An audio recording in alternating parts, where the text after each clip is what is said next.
the Chuppy Clinic, and Prairie Rose Family Dentists.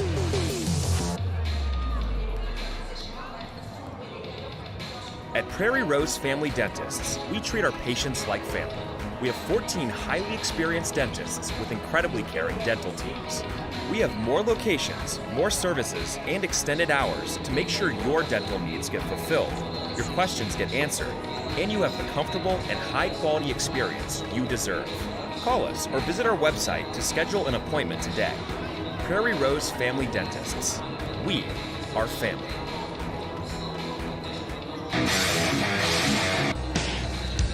Comes to Zed. He's all alone. Slam dunk.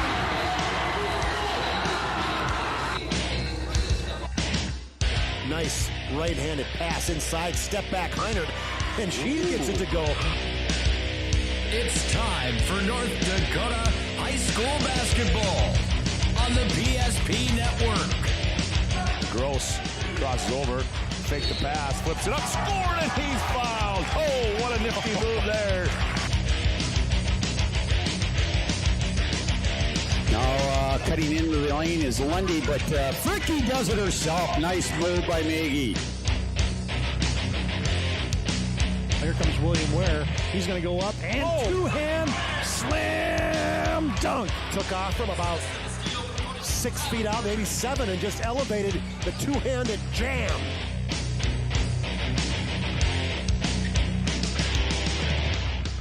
Now, let's go to the hardwood for this matchup's pregame show on the PSP Network.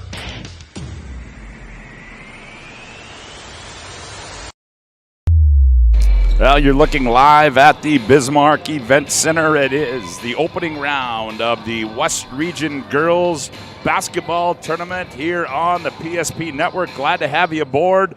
Scott Woodmansey alongside Cole Higland, and welcome to our Shields pregame show as we get set for the first of 4 here today on the PSP Network. Game number 1 features the number 1 seed and undefeated Century Patriots as they will take on Watford City in this opener.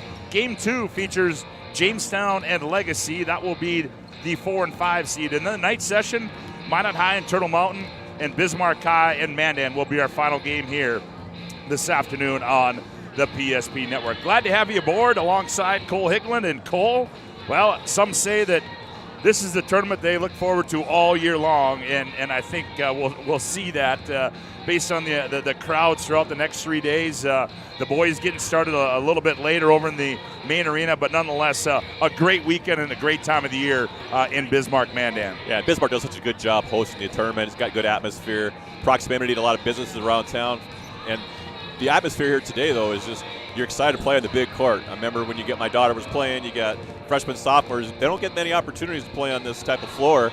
And so today we're in the exhibit hall, and tomorrow the girls will be on the winter side. We'll be over on the main court. But it definitely makes a big adjustment for the backdrops, the shooting, just kind of getting your senses of where you're at here on the court. Yeah, it's absolutely. And, it's a new environment for all of these teams. They're used to none of these teams, in years past, Cole. Some of these local teams have had an opportunity to play a game in the main arena. They haven't done that this year, so certainly you look at the local teams, and then you look at the teams coming in. This will be their first game inside this building, whether it's on this side or in the main arena. So we'll see how that develops throughout the day when it comes to shooting the basketball. Yeah, and Watford City, I was looking at some statistics that they played Dickinson the playing game, and they shoot a lot of three-pointers. And I think here tonight they're going to have trouble getting into the paint a little bit against Century. Obviously, Century's got some length, and so they're going to have to be able to hit down that perimeter shot. And if the shot's not falling, it's going to be a long night. When they played Century in regular season, Century beat them 79-26 the first time around. And second time around, Century beat Watford City 89-42. So, Century's probably the number 1 seed for a reason. Obviously, they're 19-0. But they got to come out hot. They got to come out ready to go. Coach is going to have them fired up. They want to make sure they're running their offense and their defensive sets, and they're getting jump shots and not just taking it too lightly. Yeah, well, it is an 8 seed versus the 1 seed. Century will dive more to these two teams. Century comes in riding a 45-game winning streak, extending from last year's undefeated season. So certainly Century trying to keep things rolling here this afternoon. Yeah, no pressure for Coach Wellstead in his first year. He's undefeated in his first year as a head coach, but we all know he's got many years of experience under Darren Mattern on the boys' side for many years, and so he's definitely a veteran, seasoned coach. He knows what he's doing. But yeah, he's well aware of his win streak, and he's not going to let it happen here tonight. Well, this is the Shields pregame show. Shields offers clothing, footwear, and gear for all your passions, from fishing to fashion. Shop sporting goods, clothing, hunting, and fishing gear, and more at Shields of Bismarck and Minot. As our Shields pregame show rolls on with more from the Bismarck Event Center, you're listening to the West Region Tournament on the PSP Network.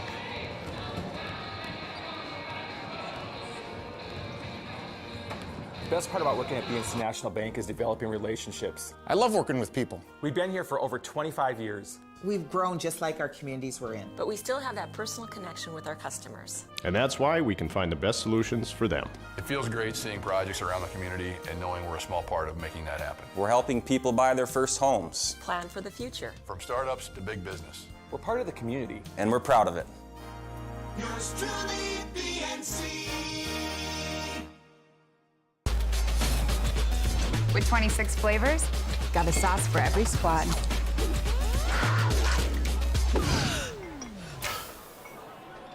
Don't drip on the drip. It's the greatest of all times.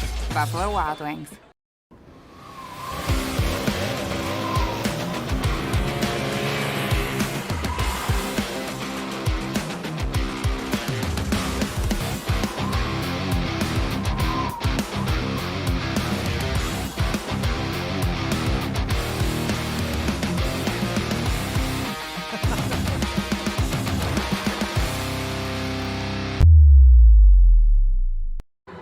Well, welcome back to the Bismarck Event Center. I was glad to have you aboard and our Shields pregame show.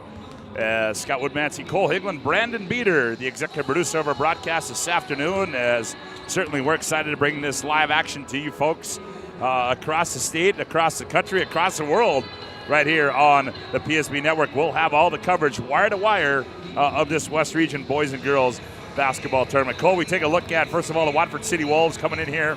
The 8 seed, they got in with that win over Dickinson.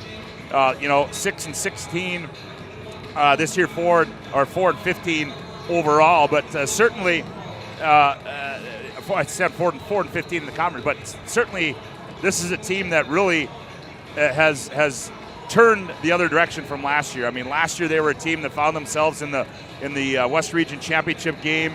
But again, when you lose a gal by the name of Ashley Holden, Emma Mogan, Jalen Ogle, and Riley Fowler. Oh, and by the way, all 4 of those are playing collegiate sports at the collegiate level. Certainly, you got to say, for Coach Tom Dwyer, it's a little bit of a rebuilding year. But for Coach Dwyer in his 4th year, for a school this size, it's amazing what he can do this year, and he got some positivity out of these kids. We mentioned earlier in the Dickinson play-in game that Madison Spacer, she was 5 for 5 from 3. She's going to have to light it up here tonight, and they're going to be a focal point for her here tonight. But when you try to find some motivation for Watford City here tonight, they played twice. There's been, a lopsided game against Century both times they played this year. You've got to find some momentum. You got to find some growing pains. You got to find those opportunities for these kids to get better, because getting here is one step, right? And that was, I think, a heck of an accomplishment for Watford City to get to be the 8 seed coming here to WDA. But to pick up a win would be huge. And obviously tonight, the cards are probably stacked against them a little bit.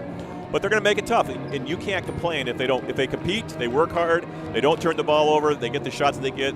Coach Dwyer's got to be pretty happy with that. Well, and it is a David versus Goliath matchup, and Watford City led by Madison Spacer, a gal that was all conference last year.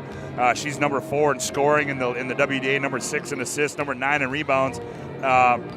So certainly, this is a gal that really this offense is going to run through.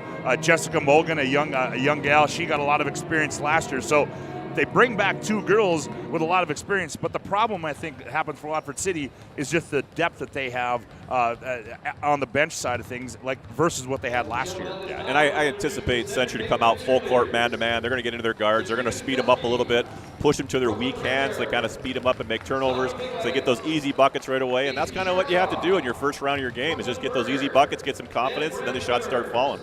Well, then we look at the other side of the coin, the opponent here tonight, the Century Patriots. We talked about it. Nate Wellstead in his first year. They were at a 45-game winning streak coming into this one, Cole, and certainly, they're led by 2 gals that, Logan Nisley and Bergen Kennebrew. But I think the thing that I've noticed about this team it's been the supporting cast and some girls that have really stepped up, and Delaney Clark and Abby Fletcher. Unfortunately, Hallie Mattern injured, so she will not partake. But certainly, the supporting cast has really stepped up as well for Century this year. Well, and they have role players, right? They understand what they're rolling out, making the extra pass, defending, rebounding, jumping out on the ball screens, and getting the traps, getting long. And what Century has is really they're long, they're length in the passing lanes. They get a lot of tips and they get up the court. What's interesting to see for Century, I was looking up, they have been in the WDA championship game since 2009. Every year the girls program has been in there, and they've won it 11 times. So they have a program, kind of reminds me of the old Greg Amundsen days over in Mandan, what they were building their dynasty they had over there. But no, Century's done a nice job here today. Well, this afternoon's game brought to you in part by the Medicine Shop of Bismarck. They're proud to support local athletics. The Medicine Shop offers free delivery, and you can get your flu shot at the Medicine Shop. Our Shields pregame show rolls on with more as you listen to the West Region Tournament on the PSP Network.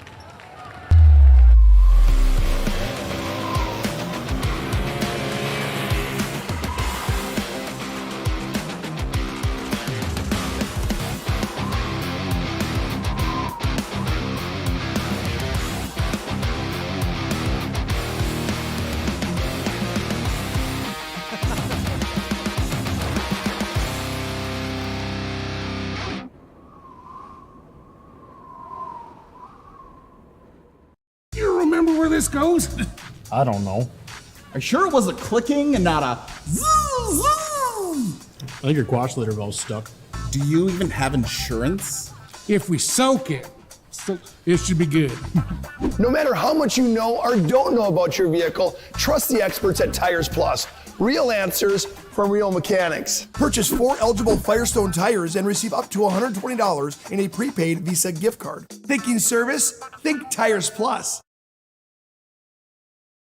If your eyes could talk, they'd tell you life is better with LASIK. No more reaching for your glasses. No more dry eye from overwearing your contact lenses. Right now, Bismarck LASIK is offering free consultations for LASIK procedures. Break free from the daily hassles and expenses of glasses and contacts. Life is clearly better. Book your free consultation today with Bismarck LASIK and see the difference. Call 222-2020 or schedule online at bismarcklasik.com.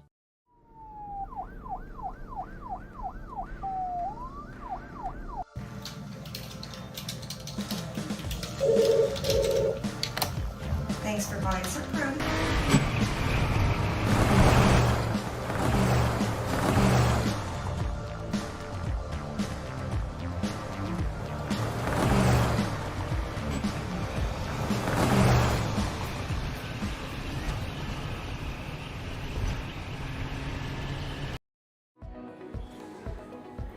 Carson, timeout. Who calls a timeout in this game? Me, I'm icing the kicker. Really? It'll give us more time to talk about First Western Bank and Trust. Like our convenient online banking. Along with smart trust service options. We're all about hometown service with bankers that know you and the community. Okay, go ahead and kick. I don't believe this. First Western Bank and Trust. You can bank on us.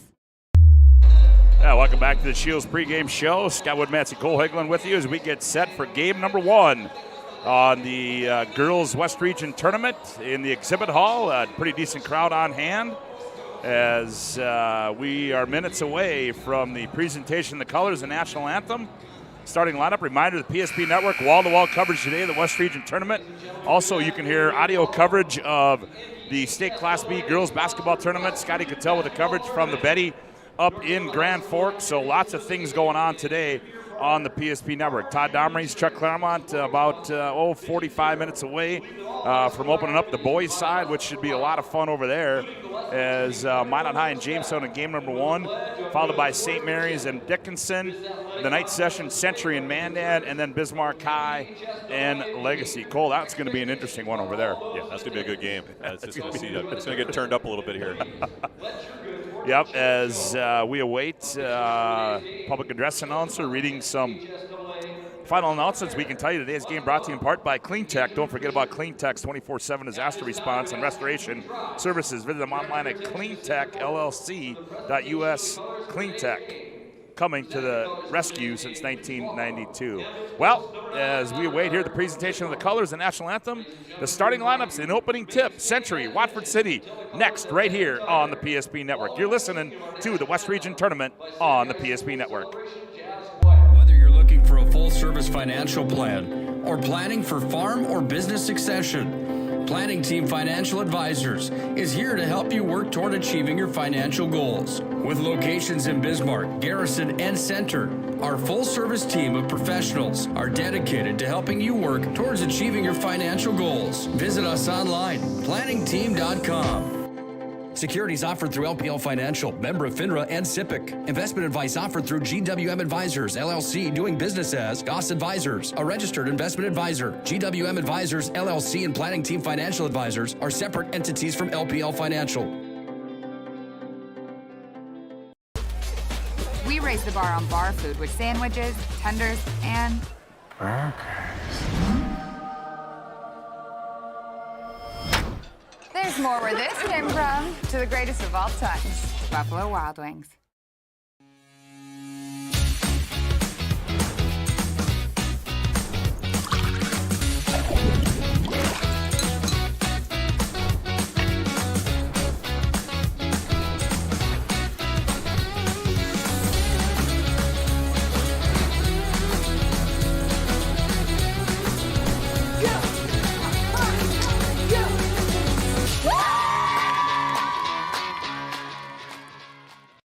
The right way to top a sub is with real red wine vinegar made from red grapes and no food coloring. And the right way to film it is in slow motion. Obviously. Because authentic ingredients make a sub above. Many of our clients come to us already accomplished in their lives and on the right track. However, whether it's in response to a life-changing event or you are nearing retirement, you can sleep well knowing that together we have planned for both life's opportunities and challenges. And no matter what happens, we are here to help guide you.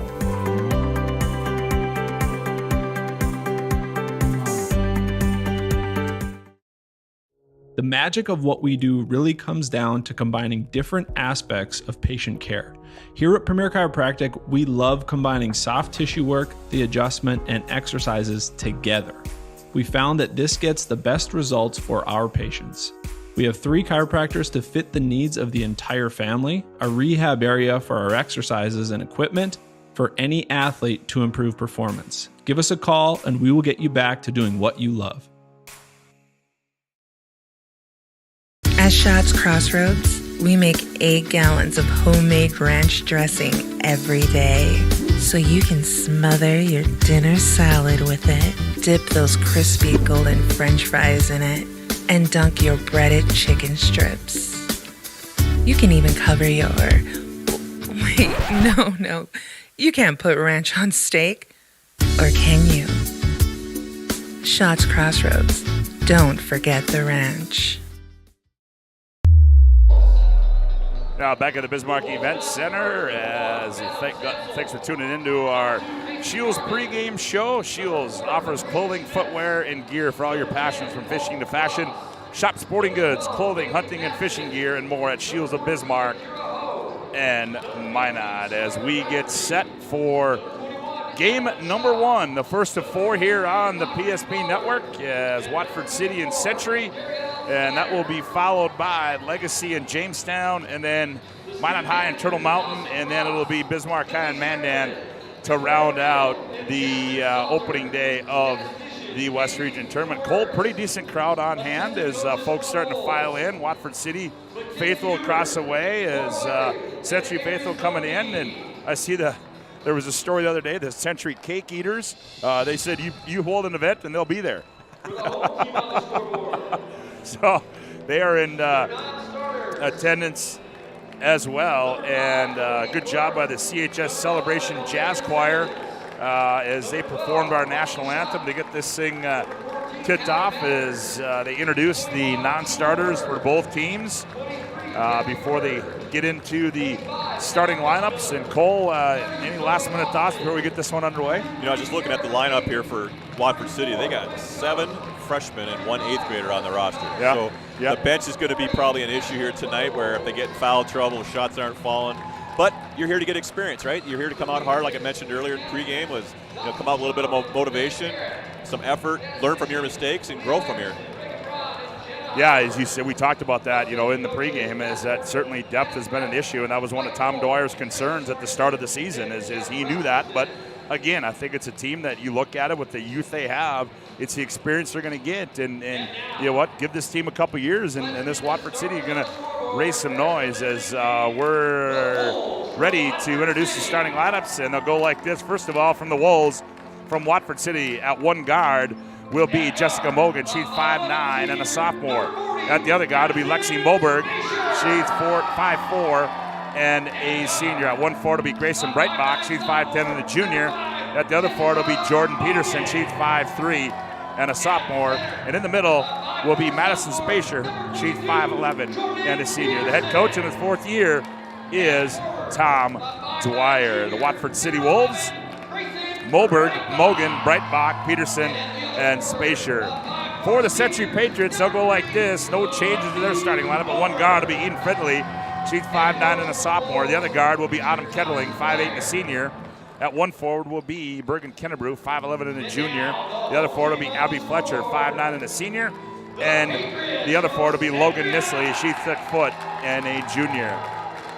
Their head coach in his 1st year is Nate Wellstead. It'll be Fridley, Kettling, Kennebrew, Fletcher, and Nisley for the Patriots. As they continue with the opening starting lineups, also continuing coverage of West Region Tournament will start about 2:40 as the boys open up at 3 o'clock. That's the opening tip there. And boy, I tell you what, you come in, you look at that one, and you say, 8 teams, any one of those 8 can come out of that. And over here, obviously Century, Minot, the 2 favorites, but those last 2 spots, Cole, on this side certainly can be anybody's to punch their ticket next weekend. Yeah, that's our second game that we have, that Jamestown Bismarck Legacy, the number 4, number 5 seed. That's going to be a good test. It's meant to see. Jamestown won both regular season games here this year. But getting ready for this game here tonight, I was just kind of checking the stats here again. Watford City's averaging 25 offensive turnovers a game. That's going to be a big indicator to see how this game goes here in the first half. Well, Spacer will go up against Logan Nisley at center court, and we are ready to go. Nope, I guess not. Wolves in their road maroon uniforms, trimmed in white. Century in their whites, and ball is controlled by Century as Kennebrew will control, comes near side right. That's Fletcher with it. Fletcher up high to Kettling. Kettling, now they go back to Friendly baseline. Down low they go Fletcher. She spins. Left corner they go to Kennebrew. Kennebrew, nowhere to go. Comes out high to Fletcher. Thought about it. The shot fake. Here's Nisley. Operates, step back, 16-footer. Bingo. As Logan Nisley starts it off for Century, and they lead 2-0. Here comes the Wolves with it. That is Breitbach. She gets it off to Mogan. Mogan between the legs, hounded out high. Now she gets it off to Peterson. They lob inside Spacer. She's triple team turnover for the Wolves, the first of the ball game for Watford City. Back comes Century. Here's Kettling, right corner, goes down low. Kennebrew kicks left corner to Fridley. Now up high to Fletcher. Around the wheel they come. Kettling, she's going to fire a right wing 3. That one rolls off. Fridley slips in there for the rebound. Reverse layup up and good. Getting a lot of movement and reversals this Century as the first half against this zone from Watford City. Here's Spacer in the front court for the Wolves. Now gets it in the right corner. That is Peterson with it. Peterson, now down low they go to Moberg. Moberg shot up, rolls off. Weak side rebound to Fridley. 4-0 our score on the BNC Bank scoreboard.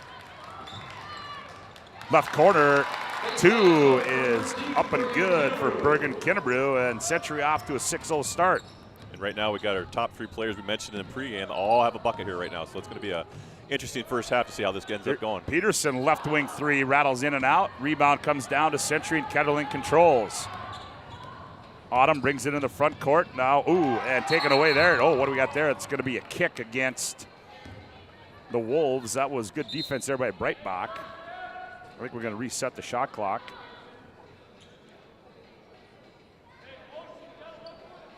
Looks like Watford City's in a 1-2-2 matchup. It just seems like they're trying to help so much on the weak side and got a nice turnover there. Yep, as the Wolves force a turnover. Here comes Mogan back with it for the Wolves. Mogan on the bounce, right side. Looks inside. Now comes out high to Breitbach. Breitbach, right elbow. Now to Peterson. Boy, whoa, long three for Breitbach. Rolls off. Nisley the rebound. 15:45 to play opening half, and the BNC Bank scoreboard 6-0. Century with the lead. Oh, Fletcher all alone. Layup. Got it. There's a quick timeout by Watford City. Yeah, and Tom Dwyer takes a Hubb International Insurance timeout. Call Hubb International Insurance today for all your personal insurance needs. On the BNC Bank scoreboard, 15:38 to go opening half. Century 8, Watford City 0. Back after this timeout. You have built an amazing life by working hard and doing your job well. Delivering financial advice is what we do well. At Ameriprise Financial, our job is to use our skills, experience, and research to help you become more successful in today's economy. What we want you to walk away from each encounter with is satisfaction in knowing that together, we've done what we can to help you work toward a better future.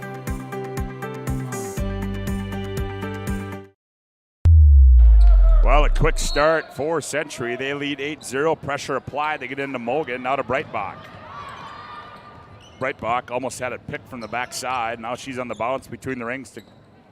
They go high post to Mogan. Now Peterson. Now here's Spacer with it. Inside Mogan. Shot fake. Turns. Fires. Shot short. Rebound.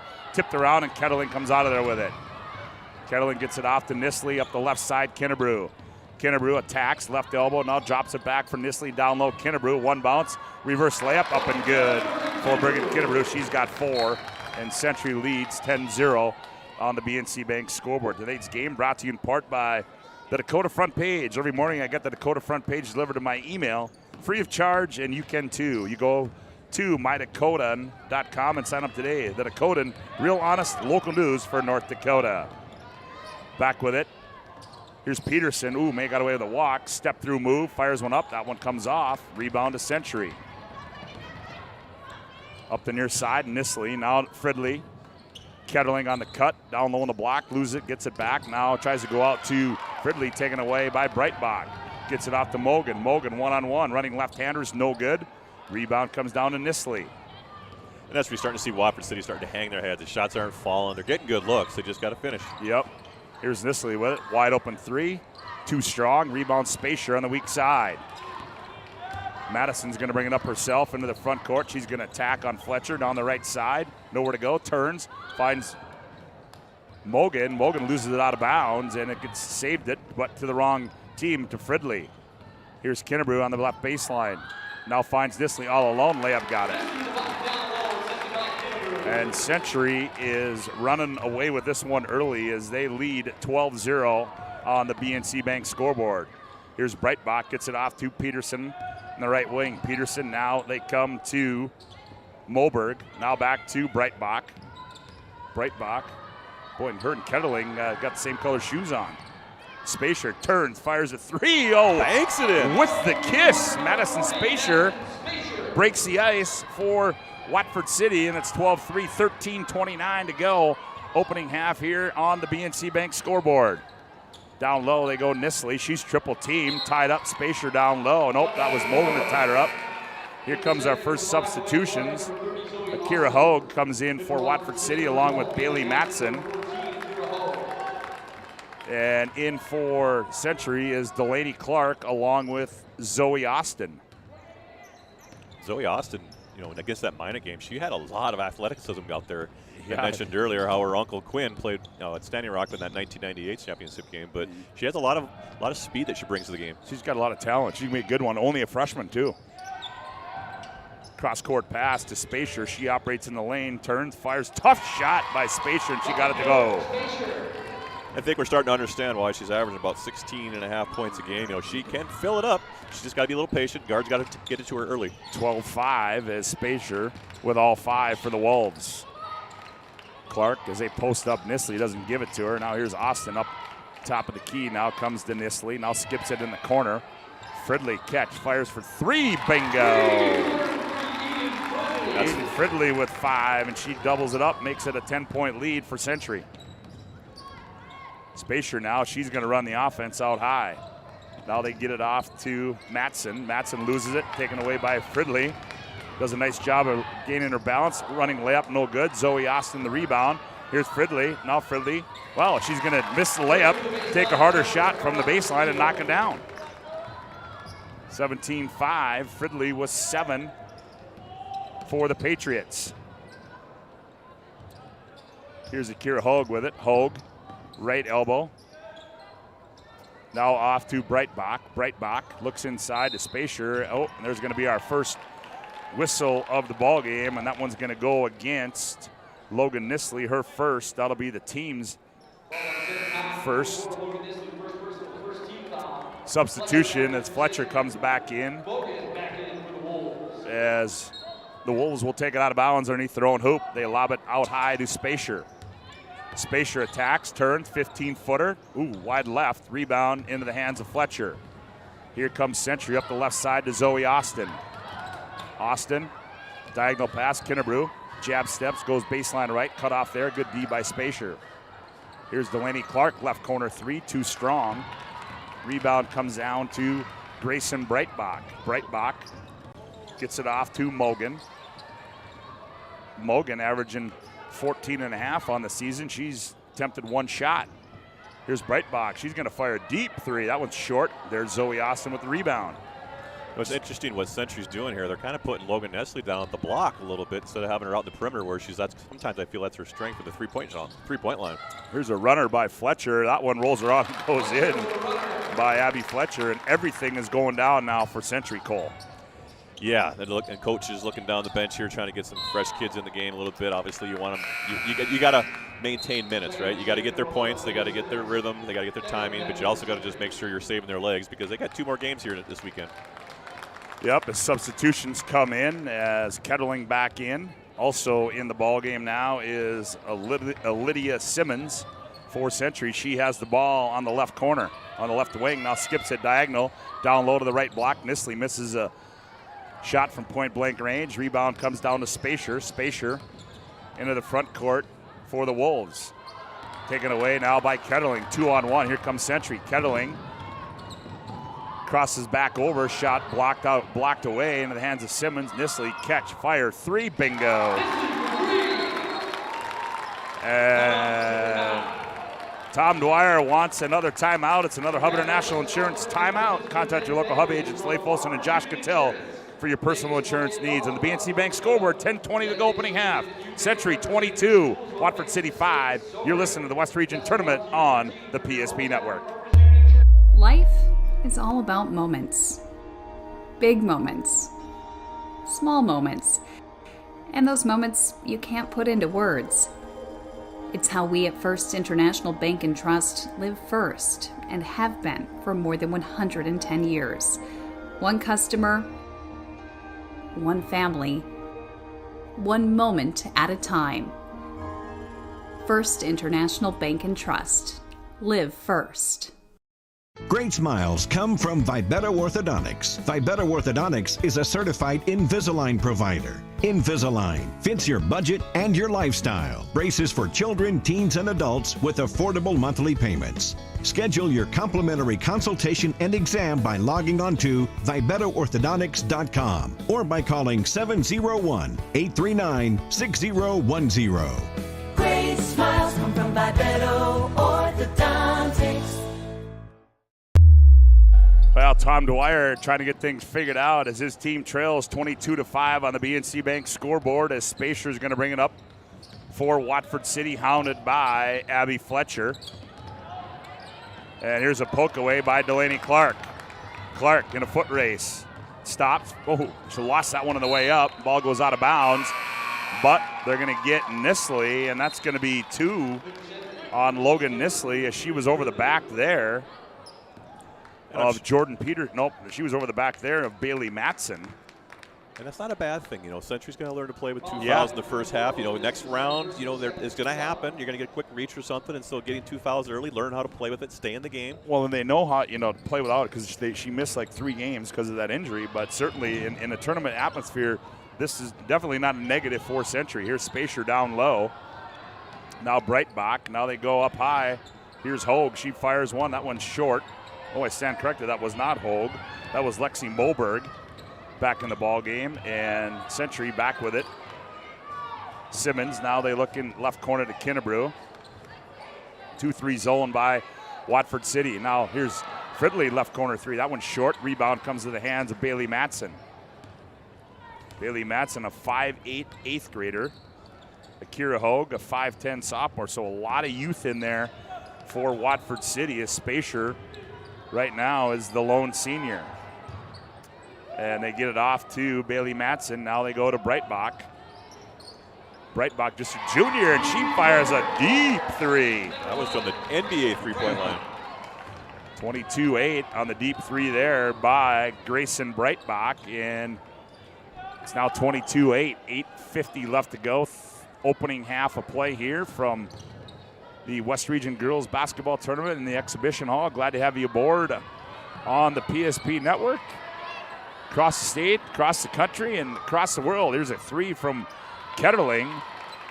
That one comes off. Rebound comes down to Matson. She gets it out to Breitbach up the right side. They go to Hogue. Hogue, nowhere to go. Now up high, Spacer from deep, and that one's short. Rebound comes down to Kinnebrew. And that's kind of where Watford City's got to. What are they going to give up? They're going to give up the open threes. They're going to give up basket cuts. So they made a decision here after that second timeout to really just take away the inside game. And operating down low is Kinnebrew. We're going to get a push. That one's going to go on Spacer, her first. Team's first. Here comes Nisley back in. Also back or in for Watford City. Jessica Mogan comes back in. As we said, Watford City's not going to go real deep. And I'm not sure if he goes any deeper than 7. And that's all Tommy Dwyer's played right now. Inbound to Kinnebrew. Operates, kicks right corner, Fridley. Now Ketterling. Ketterling guarded by Mogan. Ketterling hands off, Nisley loses it, and regains possession. Now back to Ketterling. 1 bounce, fires for 3, short. Rebound, ooh, nice hustle there by Nisley. Nice cut there by Fridley, and couldn't handle the pass out to Kinnebrew. Suitcase violation, and we'll go back the other way as Kinnebrew traveled with the basketball. And Watford City came out with a little more emotion. They're getting after it a little bit. They're getting the passing lanes, forced a quick turnover. There's got to be just subtle wins that they can get here periodically throughout this first half. Delaney Clark back in. Here comes Mogan in the front court for Century. 7:43 to go. Opening half of play on the BNC Bank scoreboard, 22-8. Spacer operates, running left-handed shot off the window, up and good for Spacer, and she's got 7. Oh, that's a nice move using her left hand. 22-10. Clark has it poked away by Breitbach into the hands of Spacer. Well, you can see now that Watford City is going to let Spacer bring it up the floor and let her operate. Gets it off to Breitbach. Peterson, now they go inside to Mogan. One more pass, Breitbach, catch, fire, 3, wide left, rebound Ketterling. Kinnebrew comes back with it. Kinnebrew, no numbers. Here's Nisley on the trail. Catch, fire, too strong. Clark the rebound. Oh, and we're going to get a foul, I believe. Who's it going to go on? That's going to go against Moberg. First personal, second team foul. Today's game brought to you in part by Chuppy Clinic. Chuppy Clinic offers more than basic adjustments of the spine. Chuppy Clinic is concerned about the overall health and wellness of each patient, offer care and services to meet the greater demands of current health needs. Find them online at chuppy.com. Inbound to Kinnebrew, now back to Nisley. They play catch. Kinnebrew, right corner 3, rolls off. Weak side rebound comes down to Breitbach. Breitbach runs it in the front court for the Watford City Wolves. The number 8 seed. As she tried to find Spacer, throws it over her head, out of bounds. Reminder, coming up will be our Legacy Financial Partners halftime show. Legacy Financial Partners, a private wealth advisory practice of Ameriprise Financial Services, LLC. Visit them at planwithlfp.com. Austin attacks, and she's going to be bumped. And is that going to be Spacer? Yes, so. That's her second. And that'll be 2 on Spacer. So the 2 leading scorers for both teams, Golders. Must be a typo. Let's have 1. As they inbound it and Kennebrew catches. Oh, wow, okay, she only has 1. I missed that one then, as Kennebrew with 6 makes it 24-10. Here's Moberg, wide open 3, and she knocks it down. Lexi Moberg. And that's what you got to do. You just got to get some subtle chips away here and there. You know you're down right now. What are we, 13? 24-13, our score. Here's Fridley, and that's Delaney Clark, right corner. Nope. Rolls off, weak side rebound to Mogan. Mogan wants to run into the front court for the Wolves. Stop and go move, Mogan attacks, flips it up, blocked by Kennebrew, gets it back, reverse layup, too strong. And here comes Kennebrew on the move. Drops it off to Austin. Austin with the left hand, step through move, and got it up with the left hand. A nifty move there by the freshman Zoe Austin. 26-13, her first 2 points in the West region. They try to go into space. Ooh, she catches in traffic. Tough shot. Comes up short. Rebound to Abby Fletcher. Fletcher gets it off to Kennebrew. Kennebrew attack. Ooh, tripped over. I'm not sure what happened there. You know, and that's what kind of happens at times. And you got a big lead here in the first half. Century's just kind of going through the emotion. That's why Coach Wells did called a timeout. He's going to try to get the mindset squared away. Hubbard International Insurance, timeout on the floor. 5:10 to go in opening half. Century 26. Watford City 13. You're listening to the West Region Tournament on the PSP Network.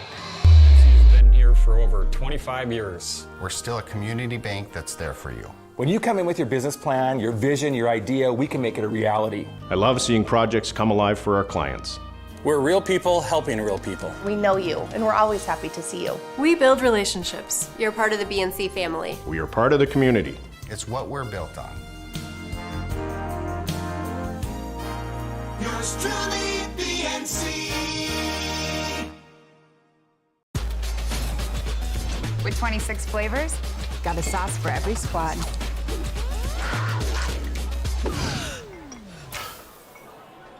Don't drip on the drip. It's the greatest of all times. Buffalo Wild Wings. Getting that perfect slice is satisfying, fulfilling, and rewarding too. But we don't do it for fun. We do it for fresh. Slice to order makes a sub above.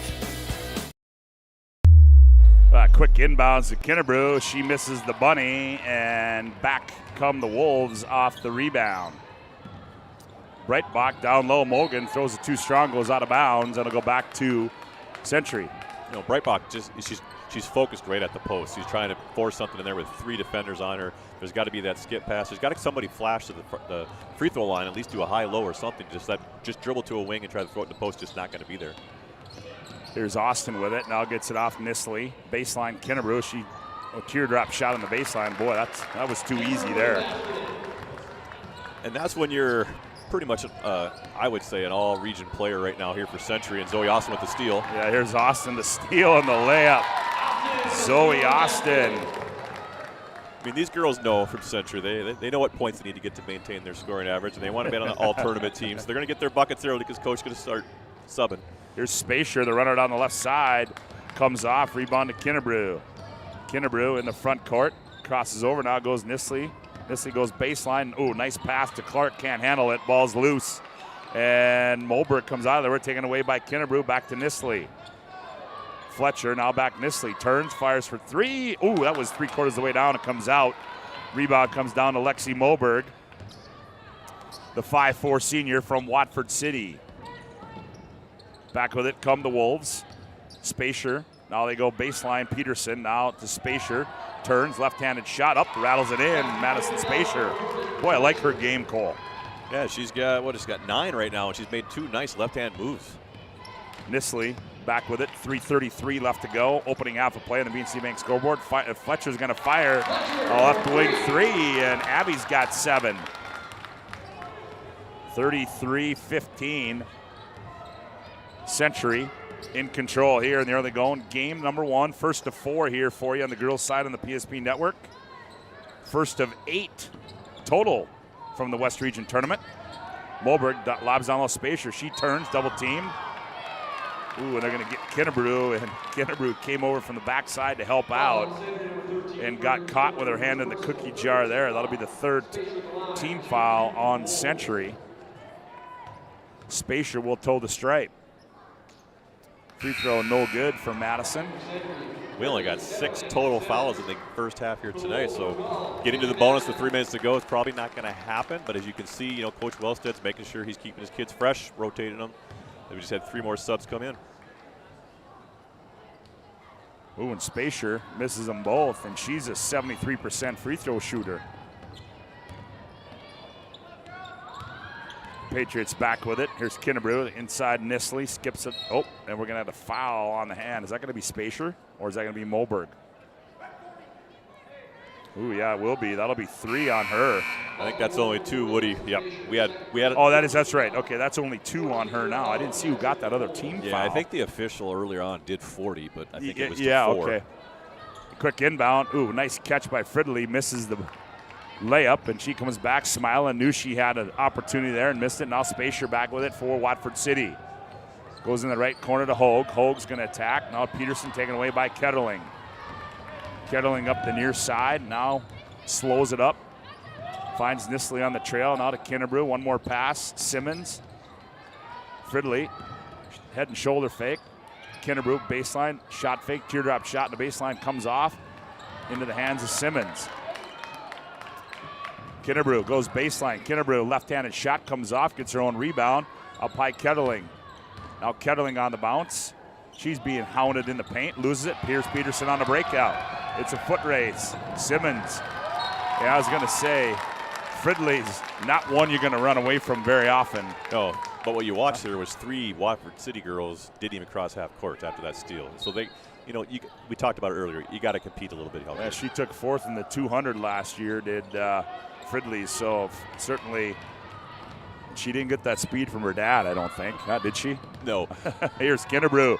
Step through move to the tin is up and good for Bergen Kennebrew. 35-15 our score on the BNC Bank scoreboard.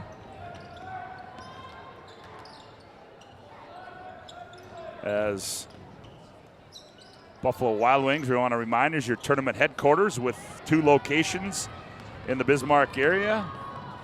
One of them right by the event center. Was that Fridley? Yeah, that was Fridley. Nice move. Kind of took off about 3 feet outside the dotted line there. It seemed like it just kind of coasted. 37-15. Here's Spacer back with it. Minute 15 to play on the BNC Bank scoreboard. Here's a 3 by Hogue. That one rolls off. Rebound to Nisley. Ooh, here's Simmons behind the defense. Layup, got it. Lydia Simmons with her first 2. Give Nisley the assist, and it's 39-15. It's all Century here in this opening half. Under a minute to go here until we reach our Legacy Financial Partners and Premier Chiropractic halftime show. As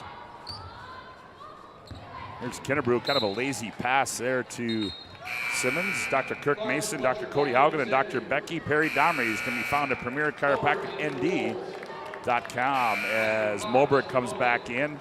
Mogan comes in. Delaney Clark with Century. 37.6 to play. Century's got to get a shot off. Shot clock down to 13. Fletcher in the right corner. Up high they go. Kennebrew. Kennebrew gets a screen. Now Fletcher, 5 to shoot. Fletcher's going to fire right side 3. That one rolls around, comes off. Ball's loose, run down by Kettling, and now Century can play for 1. Fridley balances things out. Crosses over, attacks, step through move, finger roll, missed it. Rebound now to Mogan. 2 seconds. Mogan's got to hurry. Lets one fly, and that's going to end the opening half here from the Bismarck Event Center in the Exhibition Hall. Game number 1 on the WDA Girls West Region Tournament on the BNC Bank scoreboard. At the break, it's Century 39, Watford City 15. We come back, it will be our Legacy Financial Partners Premier Chiropractic halftime show as you're listening to the West Region Tournament on the PSP Network.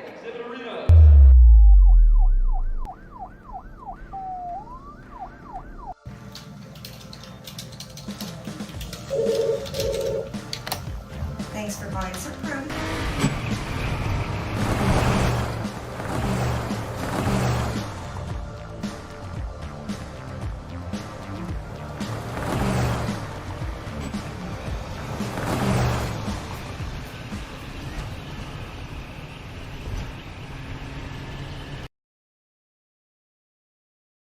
You remember where this goes?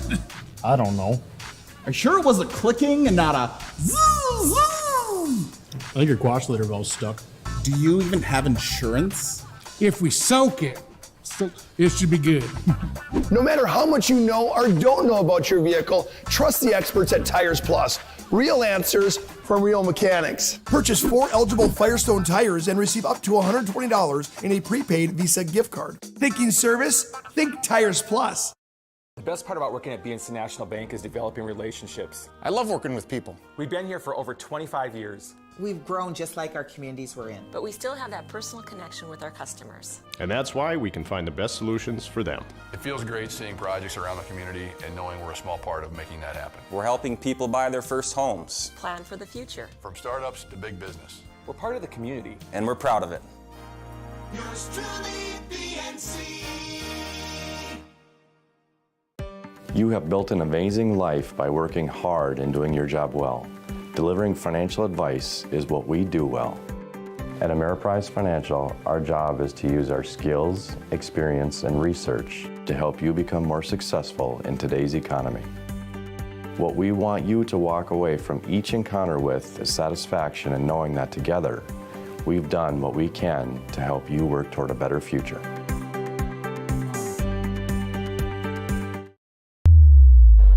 Welcome back to the Bismarck Event Center and our Legacy Financial Partners Premier Chiropractic halftime show. Hey, work with Legacy Financial Partners, a private wealth advisory practice of Ameriprise Financial Services, LLC. And together you'll develop a customized plan for your retirement. Find them online at planwithlp.com and focus on improving the health of Minot and surrounding areas through the most cutting-edge advances in natural health care today. It is Premier Chiropractic as Legacy Financial Partners, Premier Chiropractic. Halftime report, 39-15 on the BNC Bank scoreboard. And Cole, it's just, you can just see in that opening half that clearly that Century, just the better team here, and Watford City, doing what they can to hang around. But I think when it comes down to cutting time, is that it's just that depth of the Watford City bench, and Century just clearly the better basketball team right now. Yeah, absolutely. We mentioned it earlier. Right now it's 39-15 at half. And the first two times they played, 79-26 Century won and 89-42. So, Coach Wellstead's going to get some kids in the game that maybe doesn't have the opportunity, maybe to, the regular season, get some experience out here on the court. You're always trying to develop your program and get some experience out here, but he wants to work on some things. And so they just can't lose focus of what the goal here is today. The goal is to get to this WDA championship for Century. Well, and I think the other thing, too, you got to look at, Cole, as you talk about for some of these girls on the Century team in particular, it's their first West Region tournament, one of them being Zoe Austin. Obviously, she's not showing much jitters, but in a game like this, and obviously you take nothing away from Watford City and clearly a team that is very young and young in their own right. But, you're going to see some girls in the second half get some minutes, and as you move forward, you got to win one more game. But those next two games, some of those girls could potentially play a big part in the outcome of the next two games for Century. Well, what usually happens, right? You get tired that second half of the second game or even that third game. Get a little tired, you start reaching a little bit, you pick up those quick fouls, and you need someone to come off the bench to be that spark. And that's what I think what Coach Wellstead's going to do here today is kind of mix around his lineup a little bit. And again, you mentioned Zoe Austin, but I really like that Aaliyah Simmons. She's done a nice job. She pushes the ball up a little bit. She's only a 5'3" junior, averaging about 1.8, but she has a role on that team.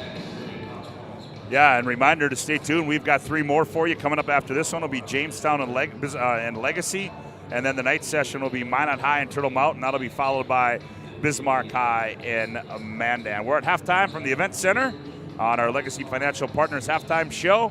We come back, Cole Higgin will have a look at the first half numbers. On the BNC Bank scoreboard, it's Century 39, Watford City 15. You're listening to the West Region Tournament on the PSP Network. The magic magic of what we do really comes down to combining different aspects of patient care. Here at Premier Chiropractic, we love combining soft tissue work, the adjustment, and exercises together. We found that this gets the best results for our patients. We have 3 chiropractors to fit the needs of the entire family, a rehab area for our exercises and equipment, for any athlete to improve performance. Give us a call and we will get you back to doing what you love.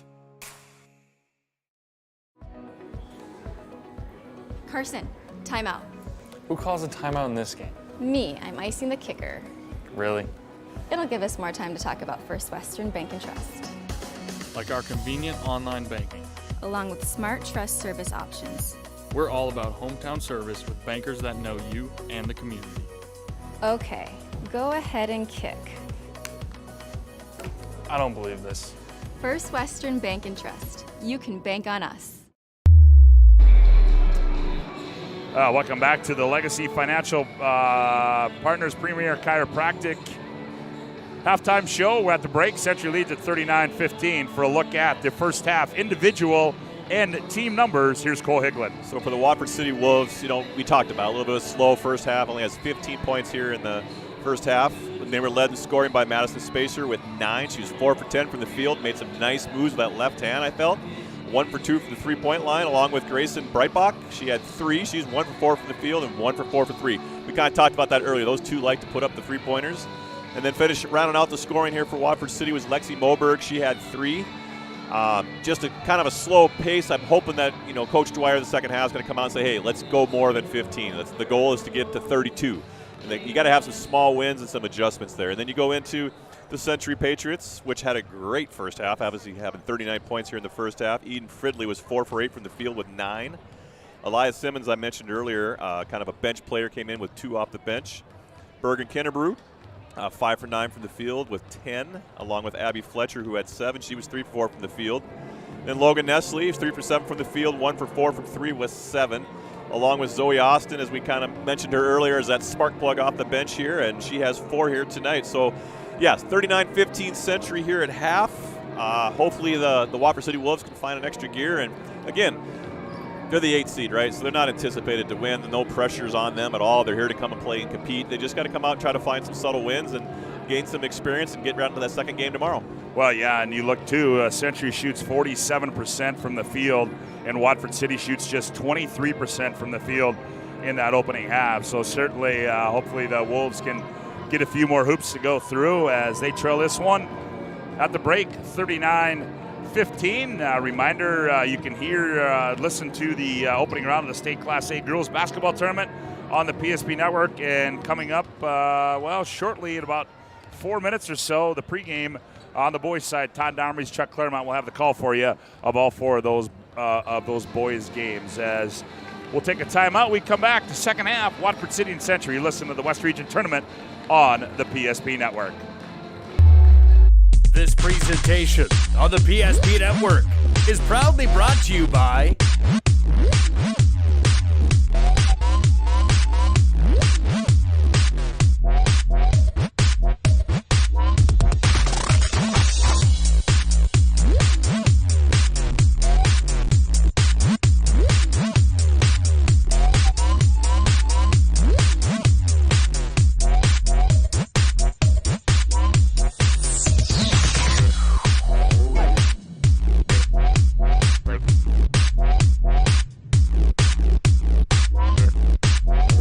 sure to like and follow the PSP Network on all social media platforms. PSP Network, it's game day. We raise the bar on bar food with sandwiches, tenders, and burgers.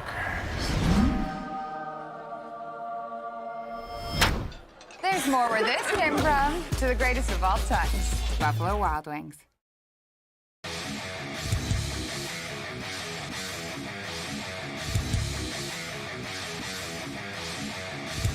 Where attacks, there's a takeaway by Eagle Staff. Eagle Staff on the open floor rises up. Oh, the one-handed rip by Trayson Eagle Staff. Doppler gave a little bit of a look on that one, and then he went in and just whammed it with the right hand. Oh, Eagle Staff with the rip. Well, thank you for tuning in to our Legacy Financial Partners Premier Chiropractic halftime show as we await the start of the second half.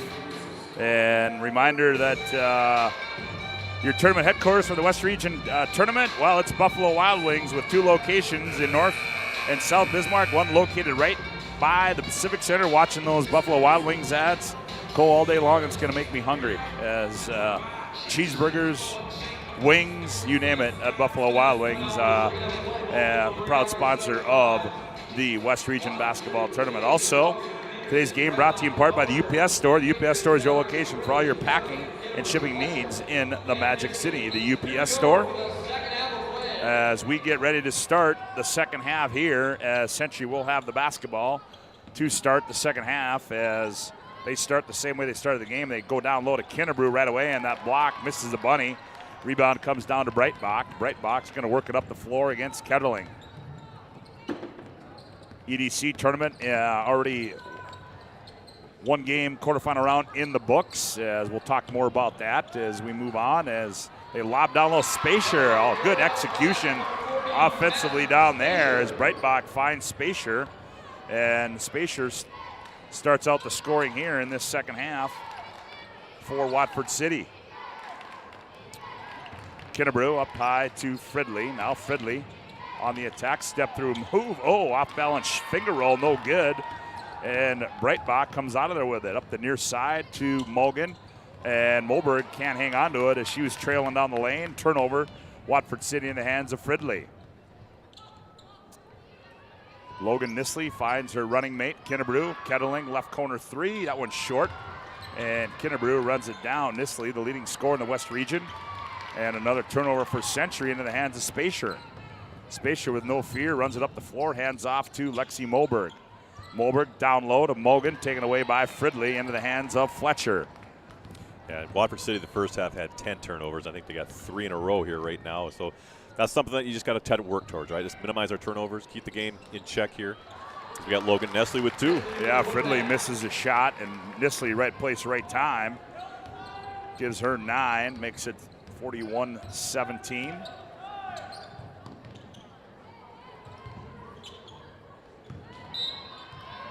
And ball goes out of bounds.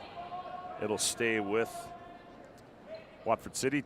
Today's game brought to you in part by Northern Plains Heating and Air. Northern Plains Heating and Air has over 25 years of experience as your heating and air experts. As the factory authorized dealer for AeroSeal, there's no other choice to seal your heating and air game other than Northern Plains Heating and Air. Find them online at northern-plains.com. Mogan, after the missed shot, Mogan goes up and scores on her first 2 of the afternoon for the sophomore from Watford City. Makes it 41-19. Shot on the baseline by Fletcher. Air ball and comes out to Mogan. Mogan hounded by Kettling. Ball's loose. Breitbach runs it down. Kettling all over Breitbach as she works it up the floor.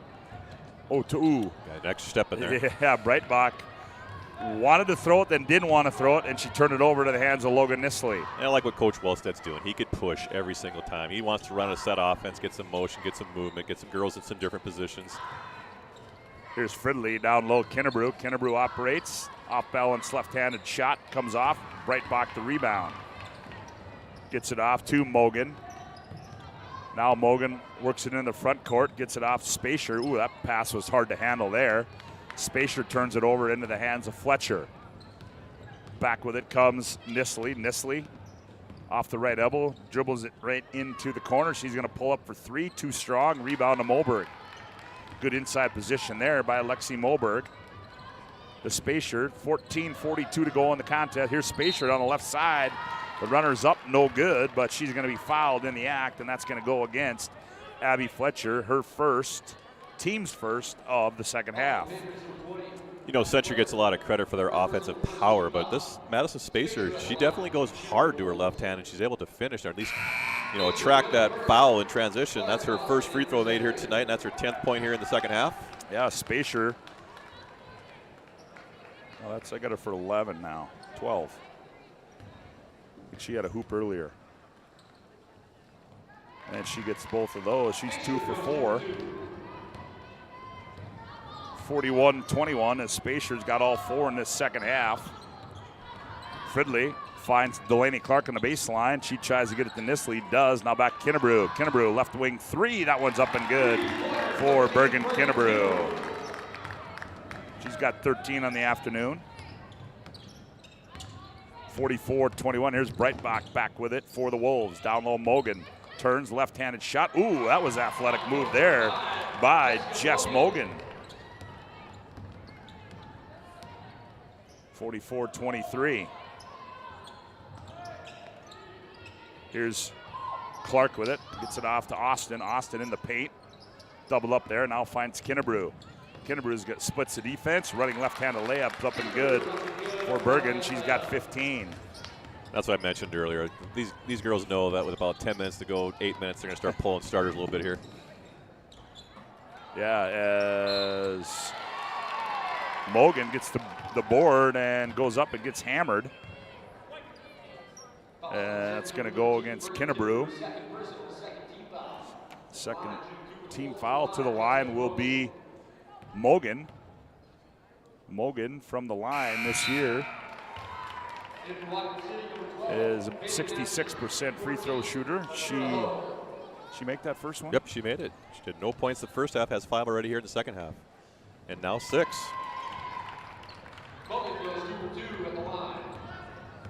46-25 our score. As Mogan knocks both of those down for Watford City. Here's Kinnebrew. Ooh, tough pass. That was deflected there by Mogan into the hands of Breitbach.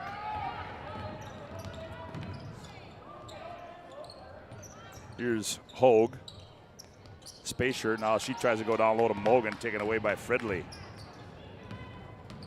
Mogan hounded her in the backcourt, and Fridley runs it in the front court, and it gets it off to Austin. Kinnebrew, now Nisley.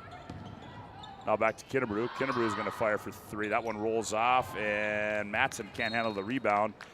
Goes out of bounds. This afternoon's game is brought to you in part by Jersey Mike's. Make sure to vote for this week's Jersey Mike's Player of the Week on the PSP Network Facebook page. Jersey Mike's is a sub above. Had Autumn Ketterling come back in the game for Century along with Elida Simmons. Lydia, sorry. That's all right. It's all right. Hey, it's your first West Region tournament on the air, my friend. I think I had her at Minot, and I butchered it then, too. As Fletcher from North Bismarck, and that one comes off for Fletcher.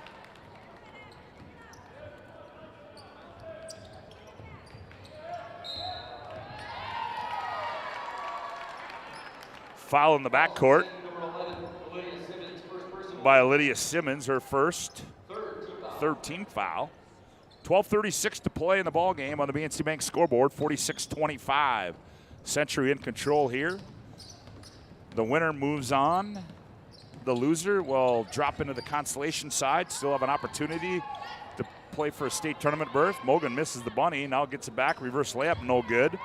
Fights for underneath. Ball goes out of bounds, and they're going to say it's going to go to the Century Patriots. Reminder coming up, we will have our Planning Team Financial Advisors Shots Crossroads post-game show. Planning Team Financial Advisors helping clients work toward financial freedom. And Shots Crossroads, your post-game headquarters. Order online at shotscrossroads.com. As also we'll have our Sport Clips MVP of the game and our Jobbers Moving and Storage move of the game right here on the PSP Network. Here's Kinnebrew, left wing 3, who missed everything. Spacer, right place, right time. Spacer to Hogue. Hogue attacks, nowhere to go, picks up her dribble. Ooh, good D there by Kettling. Moberg gets the loose ball. Now she fires it to Matson. Here's Matson, turns, fires for 3. That one too strong. Rebound, fought for, and Moberg comes out of there. Nope, we have a jump ball, and it's going to go to Century. Nope, it'll stay with Watford City. I stand corrected. You know, Watford City's got 2 seniors, but can you imagine if you had more experience around Madison Spacer, where, you know, right now she's got 14 points here, 11, 12, 13 points here in the game, but just have some perimeter shooters kind of open up the paint for her. Yeah, you know, you can see what, last year she was an all-conference player, and, she had Mogan and a Holland around her last year. Here's Kettling, slices and dices it away underneath and misses the bunny. Rebound to Hogue, saves it to Breitbach. Gets it off to Spacer. Here comes Spacer on the move. Stops between the rings. Now comes near side to Moberg. Hogue. Now they go down with Breitbach. Good D there by Fridley. Now Breitbach tied up. We're going to have a reach-in foul. Is going to go against Simmons. That'll be her second. And Watford City yet to commit a foul here. Jordan Peterson comes in for the Watford City Wolves.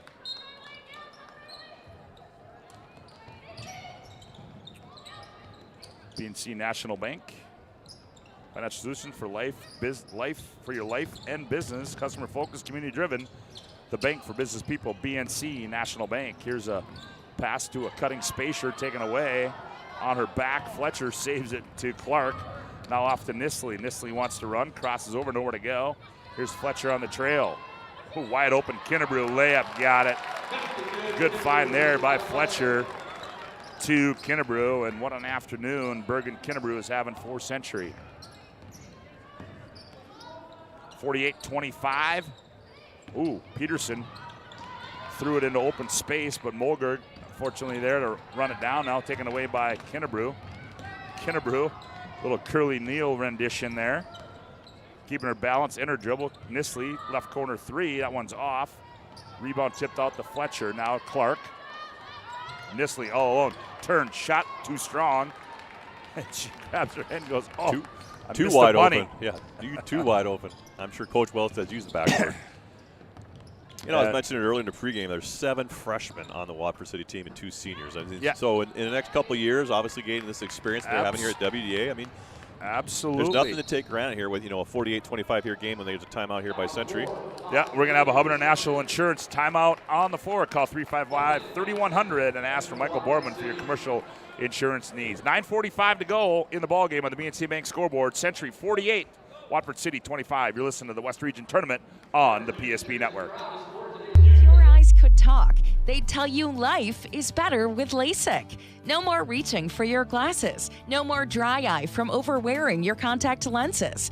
Right now, Bismarck LASIK is offering free consultations for LASIK procedures. Break free from the daily hassles and expenses of glasses and contacts. Life is clearly better. Book your free consultation today with Bismarck LASIK and see the difference. Call 222-2020 or schedule online at bismarcklasik.com. Whether you're looking for a full-service financial plan or planning for farm or business succession, Planning Team Financial Advisors is here to help you work toward achieving your financial goals. With locations in Bismarck, Garrison, and Center, our full-service team of professionals are dedicated to helping you work towards achieving your financial goals. Visit us online, planningteam.com. Securities offered through LPL Financial, member of FINRA and SIPC. Investment advice offered through GWM Advisors, LLC, doing business as Goss Advisors, a registered investment advisor. GWM Advisors, LLC, and Planning Team Financial Advisors are separate entities from LPL Financial.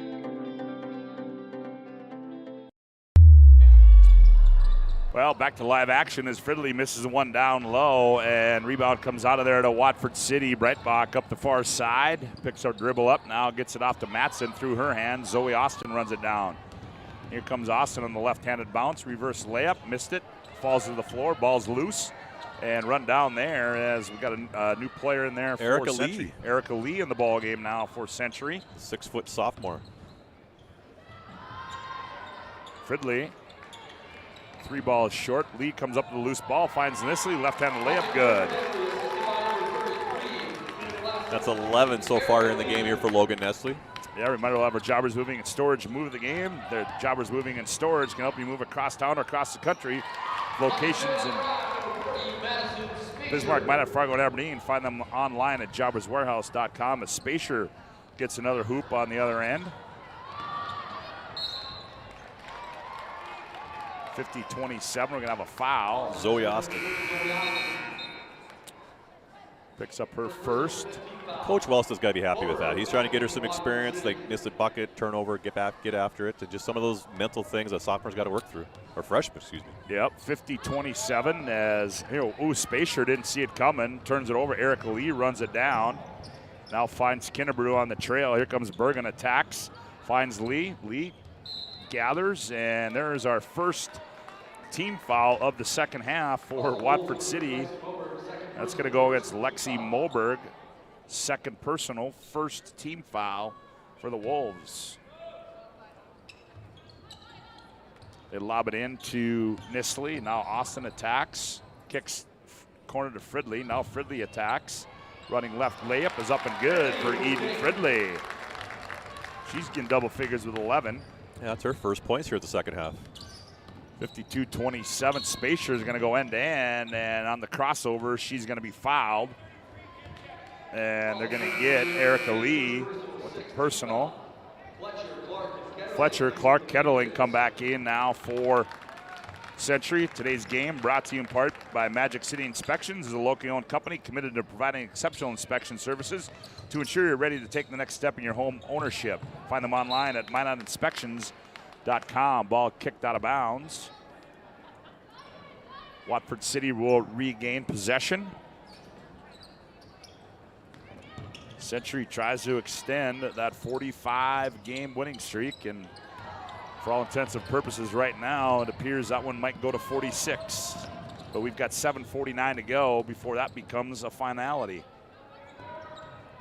Here's Nisley up high, Kettling between the rings, hounded by Breitbach. Kettling attacks, and Breitbach from the backside is going to get called for a foul.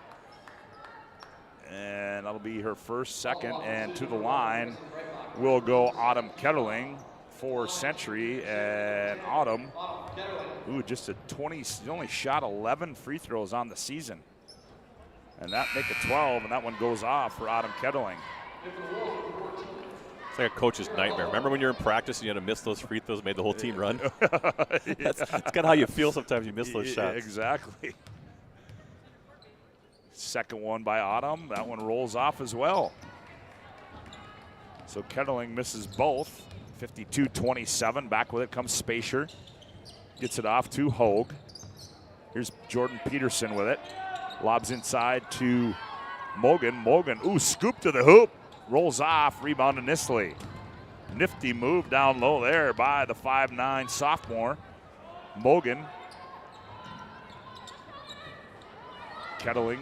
Shot fake, attacks, goes up, but she's going to be fouled again. And I believe this one's going to go on Spacer. It is, and that will be number 3. I think we got it right this time, 3. Yep, I think that's 3 on Spacer. So Kettling right back at the line where she missed her first 2. Yeah, Coach Dwyer's just going to keep playing Spacer, build some confidence, keep some momentum going. Kettling 0 for 3. Well, Autumn.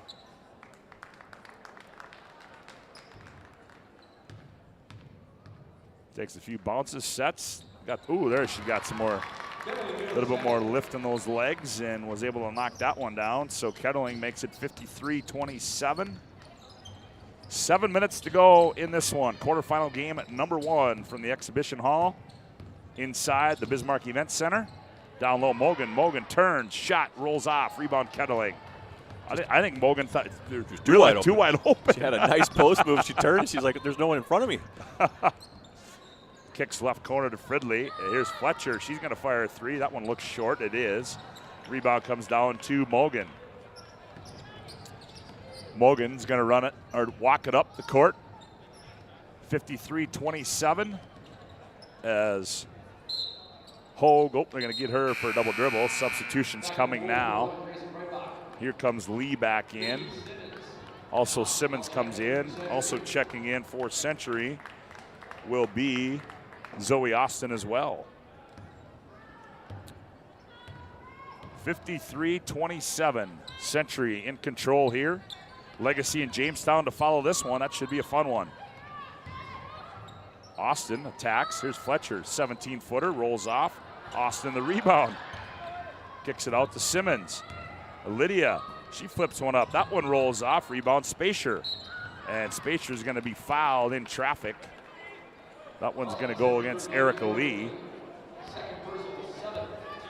And we're going to go to the other end, and Spacer is going to go to the line and shoot some free throws. That's where Coach Wells is going. Just get back.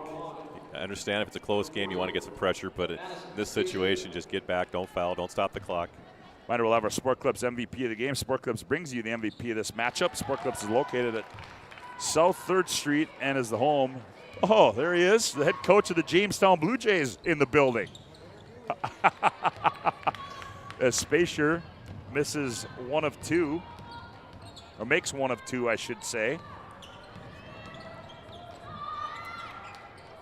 Nice drive by Kennebrew and a rebound by Lee. Erica Lee gets the board and the bucket, and she's in the scoring column, 55-28.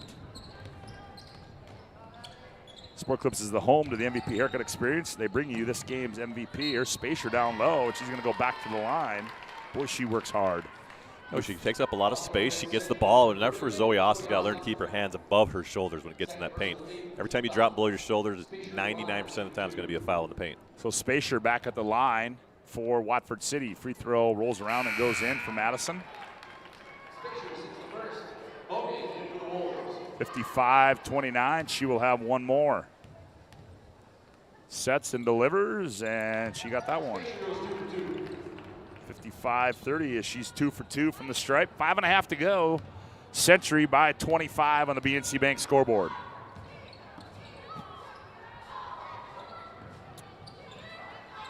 Fletcher, Austin. Austin hounded, gets it off to Kennebrew.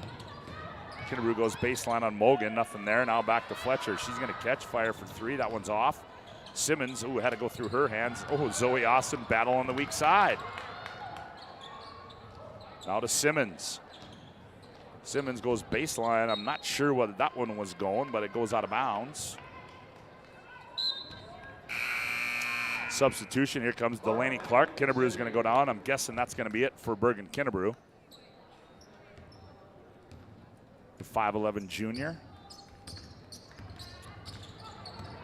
Spacier on the bounce. Now here's Breitbach. She's going to fire. Oh, a la Rusty Gillette with the window. Got to call that bank. The bank is open, and Breitbach takes effect of it. Well, Watford City had 15 and a half, and they've doubled up like we talked about. So they met their goal, what they were trying to do, score more points second half. 55. Oh, nice bounce pass. Austin on the weak side goes up and scores it. But how about the delivery there by Lydia Simmons? 57-33. Here's a long 3. Madison Spacier from deep. Hey, give Watford City credit, Cole. I mean, they've battled in this second half here. Well, and that's a credit to Coach Dwyer. I mean, absolutely. He set the tone a little bit there. Zoe Austin doubles her point output. She's got 8. 61-36, 3:45 as Spacier saves it. Good hustle there to the hands of Hogue. Cross court, they go to Peterson. Peterson, ooh, back to Spacier. She got an itchy trigger. Nope, she's going to go baseline. Stop, pulls up. They're going to get a blocking foul. Is going to go against Fletcher, and Spacier will go back to the line. And that's what the three-point shot does. Spacier hit 3 here just last trip down. Now the defense had to come out her a little bit. She had the ability to get around her. And that will go, as we said, against Fletcher. That'll be 2 on her. And checking in for Century, that is Ashlyn Buckholtz. Spacier makes the first. Are they behind on the score? 59. Oh, I had her getting, okay, 59. 38. Down low they go. Austin has it blocked away. Spacier got them both, right? Yep. Yep, okay. Delaney Clark makes it 62-38. Ooh, nice move by Mogan. Spin move, shot missed it, but got her own rebound and put it back up. Jessica Mogan has missed shots, got her own offensive rebound, probably about 5 trips now with this second half where she just stays with the ball and just has that intensity. 62-40. Simmons skips it up high. Buckholtz goes off her hands out of bounds. Now coming in is Gabby Bird, checks in now for Century. 2:48 to go in the ball game. 62-40, Century by 22. Spacer attacks, leans in, shot too strong. Rebound, Buckholz into the hands of Lee. Now they get it off to Simmons. Simmons controls, now in the right corner to Gabby Bird. Bird has it taken away by Jordan Peterson.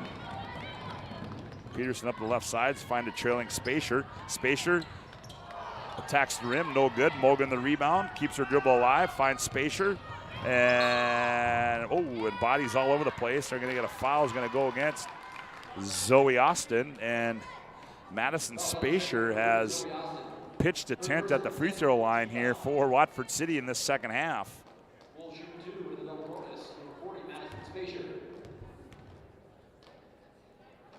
Free throw comes off for Madison. You know, you look at the last the two times in the regular season, it was 79-26 and 89-42, and it's 62-40. You know, so certainly, you know, the job that Watford City has done here in the second half makes it 62-41. And again, that's what we talked about with Coach Dwyer, trying to set some goals and some objectives to try to reach. Obviously trying to get a W is the first goal, but you know, trying to be realistic. There's got to be small wins. Now in the ball game, that is Emma Guthmiller. Down low they go. Turn shot blocked away. And that was Jewelberg, has it blocked out of bounds. Quinn Coast comes in. Also in the ball game is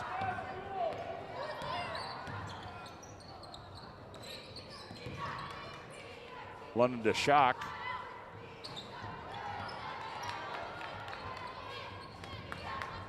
Sanar misses the long two. Minute 39 to play as it's all but academic. As Cole Higlin will make his way down to the playing floor. He'll have a few words with the head coach as well as a player on our planning team financial advisors. Shots Crossroads post-game show coming up at the conclusion of this one. The boys' side underway. Jamestown and Minot just underway over there. Minot with an early 4-0 lead in that one. You can find that on the PSP network as well. Here's Matson with it. Finds Hogue. Hogue free throw line. Here's the three fired up. That one's in and out by Audrey Fowler. And it goes out of bounds. It'll go back to Century. 1:15 to play here on the BNC Bank scoreboard, 62-41.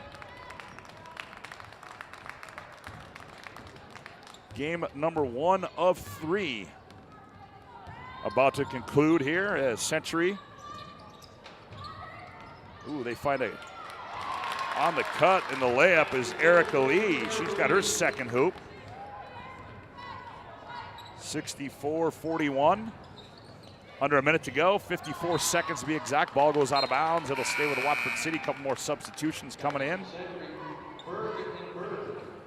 Berg and Bird. Jewel Berg and Gabby Bird check in, both juniors.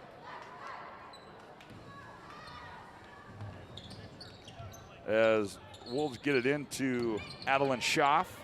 She looks down low to Matson. Matson gathers it and has her shot blocked by Erica Lee. 44.9 to play. Hogue, she's going to fire a three. Ooh, that's wide right. Matson can't hang on to it. Ball taken away by Lee. Gets it off. As 64-41. Century, they can play. They can run it out. I don't even think they need to score. They lob in down low to Lee. She turns, and Erica Lee scores another one. 66-41. Fowler with it. 8 seconds, 7. Here's Matson. Oh! The bank is still open as Matson with the window. And she converts, and that's going to do it. for game number 1. Century is going to win this 66-44, and that will take us right into our our Planning Team Financial Advisors Shots Crossroads post-game show. Whether you're looking for a full-service financial planner planning for farm or business succession, Planning Team Financial Advisors is here to help you work toward achieving your financial goals. Visit us online at planningteam.com, and Shots Crossroads get filled up with their delicious menu that includes the famous 99. Order online at shotscrossroads.com. Team buses are always welcome. Cole Higland is down on the playing floor, and now let's go down courtside with Cole Higland and the head coach, Nate Wellstead. Cole? Get into the game here tonight. Yeah, we just wanted to come out and kind of play our basketball, try to get after them defensively, and I thought we did a good job of that tonight. It looked like you were trying to move the ball around a little bit, good sportsmanship, but trying to work on some things. Talk about what the next game leading up into. You got Jamestown and Legacy. Any mindset or thoughts on who you'd rather play? No, we'll just worry about ourselves, and we'll enjoy watching them play in the next one. So, right. Thank you, sir. Good luck the rest of the way. Bergen Kennebrew, congratulations. You had 17 here points tonight. Talk about your mindset coming into the game here. Kind of just like working on us and working on our offense and defense and just kind of doing what we do and work our hardest. So when you're up by 20-25, what's the mindset out there on the court? You're trying to good sportsmanship, but you want to make sure you're moving the ball around a little bit here. But obviously, you got to get some momentum here. Talk about what this game does for you leading in tomorrow. I think it's a good start, like kind of getting our win back. I know the start was a little rough because trying to just get our win back after not playing for a while. So I think it was a good, like kind of like a warm-up game for tomorrow and get ready for it. All right. Well, good luck the rest of the weekend. Thank you. Back to you, Woody. All right, there you have it. As a victorious Nate Wellstead and Bergen Kennebrew as the Century Patriots win this one by a score of 66-44, and they will move on to the semifinals tomorrow. As who they will play, well, that one will be next right here on the PSP Network. Our Planning Team Financial Advisors Shots Crossroads postgame show rolls on with more after this timeout as you're listening to the West Region Tournament on the PSP Network. At Shots Crossroads, we make 8 gallons of homemade ranch dressing every day, so you can smother your dinner salad with it, dip those crispy golden French fries in it, and dunk your breaded chicken strips. You can even cover your... Wait, no. You can't put ranch on steak. Or can you? Shots Crossroads. Don't forget the ranch. Whether you're looking for a full-service financial plan or planning for farm or business succession, Planning Team Financial Advisors is here to help you work toward achieving your financial goals. With locations in Bismarck, Garrison, and Center, our full-service team of professionals are dedicated to helping you work towards achieving your financial goals. Visit us online, planningteam.com. Securities offered through LPL Financial, member of FINRA and SIPC. Investment advice offered through GWM Advisors, LLC, doing business as Goss Advisors, a registered investment advisor. GWM Advisors, LLC, and Planning Team Financial Advisors are separate entities from LPL Financial. Life is all about moments. Big moments. Small moments. And those moments you can't put into words. It's how we at First International Bank and Trust live first and have been for more than 110 years. One customer, one family, one moment at a time. First International Bank and Trust. Live first. With 26 flavors, got a sauce for every squad.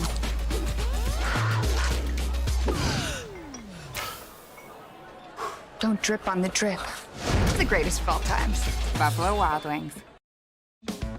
Getting that perfect slice is satisfying, fulfilling, and rewarding too. But we don't do it for fun. We do it for fresh. Slice to order makes a sub above. Well, welcome back to our Planning Team Financial Advisors Shots Crossroads post-game show as game number 1 has gone final as Century wins it by a score of 66-44. They will move on, and tomorrow they will play at 2 o'clock in the main arena, and they will play the winner of game number 2 coming up, Jamestown and Legacy. For a look at the final individual and team numbers, here's Cole Higland.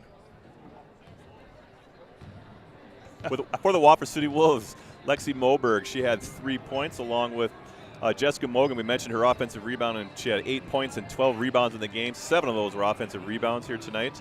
Grayson Breitbrock had 6 points and had 6 total rebounds in the game, along with Bailey Matson, who had 3 and 5 rebounds in the game. And it's kind of the one we mentioned before, Madison Spacer, 24 points, 7 rebounds in the game, just kind of did everything for Watford City. We kind of mentioned, there's 7 freshmen, 1 8th grader, and then 2 seniors on this team. So, the next couple of years, I see Watford City as somebody to look out for. They got to start gaining more experience. For Century, obviously had a big game here tonight. Eden Fridley had 11 points with 4 rebounds. Delaney Clark had 3 points along with 2 rebounds. Autumn Ketterline had 1 point, 5 rebounds. Simmons, there you go, had 2 points, 3 rebounds. Along with Bergen Kennebrew, as we mentioned at the end of the game, post-game, 17 points, 6 rebounds. Along with Abby Fletcher, 7 points, 3 rebounds. And Logan Nestle held below her average scoring, about 21 a game. She's averaging, had 11 points and 8 rebounds. But I think this kind of had to set the tone of the game here tonight as they were moving the ball, sharing it quite freely, and a lot of girls were getting playing time here tonight. And then finishing out the scoring here for Century, Zoe Austin had 8 along with 5 rebounds.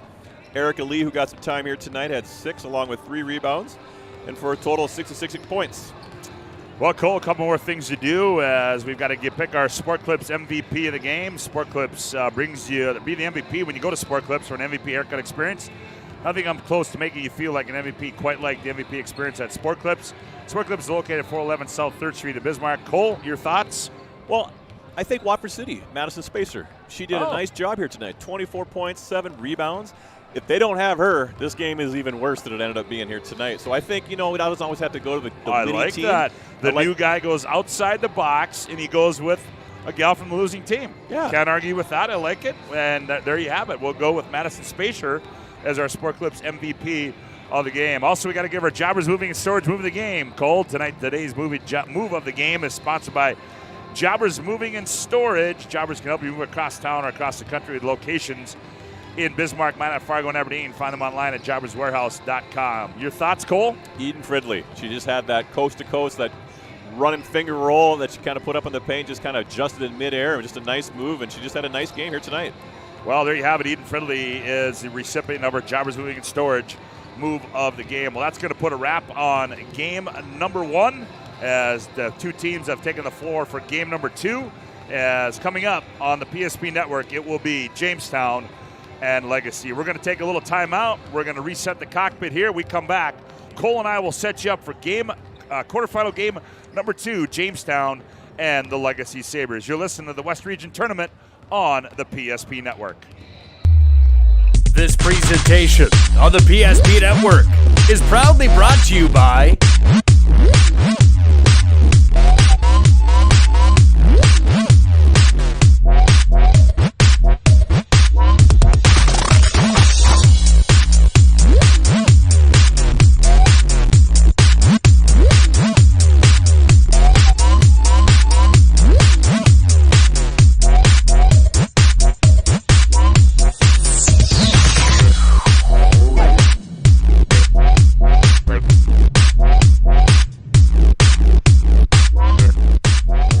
sure to like and follow the PSP Network on all social media platforms. PSP Network, it's game day. We raise the bar on bar food with sandwiches, tenders, and burgers.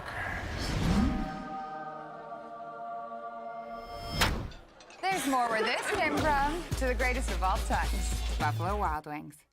BMC has been here for over 25 years. We're still a community bank that's there for you. When you come in with your business plan, your vision, your idea, we can make it a reality. I love seeing projects come alive for our clients.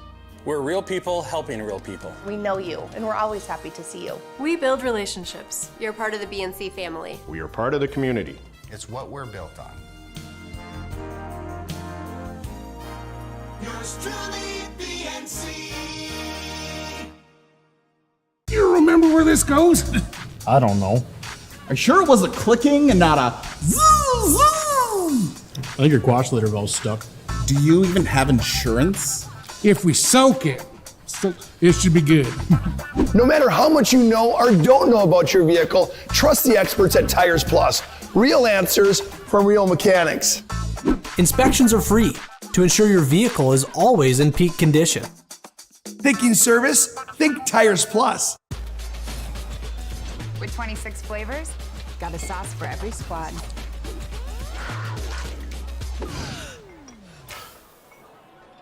Don't drip on the drip.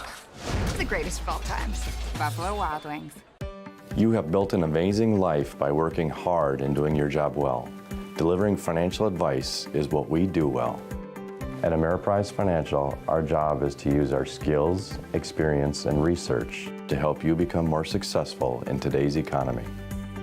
What we want you to walk away from each encounter with is satisfaction in knowing that together, we've done what we can to help you work toward a better future.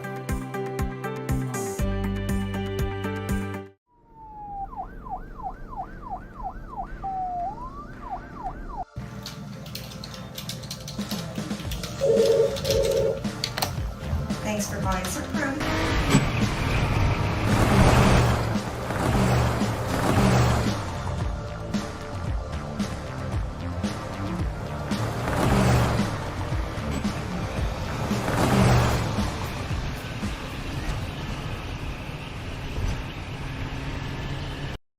The magic of what we do really comes down to combining different aspects of patient care.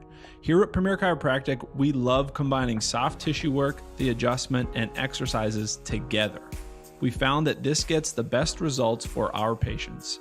We have 3 chiropractors to fit the needs of the entire family, a rehab area for our exercises and equipment for any athlete to improve performance. Give us a call and we will get you back to doing what you love.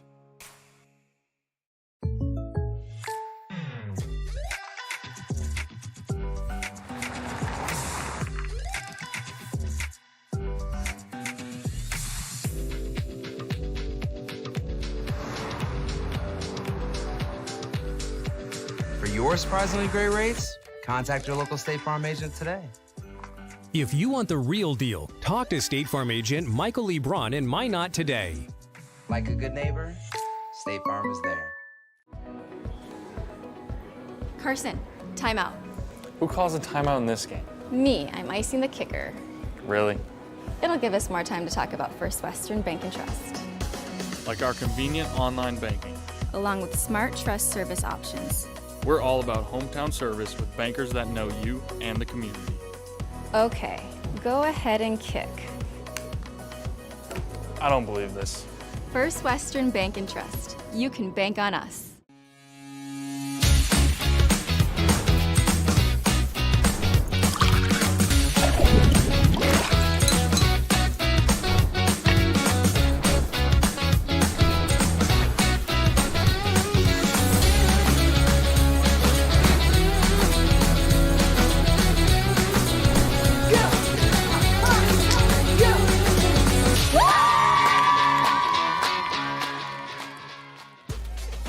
We raise the bar on bar food with sandwiches, tenders, and burgers.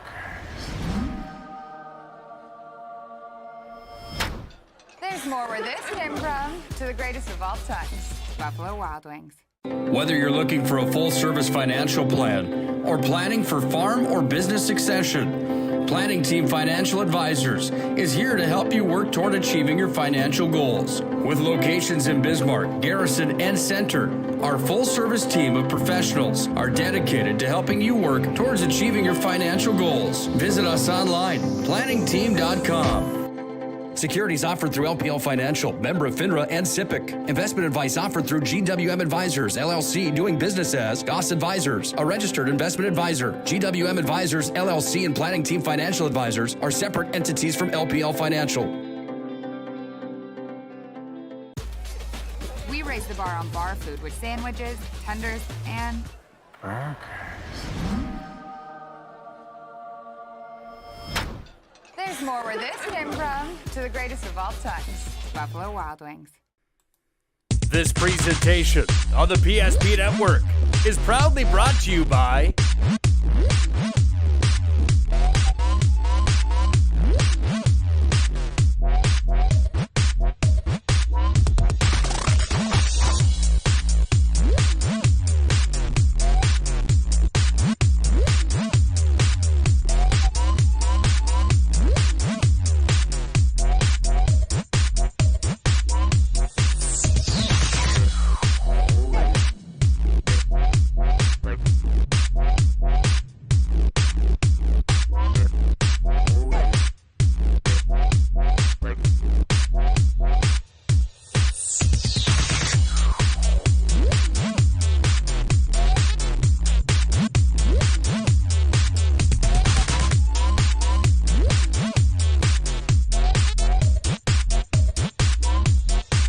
Make sure to like and follow the PSP Network on all social media platforms. PSP Network, it's game day. With 26 flavors, got a sauce for every squad.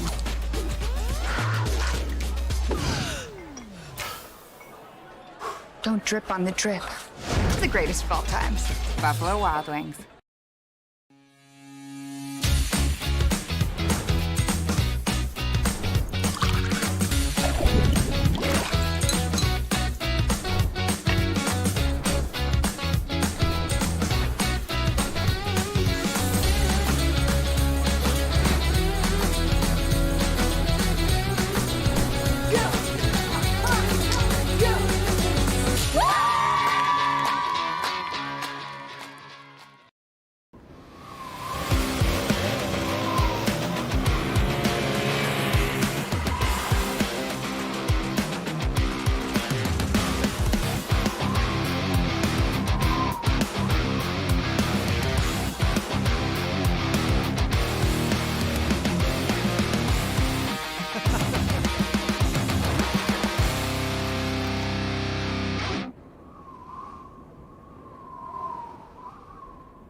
BNC has been here for over 25 years. We're still a community bank that's there for you. When you come in with your business plan, your vision, your idea, we can make it a reality. I love seeing projects come alive for our clients. We're real people helping real people. We know you, and we're always happy to see you. We build relationships. You're part of the BNC family. We are part of the community. It's what we're built on. Yours truly, BNC. You remember where this goes? I don't know. Are you sure it was a clicking and not a zoo? I think your quash litter valve's stuck. Do you even have insurance? If we soak it, it should be good. No matter how much you know or don't know about your vehicle, trust the experts at Tires Plus. Real answers from real mechanics. Purchase 4 eligible Firestone tires and receive up to $120 in a prepaid Visa gift card. Thinking service? Think Tires Plus. Great smiles come from Vibetta Orthodontics. Vibetta Orthodontics is a certified Invisalign provider. Invisalign fits your budget and your lifestyle. Braces for children, teens, and adults with affordable monthly payments. Schedule your complimentary consultation and exam by logging on to VibettaOrthodontics.com or by calling 701-839-6010. Great smiles come from Vibetta Orthodontics. Welcome back to the Bismarck Event Center. Scott Woodmansey, Cole Higlin, Brandon Beater, the executive producer of our broadcast this afternoon. As game number 1 in the books. If you just tuned in, glad to have you aboard on the PSP Network. Century wins game number 1, 66-44. And that sets us up for game number 2. It features the Jamestown Blue Jays. They come in overall record 12 wins, 7 losses. And the Legacy Sabres at 10-9. Jamestown the 4 seed. Legacy the number 5 seed. And Cole, we look at this, and during the regular season, right now the Jamestown Blue Jays have the number of the Sabres as 65-38 back on December 14th. And on February 15th, Legacy was defeated 68-60. And we always go back to the old saying, Cole, it's tough to beat a team 3 times in 1 year. And I guess if there's a time that you want to beat somebody 3 times in 1 year, this is the time you want to do it. If you don't want to be in the case of Jim Petrick, you want to get your first win, and this is a good time to do it right here today. And we always know the 4 or 5 seed's always the most competitive game, usually first round. Coach Petrick's going to have these girls ready. I'm sure he's done the scouting. He's looked at every tendency from Jamestown. And Jamestown, they're going to want to shoot the ball. They're going to want to score some points. They're averaging almost 72 points a game. Giving up roughly almost 60 was what Legacy's putting up. So it's going to be kind of a tale of 2 teams. Jamestown's want to get up and down the court and score some buckets. Legacy's going to be a little more methodical, kind of what we saw a little bit here in that first game against Century, where they moved the ball around a little bit, got high percentage shots. Well, you know, you look too as Legacy coming in here on a 4-game losing streak, Jamestown coming in here on a 3-game winning streak, and these wasn't long ago. It was back on February 15th, roughly, where these 2 teams, as we said, played. So certainly it's a team that really is trying to turn things around in the Legacy Sabres, get themselves back on a winning streak. and Jamestown's just going to try to continue to keep rolling through and hopefully go back-to-back state tournament appearances. So first time for them that they would do that since looking for back since it's 13 and 14. So should be all of those numbers set up for a good game. Yeah, and I think, when you get the 4 or 5 seed, you got pretty equally matched two teams. You try to look, okay, who's going to cancel each other out? So you got Annie Nabwe from Jamestown averaging 14 points and 12 rebounds a game. Then you got on the Legacy side, you got Alyssa Eckroth, who's averaging 11 points and 5 rebounds a game, along with 23 threes right now on the year. So you kind of take those two and go, all right, they're going to neutralize each other. They're probably going to guard each other. Who can stay out of foul trouble? Who's going to push it a little bit on the offensive end? And then who are the unsung heroes on the back end? And, we got Ella Falk averaging 12 points a game, almost 6 assists a game. And you got Katie Falk averaging 10 points. So, again, a lot of opportunities here for Jamestown, which they're going to want to push the tempo a little bit here and not get in the half-court offense. And then the same thing with Legacy. They're going to want to be in the half-court offense. They want to be a little more methodical as far as their shot selection. So, yes, it's going to be definitely a great game, and I'm kind of excited to see who's going to come out on top. Well, it should be a fun one. We'll have it for you right here as you've been listening to our Shields pregame show. Shields offers clothing, footwear, and gear for all your passion from fishing to fashion. Shop sporting goods, clothing, hunting, and fishing gear, and more at Shields of Bismarck and Minot. As our Shields pregame show rolls on with more from the Bismarck Event Centers, you're listening to the West Region Girls Basketball Tournament on the PSP Network.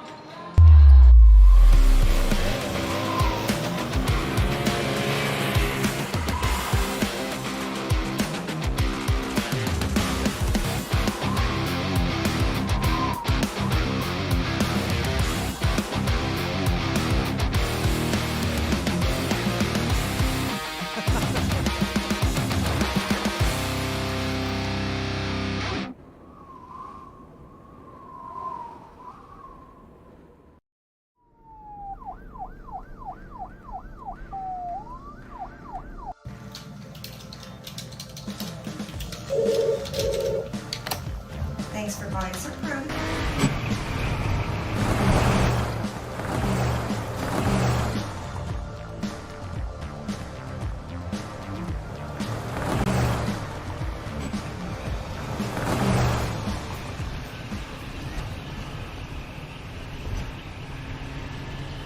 If your eyes could talk, they'd tell you life is better with LASIK. No more reaching for your glasses. No more dry eye from overwearing your contact lenses.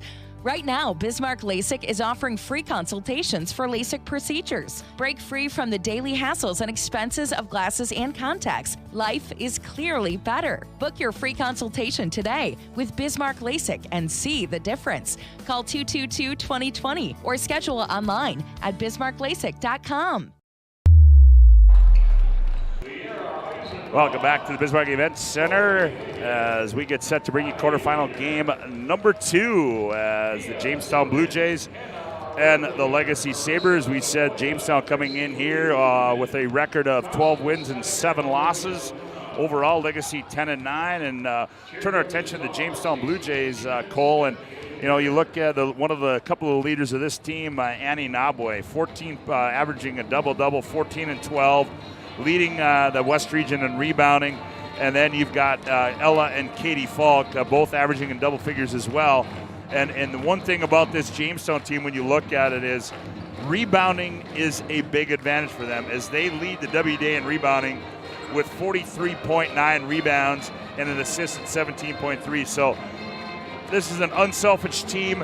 This is a team that's got some experience. They've been to the state tournament, but Nabwe, well, you want to talk about a gal that's athletic. How about this? 2nd in the 100, 8th in the 200, 1st in the shot put, and 1st in the distance at the state track meet. So certainly athleticism runs high in Annie Nabwe. And that's where Coach Skunkberg is going to kind of let her float a little bit, use her athleticism, doesn't want to restrain her too much, and just kind of keep her up and down the court. But the key tonight is going to be keeping her out of foul trouble. Yeah, you got to keep her out of foul trouble. And Katie Falk, another one. She does a great job too. She's 10 rebounds per game for Katie Falk. So certainly a Jamestown team that likes to hit the boards. In number 3 in the WDA is Katie Falk. But the Legacy Sabres, on the other side of things, it's really kind of been an up and down season for the Legacy Sabres as they win 2, lose 2, win 4, lose 2. But Jim Petrick, come tournament time, he's always got his team ready to go. Yeah, no, he does a lot of preparation. He's been scouting, trying to get the tendencies down. He's going to have every out-of-bounds play, every offensive set that Jamestown's going to run. It's just a matter of can the girls execute. And that's really what it comes down to sometimes, is just that execution, that preparation that coach put in all week. And again, you get a little tired, you get a little fatigued, both physically and mentally. And when those happen, that's when those turnovers happen. But if Jamestown's averaging that many rebounds in a game, there's not going to be a lot of transition buckets happening for Legacy. So rebounding, like you mentioned, is going to be a key. But I like to see this Annie Knobway. I haven't had the opportunity to see her yet this year. I've heard some great things about how athletic she is. But, you know, on the other side for Legacy, we have Alyssa Eckroth, who's a junior, 6 foot, getting some D2 looks for her athleticism and her ability to shoot the 3. Yeah, Alyssa Eckroth, as you said, has gotten an offer from the University of Marion, made some unofficial visits at Northern State and Wyoming as well. So a gal averaging 11.1 points per game, 5 rebounds, 23 threes, and with her size and her athletic ability, certainly adding that dimension to her game of being able to shoot the 3 ball really makes her an appealing talent on the basketball floor. Well, you're not going to miss her on the court when you see her bright green shoes she's got on for WDA. That's always when you were coming around, you always see the kids getting new shoes for WDA tournament, got the shoes out there. But no, it's going to come down to those two kind of Xing each other out and who on the other side is going to step up. And you mentioned the Falk girls earlier, but who's going to come up with Legacy? Who's going to be that unsung hero that kind of comes up and gets some unsung hero points that they weren't thinking of and kind of churn the tide for them? Well, this Jamestown team, the one other thing about you look at these for Legacy. I mean, this is a team that has looking to extend their state tourney streak to 6 consecutive seasons, and Jamestown looking to go back-to-back for the first time since 13-14. So lots at stake, and this one should be a fun one. Jamestown Legacy, 4 versus 5 in quarterfinal game number 2 as we inch close to the starting lineups and opening tip, as we'll be back with more on the PSP Network as you're listening to the West Region Basketball Tournament on the PSP Network. Carson, timeout. Who calls a timeout in this game? Me, I'm icing the kicker. Really? It'll give us more time to talk about First Western Bank and Trust. Like our convenient online banking. Along with smart trust service options. We're all about hometown service with bankers that know you and the community. Okay, go ahead and kick. I don't believe this. First Western Bank and Trust. You can bank on us. You have built an amazing life by working hard and doing your job well. Delivering financial advice is what we do well. At Ameriprise Financial, our job is to use our skills, experience, and research to help you become more successful in today's economy. What we want you to walk away from each encounter with is satisfaction in knowing that together, we've done what we can to help you work toward a better future.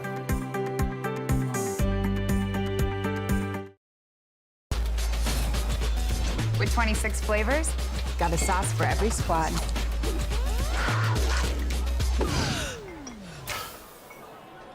Don't drip on the drip. It's the greatest of all times. Buffalo Wild Wings. The magic of what we do really comes down to combining different aspects of patient care. Here at Premier Chiropractic, we love combining soft tissue work, the adjustment, and exercises together. We found that this gets the best results for our patients. We have 3 chiropractors to fit the needs of the entire family, a rehab area for our exercises and equipment, for any athlete to improve performance. Give us a call and we will get you back to doing what you love. The right way to top a sub is with real red wine vinegar made from red grapes and no food coloring. And the right way to film it is in slow motion. Obviously. Because authentic ingredients make a sub above.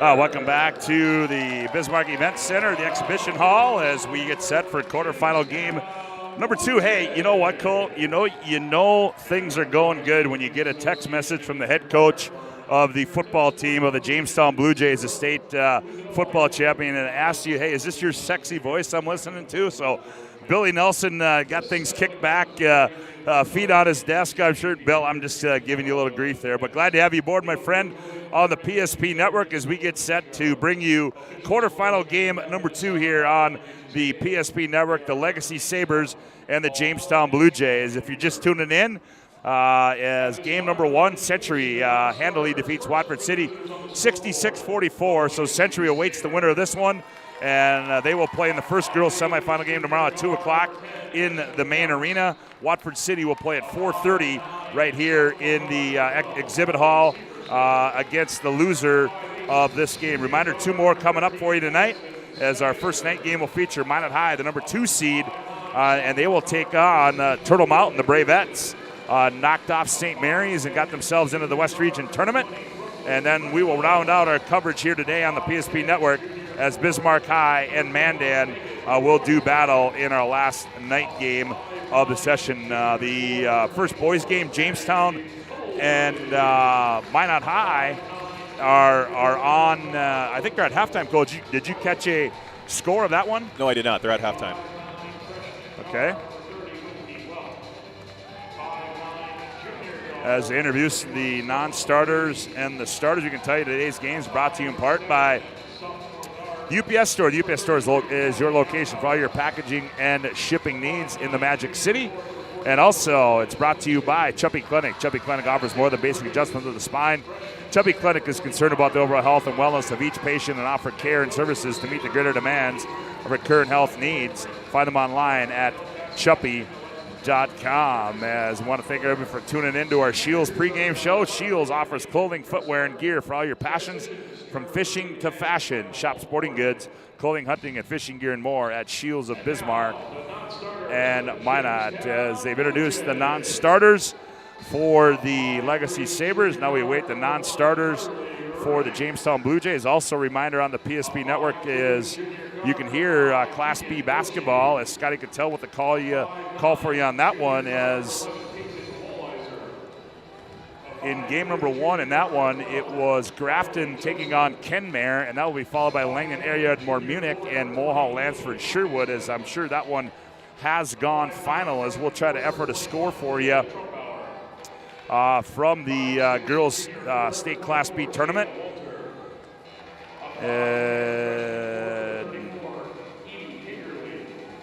Well, yeah, as Langdon leads Mulhall Lansford Sherwood 21-8 in the early going there, as we'll just see what Scotty Cattell has here. Kenmare, Grafton beats Kenmare 59-34. So the Grafton Spoilers will advance, and their back-to-back stays alive up at the girls' state Class B tournament. Well, the starting lineups are being introduced on the floor. They'll go like this. First of all, for the Jamestown Blue, or for the Legacy Sabres, they'll go like this. At one guard, it'll be Halen Weigel. She's 5'8" and a senior.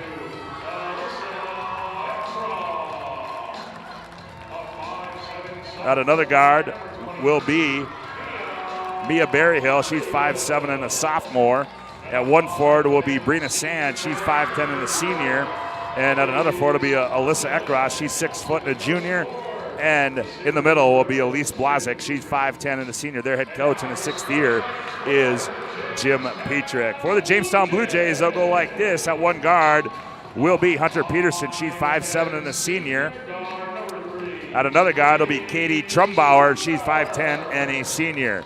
At one forward will be Annie Nabwe, 5'10" and a senior. And at another forward will be Ella Falk. She's 5'10" and a junior. And in the middle will be Katie Falk. She's 5'8" and a junior. Their head coach in his 12th year, Andy Scunberg. Hey, a little bit of information, Cole, that I can pass along to you down there talking to both coaches for the game is that Jim Petrick was the officiant at Coach Scunberg's wedding. Really? Up in Duluth, Minnesota. And Petrick said, if I lose for the 3rd time to you this year, I'm annulling the marriage. That just goes to show some of the sportsmanship and just these guys are competitors, but they understand the bigger picture of things and being friendship. Absolutely. As the Blue Jays and the Sabres break the huddle in their black and Vegas gold uniforms. Jamestown in their whites with blue trim. And we are ready to go for quarterfinal game number 2 on the other side. 28-25, just the start of the second half. Jamestown trailing Minot High as Nobway will go up against Brina Sand, and we are ready to go. As Nobway controls the tip, and it is into the hands of Ella Falk. She goes baseline, running jump runner on the baseline by Hunter Peterson's no good. Loose ball comes out to Trumbauer. She gets it down low to Katie Falk in the right corner. Here's Peterson, left-hander, slings and delivers. Hunter Peterson knocks down a 3 from the right corner. Back with it come the Sabres. Barry Hill controls, gets it off to Eckroth. Now left wing, they go to Brina Sand. Sand on the bounce, back to Eckroth. Eckroth goes baseline, cut off. Now reverses her dribble, now back to Sand. Good closeout by Nobway. Sand on the baseline, shot is short. Body's on the floor, ball's loose, and it's going to be off of Legacy. It'll go back to Jamestown. Jamestown's decided to come out man-to-man. They're not switching the ball screens out there on Legacy. They're just going to stay with their girl the whole way, which is going to be an indicator of how they turn that corner. Pressure applied. Now they back off as Nobway works it up. She gets it off to Ella Falk. Dribble enter in the right wing. Hands it off to Katie Falk. Now they try to find Peterson down low, taken away. Up the left side, here comes Barry Hill. Barry Hill, jumper, left elbow, too strong. Nobway climbs the ladder, tips it out of there into the hands of Falk. That's Katie with it. Nope, that's Ella. Now she delivers to Katie on the weak side. Katie attacks, misses it, and she's going to be fouled in the act, and she will shoot 2. Foul's going to go against Mia Barry Hill. Pick up her first. Yep. First personal. That'll be the first team foul for the Sabres. Free throw up and good for Katie Falk. 4-0 our score. Blue Jays lead on the BNC Bank scoreboard. Second one, sets, fires, and got them both. Did Katie Falk.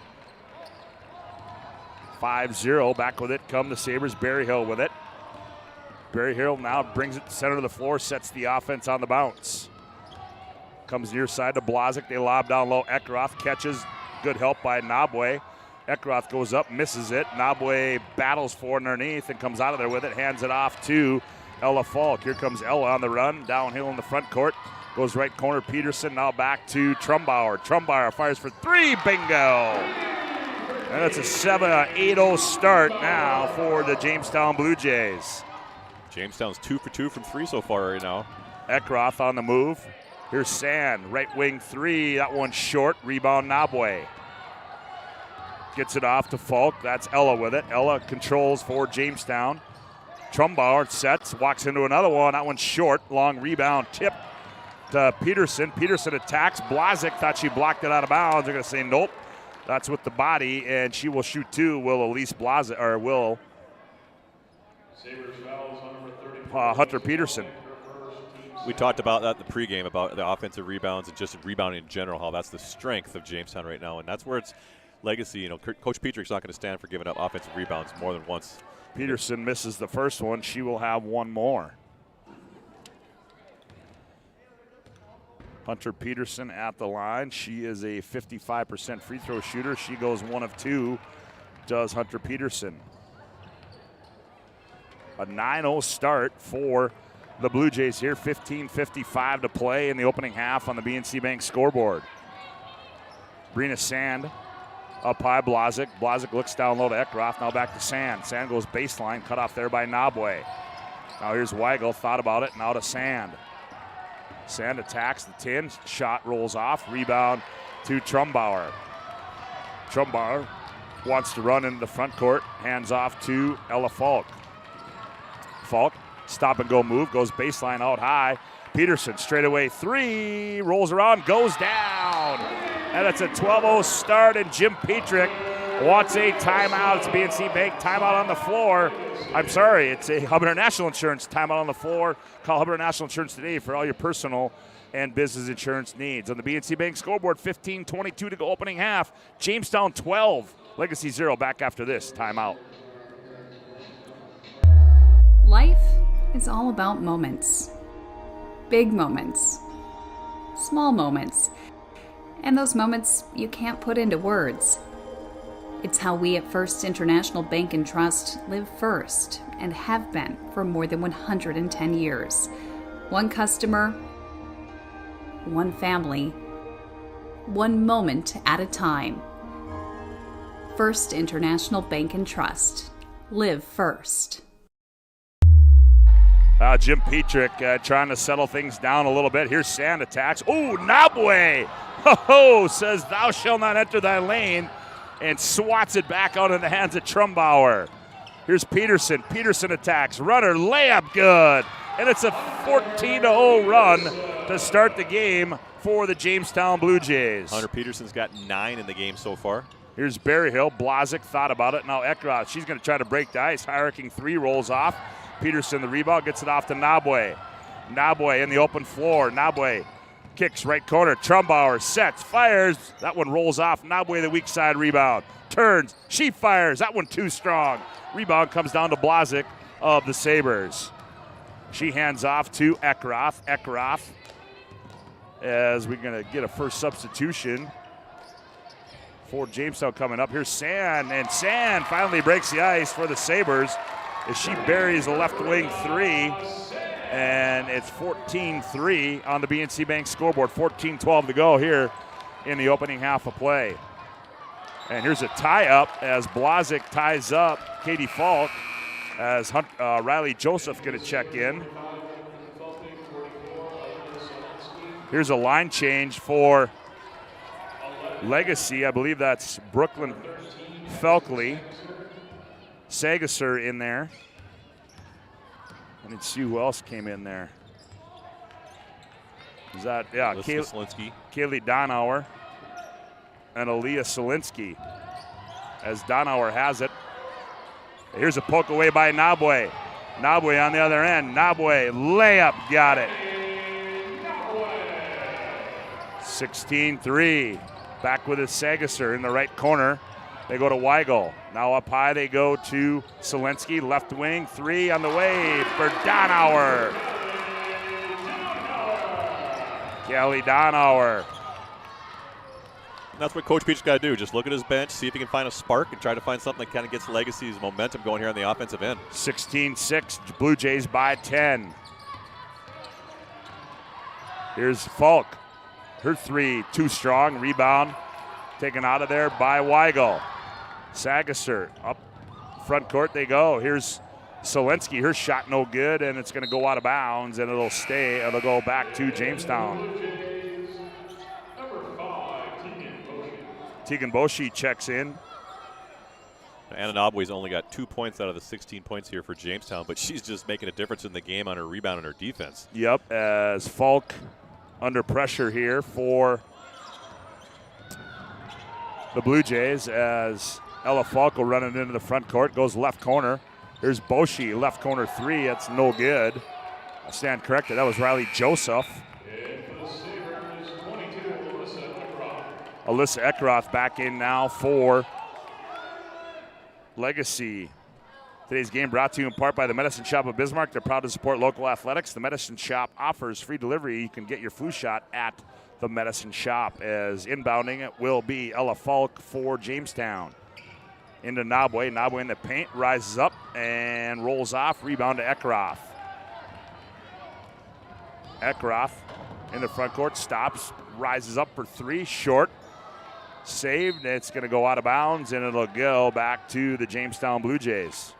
She was in rhythm. I mean, her feet were set. She was square. It was in rhythm. You don't mind that shot. Unfortunately, it came up a little bit short, but the opportunities are there, and sooner or later they're going to go down. 16-6 our score on the BC Bank scoreboard. 12:36 to go in the opening half. Here comes Nabwe up the near side. Annie on the bounce in the red shoes, black socks. Shakes, bakes on the right elbow, and over to go. Now goes cross court to Boshi. Boshi reverses her drill, has it poked out of bounds by Addison Sagasser, and it'll stay with the Blue Jays. How about Coach Scunberg? He's like, move it. Get that ball moving. Well, look where he's out on the floor. Degner out to the shield sign. Here's Nabwe, the runner down the right side. Ooh.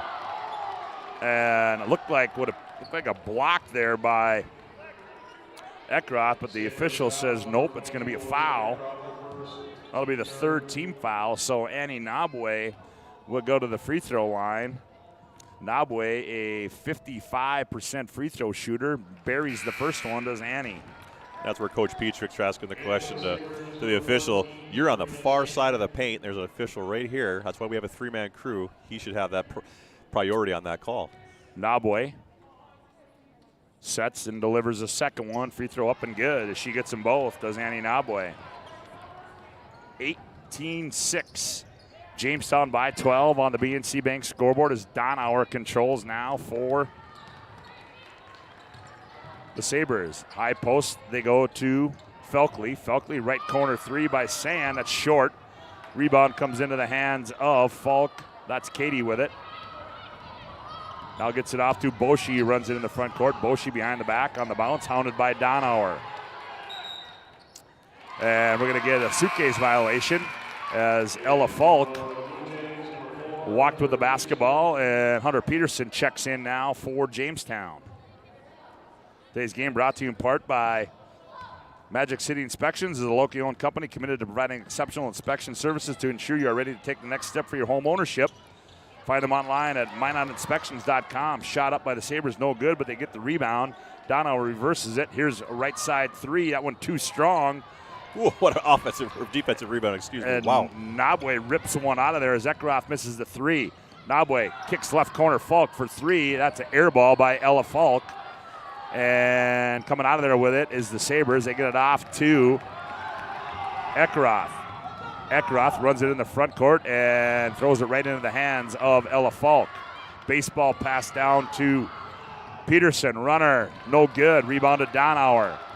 Donauer back the other way. Gets it up in the front court to Ekroth. Ekroth baseline. Step through move. Nope. Suitcase violation. Will go back the other way. That's three possessions in a row where the Sabres have turned it over. Now back in is Elise Blazik now for the Sabres. We mentioned it earlier. Legacy likes to run the half-court offense and get a good, high-quality shot, and there's those transition ones just seem like they're a little out of control at times.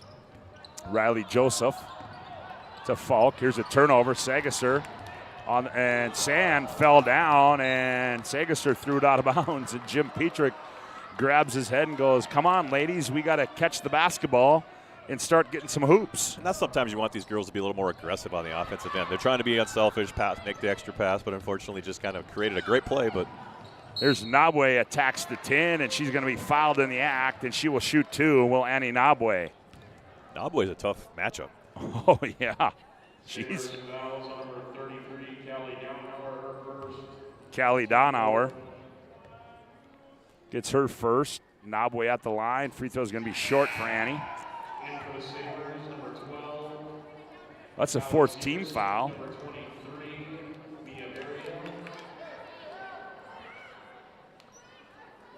Berryhill back in for the Sabres as Nabwe will have another one. Second one, got that one.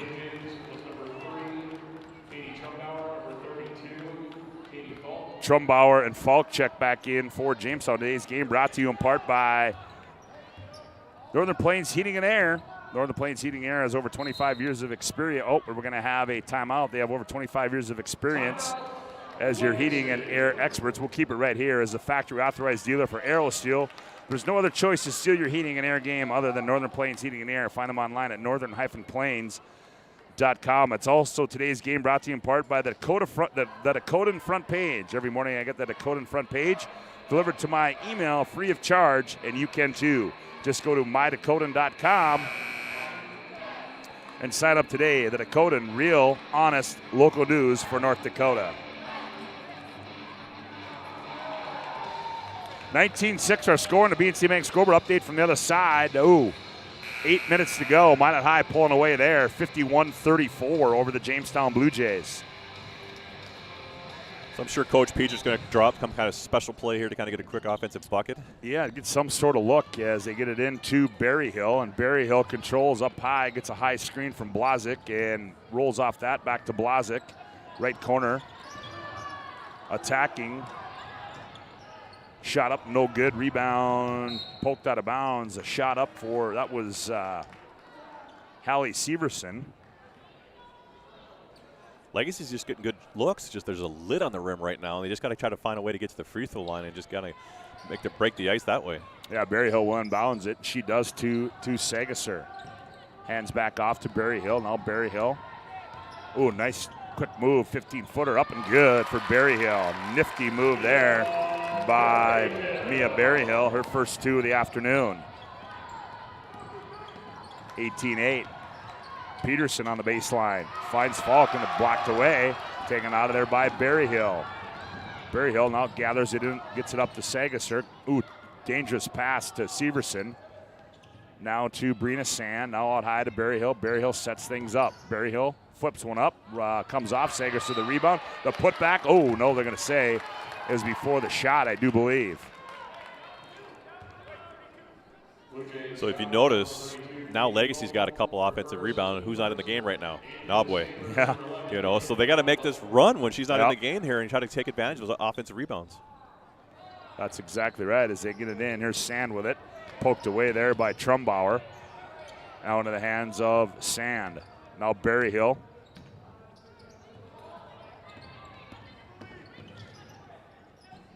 Here's Sand with it. Berryhill, left wing 3 is up and good for Mia Berryhill. That's her first three-pointer in the game. She's got 5 here in the first half. That's 19-11. Lead down to 8. 9:05 to go on the BNC Bank scoreboard. Here's Trumbauer. Gets it off to Katie Falk. And they throw it out of bounds to the Blue Jays. Ella Falk going to check in now for Jamestown. That's 2 empty trips here for Jamestown, and Nabwe has been sitting on the bench here for about a minute and a half. Obviously, he wants to rest her, but he doesn't get a bucket here at least this next transition time. They're going to be subbing her back in. As on the bounce is Berryhill. Berryhill gets it to Blazik. Skips it in the right corner to Brina Sand. Sand attacks in the paint, turns baseline, goes up, blocked by Trumbauer. Into the hands of Severson. Through her hands, here's Berryhill for 3. Oh, a heat check for Mia Berryhill, and she's got a quick 8, and it's now 19-14. Sabres back to within 5. As we look down on the bench, who's subbing in? Here's Joseph. Nope, that's Hunter Peterson with it. Now they come near side to Falk. Katie now goes to Ella. Ella, right elbow, stop and go move. Now left elbow. Now they go to Peterson. Peterson hounded there, ball tipped away. Here's Ella Falk, runs it down, 3 to shoot, 2 to shoot, 1 to shoot. And a tough shot and too strong, and the long rebound comes out to Berryhill. Lead pass to Blazik and Severson. Ooh, she runs it down, poked out of bounds. It'll stay with the Legacy Sabres. Little ragtag basketball there. Well, and that's the power of the three-pointer, right? Berryhill hits 2 of them here in the last 3 minutes. Kind of cuts the game down to 5 minutes here and kind of give some momentum back to Legacy, and you can just see the Legacy bench. They're all standing up cheering, excited for the opportunity to get back in this game. Here comes Berryhill with it. Berryhill gets it off to Weigel. Now baseline. Severson. Here's Berryhill. Another heat check. Ooh, that was close. Blazik battles for the rebound, gets it, bounce, goes up, shot missed, but she's going to be fouled, and she will shoot a couple. Good work down low there by Blazik. Oh, that's the 6'3 freshman, Brooklyn Feichel, in the game here. Felkley, I believe that is. Yep. Subbed her into the game. Good offensive rebound.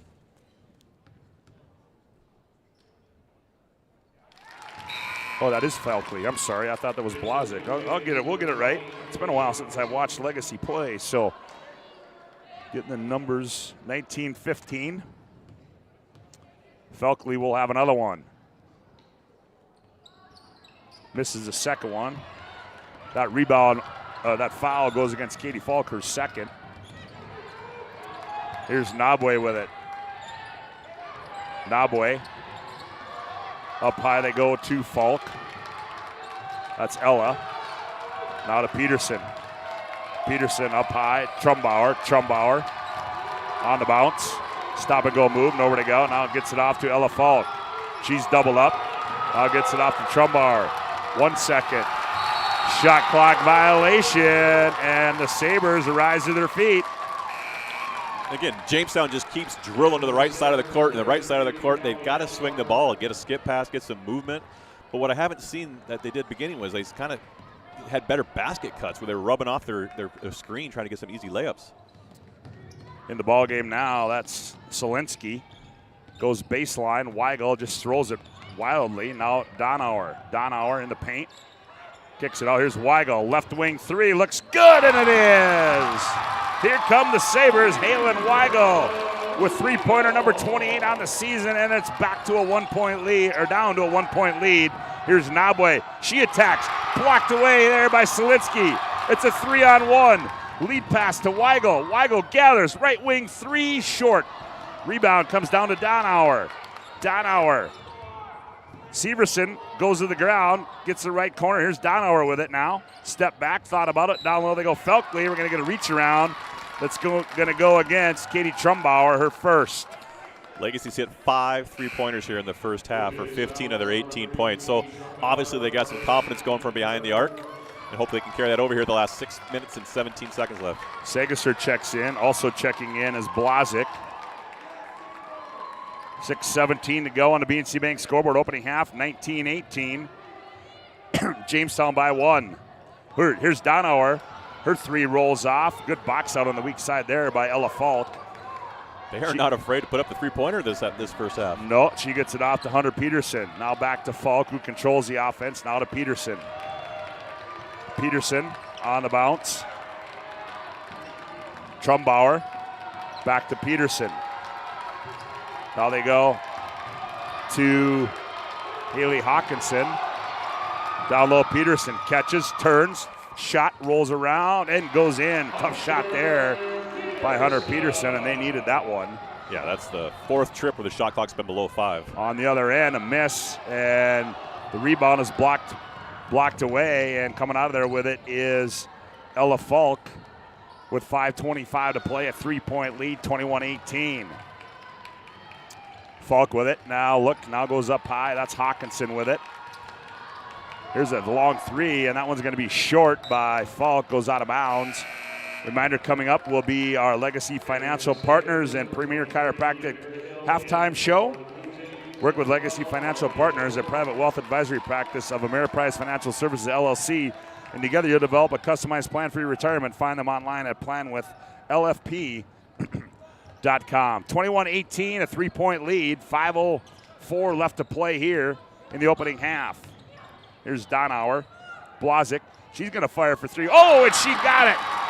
Elise Blazic, 3-pointer number 5 on the year. And we've got a Hubbard National Insurance timeout on the floor. 4:53 to go. Opening half of play on the BNC Bank scoreboard. Legacy 21, Jamestown 21. You're listening to the West Region Tournament on the PSP Network.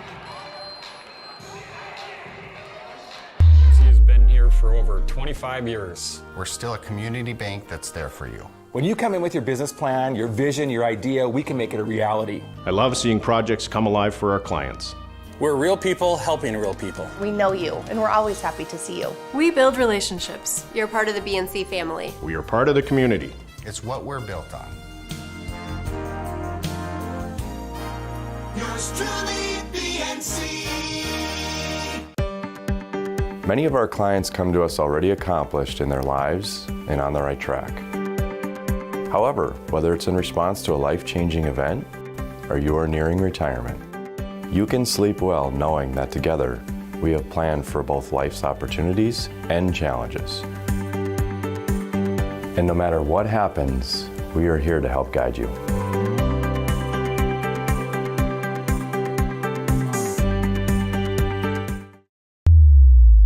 Hey, today's game is brought to you in part by Prestwich Orthodontics, specialized in braces and Invisalign for all ages. We offer free consultations and financing options to make it easy to take your smile to the next level. Visit minotbraces.com today to get started with a free virtual consultation. Prestwich Orthodontics. We're tied at 21. Here's Nabwe back with it. Goes to Peterson. Peterson gets a high screen, goes off it from Nabwe. Ball taken away, now taken back. Down low, Ella Falk, left-handed layup up and good. Good deliver there by Hunter Peterson. Falk's first two. Century, another 3-pointer. Ooh, Berryhill, ball buried that one. There's a rebound. Oh, they're going to say it's on the floor. Oh, as Eckroth flipped it up, but they're going to say it happened on the floor, and that's going to go against Annie Nabwe. Right now in the first half, Legacy has 6 3-pointers made, only 1 field goal and a free throw. So obviously the three-point line has been their favorite spot to shoot from here tonight.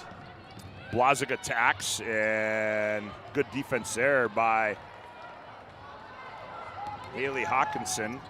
Nabwe in the front court to Falk. Falk goes baseline, cut off there, now goes out high to Joseph. Now to Peterson. Left-hander gets it off to Ella Falk. 3:52 to play here in the opening half. Joseph, now Nabwe loses it, now gathers it back. Nabwe's going to fire for 3. That one comes off, rebound to Berryhill. Berryhill up the far side, they go to Sagasser, skips it. Blazic thought about it, good close out there, attacks, step through, flips one up, falls down, goes out of bounds, and it's going to go back to Jamestown. Coach Skunkberg's trying to get Jamestown to speed it up a little bit, but they've had about 4 or 5 trips here where the shot clock has got to 5 seconds. And when you get to that, you're just not running offense. You're just kind of methodically moving the ball around with no mission and direction where you're trying to go. Premier Chiropractic, a sponsor of our halftime show, focused on improving the health of the Minot and surrounding areas through the most cutting-edge advances in natural health care today.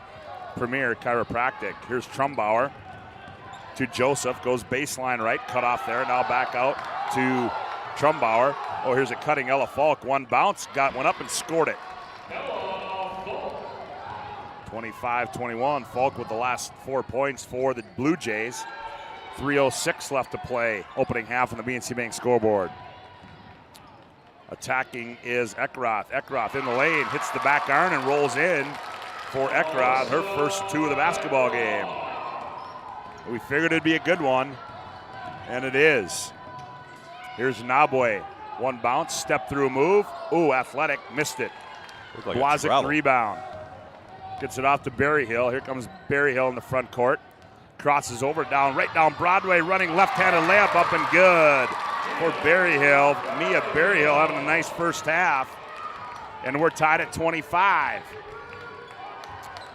Falk in the front court, gets it to Nabwe. 2:23 left to go. Opening half.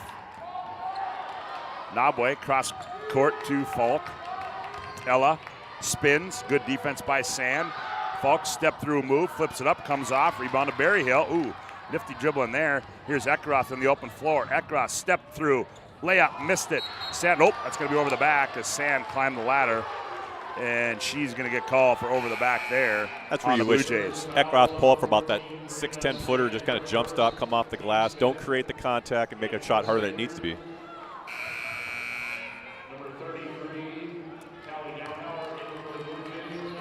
Callie Donhauer checks in.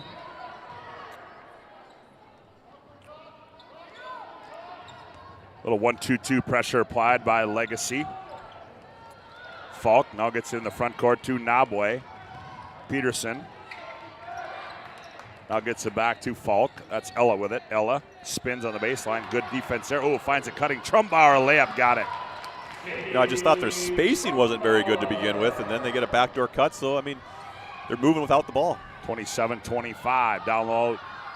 Turn Felkley. Shot. Oh, they're going to say she walked before that. That would have been an N1, but Felkley walked before she converted the hoop and the harm. 27-25. A minute 28 to play on the BNC Bank scoreboard. Here's Peterson with it. Peterson attacks. Running left-handed layup high off the glass is good for Hunter Peterson. She's got 13 in the first half right now. 29-25. Here's Sand. Sand goes baseline. Now back to Eckroth. Eckroth puts it on the floor. Has it poked away. Gets it back. Runner off the window. In and out. Rebound to Ella Falk. To Nabwe. Under a minute to go. 55 seconds in the opening half. Here's Nabwe. Here's Peterson, right side 3, too strong, rebound to Felkley. Felkley in the front court, poked away by Trumbauer. Into the hands of Nabwe. Nabwe, that could have been a travel there, and the ball's going to go out of bounds, and it's going to go to the Sabres. Got 2 transitions with the post bringing the ball up the court. I'm just thinking of all my coaches over the years. Jump, stop, and get it to the guard. Oh, and yep, that's right. Donauer controls. Here's Sand, works off a screen from Solinsky. Now to Donauer. Donauer with the headband on, hands off. Oh, here's a long, that's Donauer with a long three off the deliver from Berryhill. That's her second three in the first half with 6 so far in the game. Was that Berryhill with the three or Donauer? I had Donauer. That's what I thought it was. 29-28, 4 seconds. Trumbauer attacks, runners up and good at the buzzer as Trumbauer gives the Blue Jays a 3-point lead going into the halftime. At the break on the BNC Bank scoreboard, it's Jamestown 31, Legacy 28. We'll come back with our Legacy Financial Partners and Premier Chiropractic halftime show. You're listening to the West Region Tournament on the PSP Network. At Shots Crossroads, we make 8 gallons of homemade ranch dressing every day, so you can smother your dinner salad with it, dip those crispy golden french fries in it, and dunk your breaded chicken strips. You can even cover your... Wait, no. You can't put ranch on steak. Or can you? Shots Crossroads. Don't forget the ranch. Whether you're looking for a full-service financial plan or planning for farm or business succession, Planning Team Financial Advisors is here to help you work toward achieving your financial goals. With locations in Bismarck, Garrison, and Center, our full-service team of professionals are dedicated to helping you work towards achieving your financial goals. Visit us online, planningteam.com.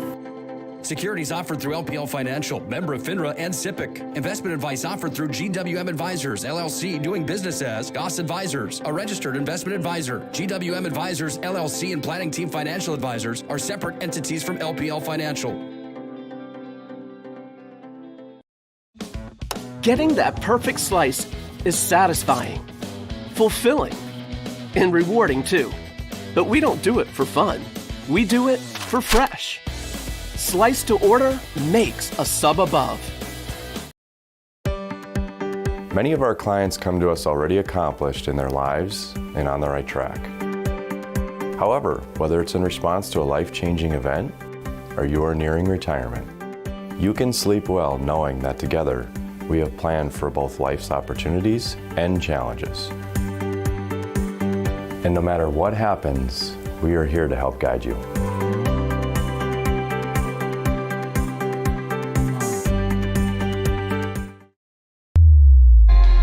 Welcome back to our Legacy Financial Partners Premier Chiropractic halftime show. Cole Higland, Scott Woodmansey with you. Glad to have you aboard on the PSP Network. Brandon Beater, the executive producer of our broadcast, cameraman. Boy, I tell you what, you want to see a guy that's multi-talented, just come on up here to the press area and you'll see a guy that can do it all. As we're at halftime here, 31-28. As the game next door has gone final, Minot wins that one by a score of 60-51 over the Jamestown Blue Jays. So Minot will move in to the semifinals tomorrow. As here, 31-28 at the break, and Cole, it was kind of the first half was kind of a tale of two quarters. I mean, it was Jamestown early, then it was Legacy late, and then Legacy was able to hang in there. So now, Jamestown was on the verge of maybe blowing this one out, but Legacy tied it up, and I expect that's the way this might stay the rest of this second half. Well, I assume Jamestown's going to defend the three a little bit better here in the second half. They hit 6 threes when they were down, and so that's what got it back into the game there. And that was kind of led there by Mia Berryhill was the one who kind of got hot there for a while for the Legacy Sabres. Well, if you're just tuning in, game that earlier, our first quarterfinal game on the PSP Network, it was was Century defeating Watford City 66-44. So Century will move in to the semifinal round. They'll play at 2 o'clock tomorrow afternoon in the main arena. And Watford City will play at 4:30 over here in the exhibit hall. They'll play the loser of this game. As we said, the boys game just went final. Minot High wins that 60-51, so they advance. and they will await the winner of game number 2 between St. Mary's and Dickinson. Has got some gymnastics as our halftime performance as you're listening to the Premier Chiropractic Legacy Financial Partners halftime show. Legacy Financial Partners is a private wealth advisory practice of Ameriprise Financial Service, LLC. Visit them at planwithlp.com. And Dr. Kurt Mason and Dr. Cody Haugen and Dr. Becky Prairie Domeries can be found at premierchiropracticnd.com. We're at halftime where Jamestown leads at 31-28 on the BNC Bank scoreboard. As we'll back with more as you're listening to the West Region Tournament on the PSP Network. The magic of what we do really comes down to combining different aspects of patient care. Here at Premier Chiropractic, we love combining soft tissue work, the adjustment, and exercises together. We found that this gets the best results for our patients. We have 3 chiropractors to fit the needs of the entire family, a rehab area for our exercises and equipment for any athlete to improve performance. Give us a call and we will get you back to doing what you love. This presentation on the PSP Network is proudly brought to you by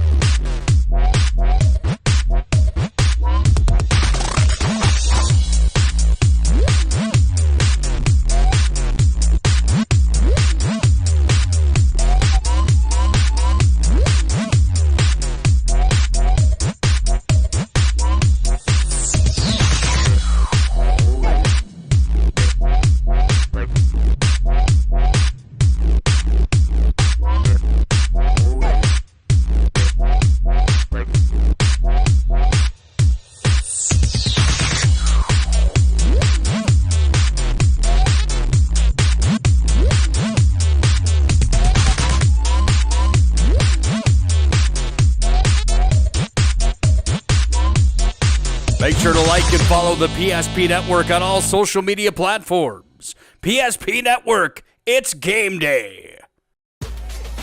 We raise the bar on bar food with sandwiches, tenders, and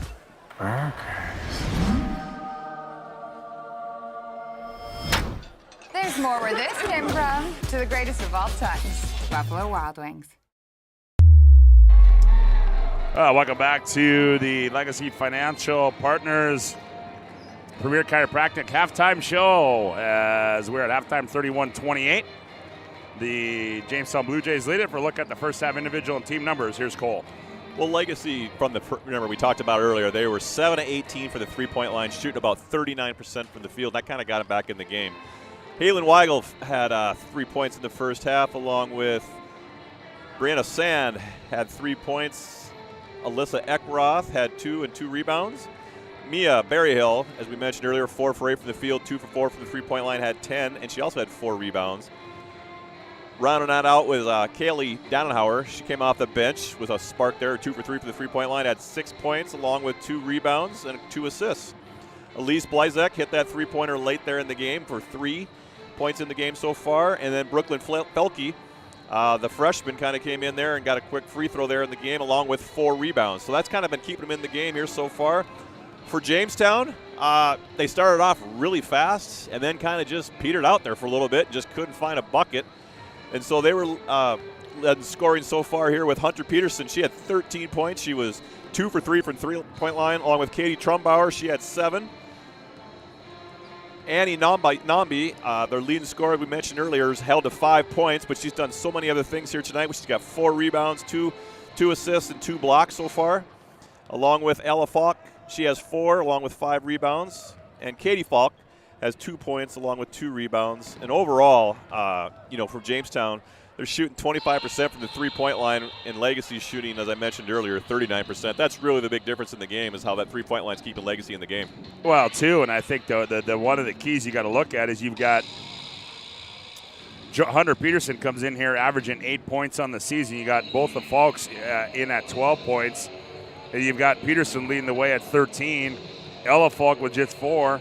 And Katie Falk with just 2. So Hunter Peterson really has been that spark plug for Jamestown in that first half, Cole. Well, and Coach Skunkberg does a nice job. He knows she likes to go left. She's left-handed. He puts her on the left side of the court. The ball gets reversed. She gets a hard line drive to the hoop, and she gets a nice bucket. So now she's got some quickness where the defense is kind of back off her a little bit. She's knocked down 2 threes so far. Well, we're at halftime as we await the start of the second half as you're listening to the Legacy Financial Partners Premier Chiropractic halftime show. We'll be back with the second half after this timeout. You're listening to the West Region Tournament on the PSP Network.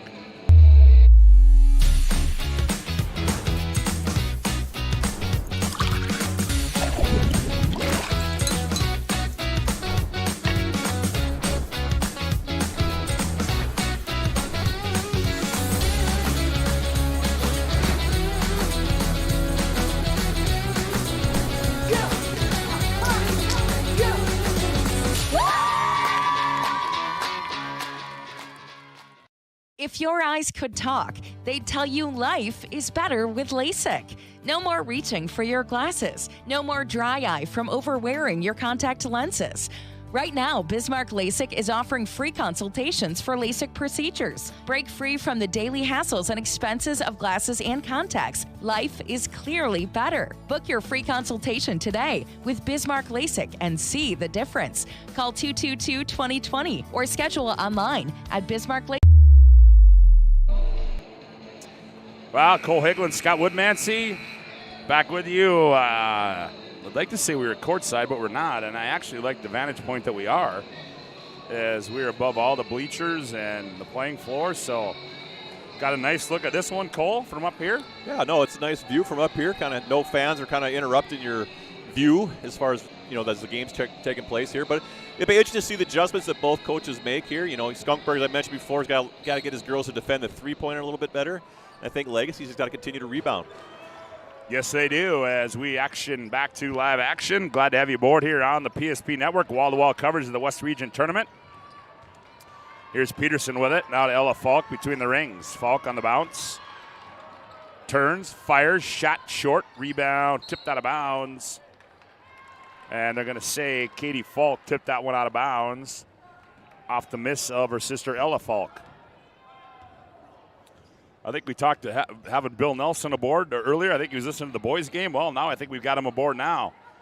Glad to have you aboard, Coach. Here's a three from the left side there by Eckroth. No good. Rebound run down by Brina Sand. The Sabres will reset, trailing this one by 3 at 31-28. Here's Berryhill with it. It's an itchy trigger, hounded by Ella Falk. And ball's loose, and Berryhill comes out of there with it. Berryhill, the runner on the left side, scored, and she's fouled. The hoop and the harm for Mia Berryhill.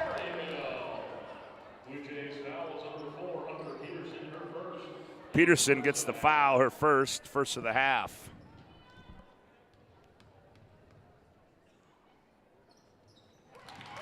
Oh, I stand corrected, see?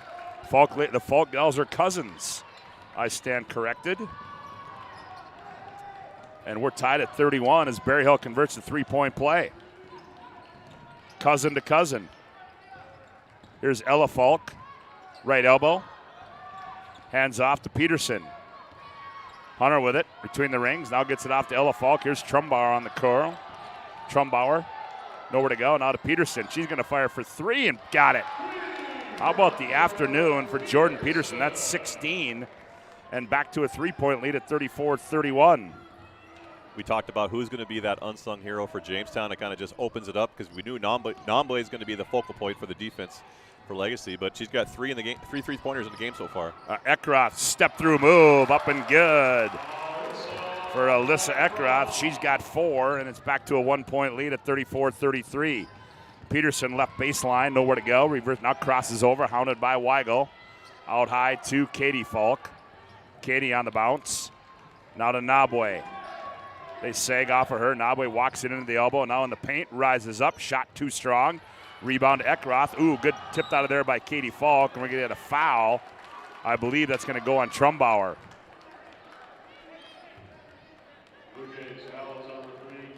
It is. That's where I like Jamestown to use Namble in a pick and roll situation because they're backing off around the perimeter jump shot. So let's use her to set a ball screen, free up your shooters, and then flash to that basket, get some buckets. Yep, as Nabwe has been quiet here this afternoon. Annie's with just 5 points. Set screen there. Here's Eckroth. Ooh, she's going to set, fire a high-arcing three, and she buries it. Oh, boy. That was from the North Wild Wings right there for Alessa Eckroth. 36-34, the first lead of the ball game for the Legacy Sabres. Here's Peterson with it. Peterson now skips it over to Trumbauer, high right side. Trumbauer looks down low, cross court to Katie Falk. She's going to fire. That one missed everything. Nabwe, right place, right time, turns and fires, and she's going to be fouled, and they're going to get Blazik with the foul, I do believe. Second, team's third, and to the line will be Nabwe for the Blue Jays. And he sets, and first one short. Today's game brought to you in part by the UPS Store. The UPS Store is your location for all your packaging and shipping needs in the Magic City, the UPS Store. Nabwe misses them both. Eckroth the rebound. She wants to run. Hesitation move. Runner on the right side, throws it up. She's going to be fouled in the act, but she will shoot two. And who's going to get called for the harm in this one? Yep, and they're going to get Trumbauer with it. That's going to be her third. You like the aggression from Alessa Eckroth. She knocked down that NBA three. Now she's starting to attack a little bit and hopefully bring this momentum back into Legacy for the second half. Eckroth, free throws up and good. She's got 6 in the second half, 8 in the game so far. So nice aggression. I'm sure Coach Petrick kind of had a one-on-one conversation with their leading scorer. Well, yeah, now you just got to start attacking. 37-34. Eckroth will have another one. Sets and delivers. 38-34, a 4-point lead as Eckroth gets them both. She's got 6 points. Reverse layup is up and good by Katie Falk. And we've got a quick timeout. Hubbard National Insurance timeout on the floor. We'll keep it right here. It's just a short one as contact your local Hub agents Leif Olson and Josh Cattell for your personal insurance needs. This afternoon's game is brought to you in part by Northern Plains Heating and Air. Northern Plains Heating and Air has over 25 years of experience as your heating and air experts, as the factory authorized dealer for AeroSeal. There's no other choice to seal your heating and air game other than Northern Plains Heating and Air. Find them online at northern-plains.com. And also brought to you by Jersey Mike's. Make sure to vote for this week's Jersey Mike's Player of the Week on the PSP Network Facebook page. Jersey Mike's is a sub above. 38-36 on that reverse layup by Katie Falk. She's got 4 points. That's her first field goal of the afternoon. Well, and it just seems like the second half, Jamestown doesn't know what they're doing on offense. If they don't get a basket cut, it seems like they dribble to the corner, they pick up their dribble, kind of get a little bit of a panic in there, and then they need to start getting some movement where the ball screen's trying to free up some of their scores. Here's Eckroth, left corner. They go. Sagasser thought about it. Hounded by Nabwe. Now back out to Eckroth. Jamestown went zone. Yes, they did. Eckroth. Here's Berryhill. Attacks. Sand. Up high to Eckroth. Eckroth hounded by Peterson. Now to Sand. Sand, a right wing three. That one rolls off. Weak side rebound pulled out of there by Ella Falk. Falk hounded by Sagasser in the backcourt. Now runs it in the front court. Still on the bounce. Gets a high screen from Katie Falk. Ella crossover, goes baseline. And, leaves it for Peterson in the lane. Nifty pass there. Point blank shot missed. It's out of bounds. It's going to be off Legacy. It'll go back. It'll stay with the Jamestown Blue Jays. Kelly Donauer checks in. Also, here comes Aaliyah Solinsky. Checks in. 38-36, Legacy by 2. 14:09 left to play on the BNC Bank scoreboard. They inbound it to Joseph. Joseph, baseline over to go, and out to Nabwe. Nabwe operates, gets in the lane. Finds Peterson. Now she skips it cross court to Joseph through her hands and out of bounds. And we'll go back the other way as the Sabres will control, leading this one by 2. Skunkberg is just shaking his head in frustrations, not knowing what more he can do. He called a timeout to kind of settle him down a little bit. Turnovers are starting to be an impact in the second half. Donauer, Sand, skips corner to Selinsky, catches, fires for three. That one rolls off. Sand the rebound, and what are we going to have here? And they're going to get Sagasser with the push on the backside. That was a hard call just because it didn't seem like they were much contact. Wanted to stay tuned for our planning team financial advisors, Shots Crossroads. Post-game show coming up. Planning team financial advisors helping clients work toward financial freedom. Here's Falk with it. That's Ella. Ella's still on the bounce. Now goes to Joseph, left wing. She goes to the elbow, nothing there. Now to Katie Falk. Now Nabwe.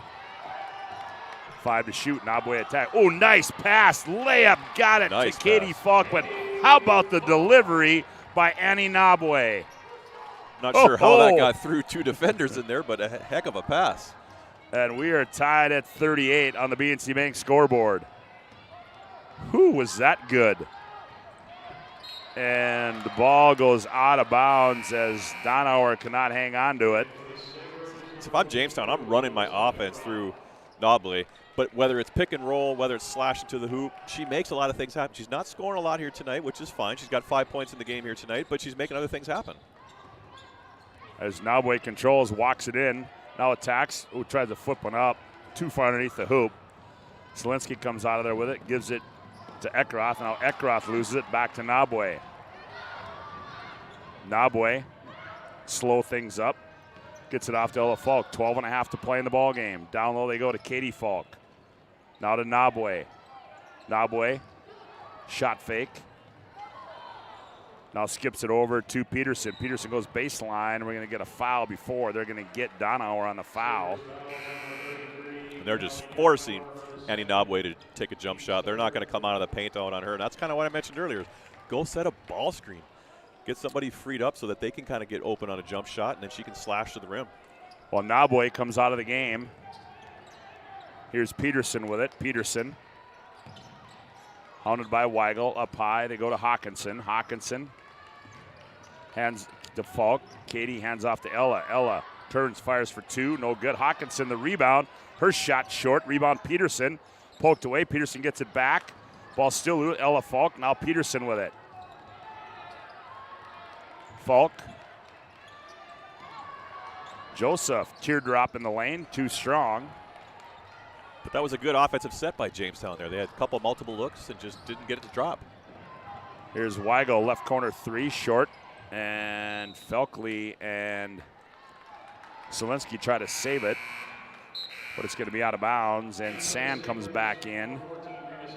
Here comes Boshi in for the Blue Jays. Berryhill back in.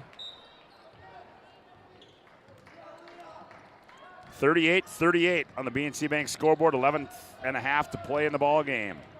Quarterfinal game number 2. The winner gets the Century Patriots. Here's Peterson with it. Peterson to Ella Falk. Ella on the bounce, free throw line, nowhere to go. Now they lob down low to Katie, and ball's loose, taken away by Eckroth. Here's a leak out. Weigel. Weigel all alone. Gathers. Layup. Got it.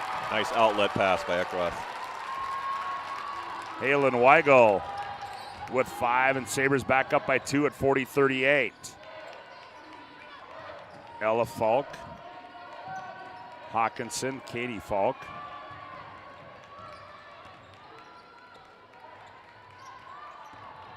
Now Ella with it. Now Hawkinson. Very deliberate as Jamestown. 5 to shoot. Here's Ella Falk. 2 to shoot. 1 to shoot. Ella's got to fire one. Oh, almost made it. That goes in and out.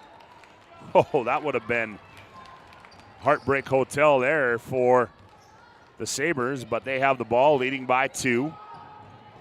Eckroth steps in. 18-footer. Rolls off. Rebound to Katie Falk. Gets it off to Boshi. Boshi crosses over. Hands off Peterson. Well, Jamestown just gotten really deliberate offensively, haven't they? You know, we mentioned earlier how Hunter Peterson was shooting the ball so well. She's only got 1-3 the second half. They need to run a set play or something to get her open. Yeah, they just. Falk loses the basketball. Sand on a quick breakout. Here's Berryhill. They got the numbers. Eckroth, the trail, one bounce. Shot off balance, up and good for Eckroth. And we've got a timeout on the floor as Coach Skunberg wants to talk things over. It's a Hub International Insurance timeout. Call 355-3100. Ask for Michael Borman for your commercial insurance needs. And the BNC Bank scoreboard, 9:40 to go in the ball game. It's Legacy 42, Jamestown 38. You're listening to the West Region Tournament on the PSP Network.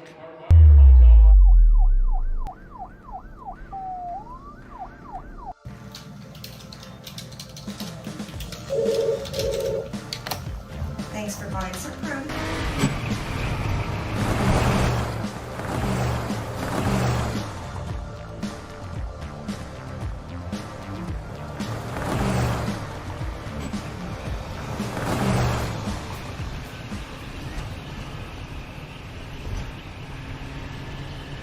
You remember where this goes? I don't know. Are you sure it was a clicking and not a zzz, zzz? I think your quash leader valve's stuck. Do you even have insurance?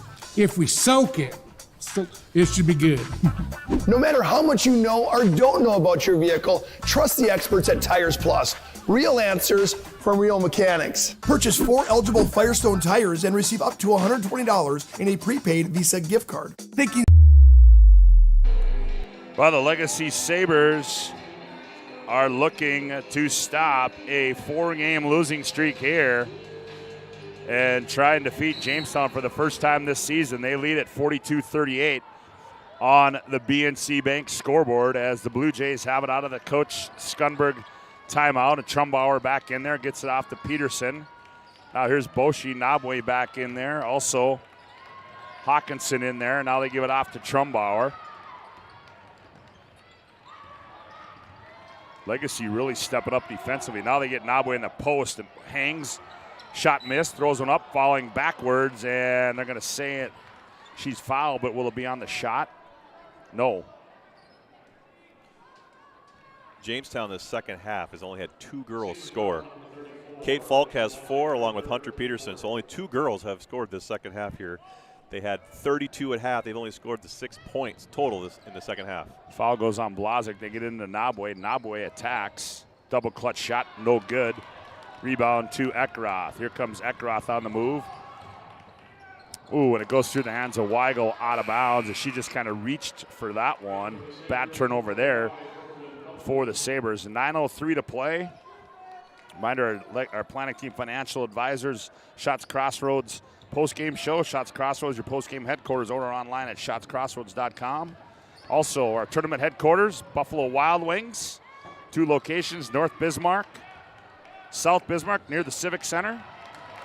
Get over to Buffalo Wild Wings in between games. If you're looking for a meal, here's a steal. Here goes Eckroth. Oh, the C's part, and she attacks and scores.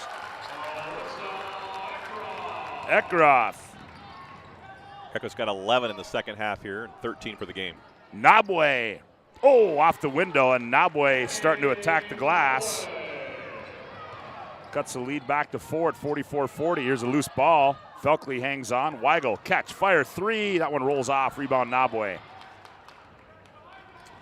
And he runs it up into the front court. Here's Trumbauer. She's going to fire a left wing 3. That one's short. Felkley the rebound. Ooh, they had Sand on the breakout. Didn't see her. Now they get it to Berryhill.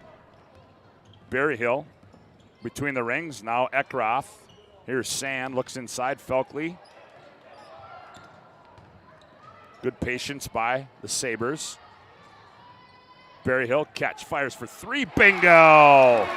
Woo! The left-hander slings one up there. That's 16 in the game for Berryhill with, what is that, 4 3-pointers? 47-40. Sabres by 7. Boshi, oh, suitcase violation. She traveled with it.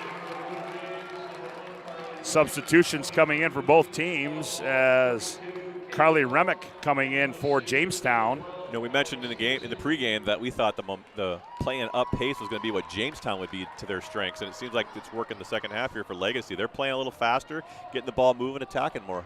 Yeah, 7-point lead for the Sabres. They have the ball. Severson, oh, wow! Return to sender. Oh, Nabwe sent that one right back at Severson. That was bump set That spike. was violent right there. Ella Falk right down Broadway, and she misses it. She's going to be fouled, but whoo, boy. That might be the jobber's move of the game there. Elevate, young lady. She timed that perfect. That was a big-time block there by Annie Nabwe, and at the line is Ella Falk. Her free throw is up and good. 47-41, 7-13, make it 47-42. How many girls can block that shot without getting a foul? Well, how many girls can get up that high and block that shot? Here's Brina Sand, her shot in and out. Nabwe battles for it. Ball tipped into the hands of Katie Falk.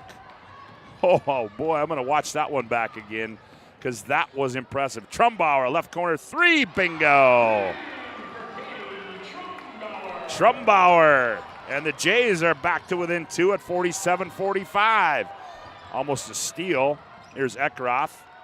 Solinsky, ball tipped, and ball, goes off the hands of Katie Falk. Today's game brought to you in part by Jersey Mike's. Make sure to vote this week's Jersey Mike's Player of the Week on the PSP Network Facebook page. Jersey Mike's is a sub above. Also by Magic City Inspections, is a locally owned company committed to providing exceptional inspection services to ensure you're ready to take the next step in your home ownership. Find them online at MinotInspections.com. Here's a shot up, no good. And the rebound goes off Nabwe out of bounds. Reminder, we'll have our Sport Clips MVP of the game. Sport Clips brings you this game's MVP. Sport Clips is located at South 3rd Street and is the home to MVP Haircut Experience. Sport Clips brings you this game's MVP. And I think they're trying to determine if there was a possession where they reset the shot clock. Yeah, to me, it didn't look like there was a possession. No, change. I didn't think there was either. I think Coach Skunberg, as he inches closer and closer to the timeline, is thinking the same thing. Oh, no. Okay. Inbounded to Berryhill. Berryhill, here's Donauer in the right corner. Donauer fires for 3. Oh, with the kiss. The bank is open. Kelly Donauer with the kiss as the bank is still open here in the exhibit hall. 50-45. Sabres by 5, 6:10 to go in the ball game. Here's Remick with it. Remick. They leave her alone. Nope, now Sagister comes out and hounds her. Finds Falk, and they're going to get a reach in. It's going to be called on Berryhill, her second. That'll be the team's 7th, I do believe. Nope, it's only the 6th, okay.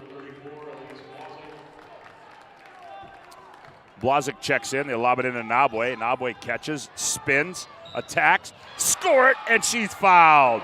That was a powerful move there by Annie Nabwe with the hoop and the harm.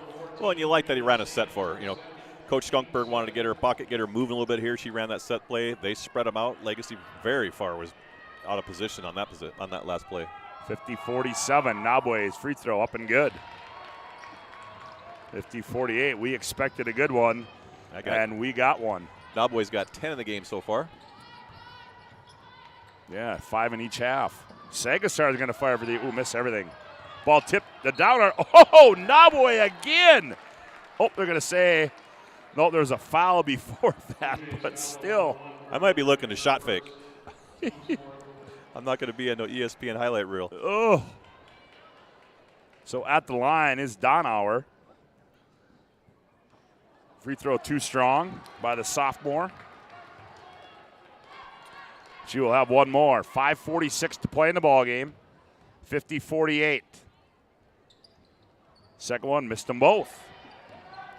Nabwe the rebound, gets it off to Ella Falk. Falk in the paint, gets it off Trumbauer. Trumbauer running in the lanes, up no good, and she's going to be fouled. And that foul is going to go Berryhill. That's her third. So at the line is Katie Trumbauer. 76% free throw shooter. Up and good for Katie. She's got 11 on the afternoon. 50-49. Coach Petrick doesn't keep his stars out very long. He gets those 30, 40-second blows, especially with the free throw, gets that extra 10-second break. And Trumbauer's free throw rolls off into the hands of Eckroth. And the Sabres lead by 1. Here's a trap on the sideline. Ball poked out of bounds. It's going to stay with Legacy. So like what Jamestown's doing, they're trapping that first pass. So every time the ball goes to the wing, they're trapping it right away, trying to speed up the game a little bit, cause them create some turnovers. However, Jobbers Moving and Storage move of the game after this one. Sponsored by Jobbers Moving and Storage. They can help you move across town or across the country. Locations in Bismarck, Minot, Fargo, and Aberdeen. Find them online at jobberswarehouse.com. And we've got a Hub International Insurance timeout on the floor. Hub International Insurance located at 4204 Boulder Ridge Road in Northwest Bismarck on the BNC Bank scoreboard. 5:20 to go in this one. It's Legacy 50, Jamestown 49. You're listening to the West Region Tournament on the PSP Network. BNC National Bank is developing relationships. I love working with people. We've been here for over 25 years. We've grown just like our communities we're in. But we still have that personal connection with our customers. And that's why we can find the best solutions for them. It feels great seeing projects around the community and knowing we're a small part of making that happen. We're helping people buy their first homes. Plan for the future. From startups to big business. We're part of the community. And we're proud of it. Yours truly, BNC. The right way to top a sub is with real red wine vinegar made from red grapes and no food coloring. And the right way to film it is in slow motion. Obviously. Because authentic ingredients make a sub above. We raise the bar on bar food with sandwiches, tenders, and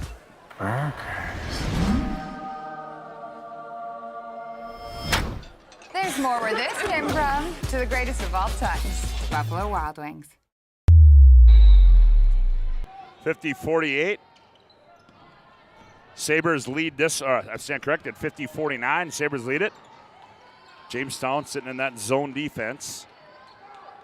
Sabres moving it around the wheel. Corner Berryhill, catch, fires for 3, bingo! Oh, have an afternoon, young lady. 19 in the game so far, and I think that's her 4th three-pointer. I was incorrect when I said it. Mia Berryhill, 53, makes it 53-49. Here's Nabwe with it. 4:46 left to play in the ballgame. Nabwe's going to attack. Nabwe. That's going to be a jump ball. That's good defense there by Blazik. Look at Coach Skunberg. Legacy's hit 11 three-pointers in the game so far here tonight. Jump ball will stay with. We'll go to the Legacy Sabres. They lead 53-49. Winner of this one will take on the Century Patriots tomorrow afternoon. Here's Eckroth. Blazik to Eckroth, goes baseline, step through, move, scored, and she's fouled. Eckroth with the hoop and the harm. Nifty step through move as Nabwe was coming over from the backside. And Eckroth goes up and gets the bucket and the bump, and she will go to the line and shoot 1. Free throws up and good by Eckroth. Nice second half for Alyssa Eckroth. Makes it 56-49. Here's a steal by Sagasser. Wisely sets it up, finds Blazik. Ooh, yeah, see, dangerous pass there. Peterson runs it down. And they turn it back over to the Sabres. 4:03, here's Falk, right wing 3, no good. Blazik runs it down, dribbles it off her foot, or what are we gonna have, a foul? Yep, we are, and they're gonna get Nabwe with the bump. That's 3 on Nabwe. And I mentioned earlier, they shot 11 threes so far here, but Alyssa Eckroth, the second half, she only had 2 in the first half, and she's got 16 in the game right now. So definitely turned it on here in the second half. Yeah, it's been Eckroth and Berryhill leading the way for the Sabres here this afternoon, as that might have been deflected. Here's Sagasser in the paint. Eckroth operates, steps through, shot too strong, Blas to the weak side rebound. Ooh, blocked away by Falk. Here's a left wing three. That one too strong by Berryhill. Rebound Eckroth, backs in on Nabwe. Good defense there by Annie Nabwe, and that one comes up short, and Nabwe brings it back the other way for Jamestown. 3:25, here's Ella Falk. Trumbauer, now Peterson. Peterson looks inside, finds Katie Falk, diagonal pass, Nabwe. Nabwe, nothing to do there, has it poked away. Blazic comes out of there with it. Gets it off to Sand. 3:05 to go on the BNC Bank scoreboard. Sand attacks, Sand to the 10, scored, and she's fouled. Brina Sand, the and one. That's her 5th point in the game. Nice. And more importantly, that's going to go on Nabwe. That'll be her 4th personal foul. Brina Sand shows up in a clutch situation, Cole. You know, it's just, we talked about it earlier, who's going to step up. We figured a few people are going to neutralize each other, and, you know, that's just those extra plays that, you know, excite the team, kind of a motivation. And now you start seeing everybody on the floor a little bit quicker on their feet, got a better bounce to themselves. 59-49, a 10-point lead for the Sabres. Coach Scumberg calls out 3. We'll see what it is. Here's Peterson. Peterson, elbow, finds Falk down low. Falk catch, left-handed layup, up and good by Ella Falk. That was a nice catch by Ella Falk. Yeah, it was. And we got a quick timeout on the floor. 2:38 to go on the BNC Bank scoreboard. It is Legacy 59, Jamestown 51. Back after this, Hubbard National Insurance timeout. You're listening to the West Region Tournament on the PSP Network. Smiles come from Vibetta Orthodontics. Vibetta Orthodontics is a certified Invisalign provider. Invisalign fits your budget and your lifestyle. Braces for children, teens, and adults with affordable monthly payments. Schedule your complimentary consultation and exam by logging on to VibettaOrthodontics.com or by calling 701-839-6010. Great smiles come from Vibetta Orthodontics. 59-51, an 8-point lead for the Sabres. Boys' second quarterfinal game just underway. St. Mary's leading 9-2, 12.5 to go over there. You can find that right here on the PSP Network as well. As Brina Sand now with the ball looks at Sagastar, cutting through the middle of the lane, didn't give it to her. Here's Weigel. Weigel throws it back out to Berryhill. Berryhill operates, now Sagastar, 9 to shoot. Weigel, right wing 3. Oh, missed everything. Sand rebound. Here's Berryhill, wide open 3. Bingo! Oh, Mia Berryhill. Buries a big 3. Those are the ones that hurt you when you just work the shot clock down. You played good defense, just kind of got a lucky bounce. 62-51, a minute 55 to play. Here's Falk. Falk in the lane, throws one up, missed it, thought she was fouled.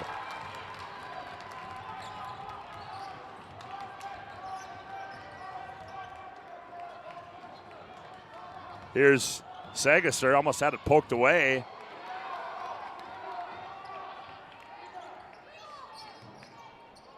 Berryhill one more time, heat check, rolls out. Gets her own rebound. Finds Sand up high to Eckroth. Now they back it out, run some clock, minute 20.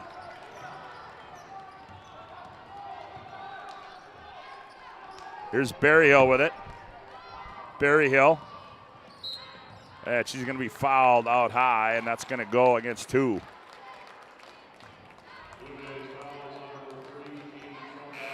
Katie Trumbauer, that's going to be 4 on her.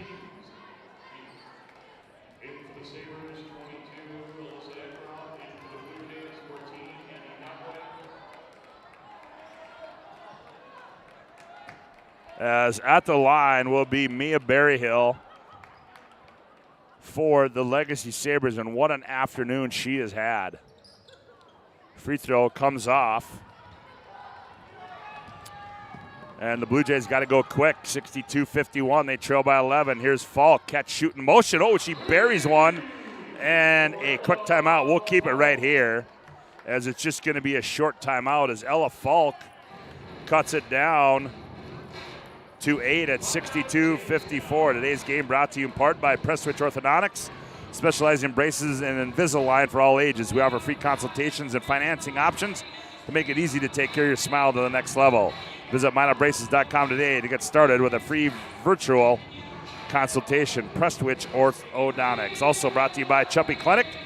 Chuppy Clinic of Bismarck offers more than basic adjustments of the spine. Chuppy Clinic is concerned about the overall health and wellness of each patient and offer care and services to meet the greater demands of current health needs. Find them online at chuppy.com. 62-54.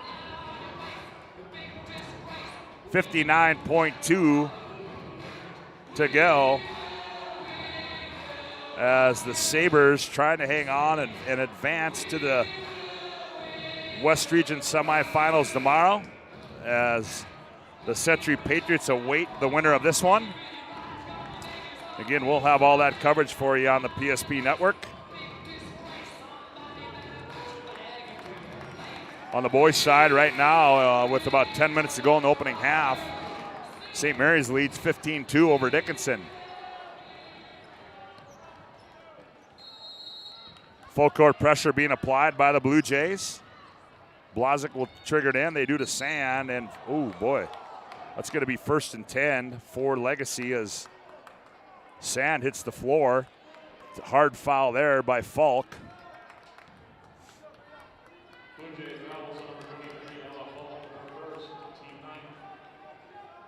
Ninth team foul. So Brina Sand will toe the stripe for Legacy. Sand just a 53% free throw shooter on the season. Free throw high, arcing, up and good for Brina Sand.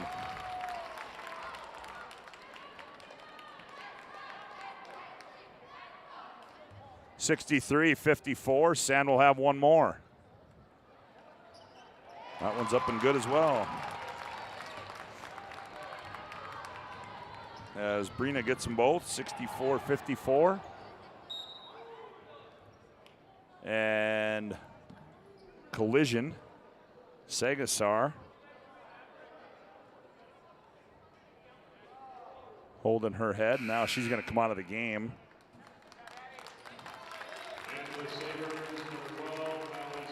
Hallie Severson checks in.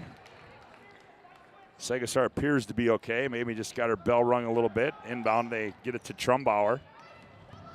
Trumbauer is going to attack and picks up her dribble, gets it off to Nabwe. Nabwe is going to fire a three. That one's going to roll off. Good weak side rebound there by Falk. That's Katie with the hoop and the harm. Katie Falk. Good box out on the weak side. Makes it 62-56. Foul goes on Eckroth. Halen Weigel in now for the Sabres.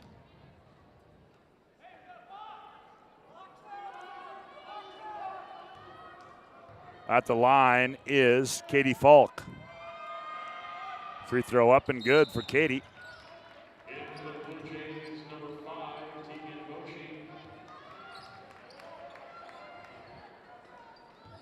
64-57, down to a 7-point lead. They get it inbounds to Blazik. Now Eckroth and Nabwe thought she fouled, pokes it away. Nabwe's got 4 personals. 34.5 to play, a 7-point lead for the Sabres.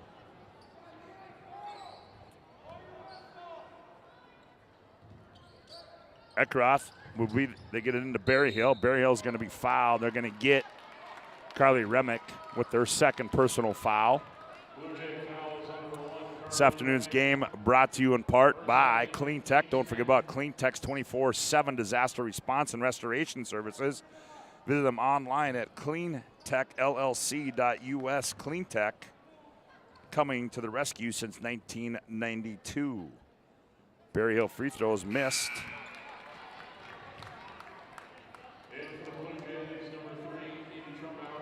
She will have another one. Trumbauer comes in. Peterson comes in. Second one, oh, Berryhill missed them both. Apparently she's got to be 20 feet away from the basket. Quick return, Trumbauer sets, fires for three, bingo! Got it, and it's down to 4. 64-60. And a quick timeout, and we'll keep it right here as it's 64-60, 19.1. Nope, it's going to be a full timeout. On the BNC Bank scoreboard, 19.1 to play. It's Legacy 64, Jamestown 60. You're listening to the PSP Network. You're listening to West Region Tournament on the PSP Network. Life is all about moments. Big moments. Small moments. And those moments you can't put into words. It's how we at First International Bank and Trust live first and have been for more than 110 years. One customer, one family, one moment at a time. First International Bank and Trust. Live first. 64-60 as Jamestown crawling themselves back into this one, and the Sabres not able to convert at the free throw line. And it's going to be an inbounds and a quick foul as they inbound it just like that. They inbound it to Eckroth, and the foul is going to be on Remick. That'll be her third. And Coach Andy Scumberg with an offensive-defensive substitution coming in. So Eckroth will go to the free throw line where she's a 71% free throw shooter. Free throw up and good for Alyssa.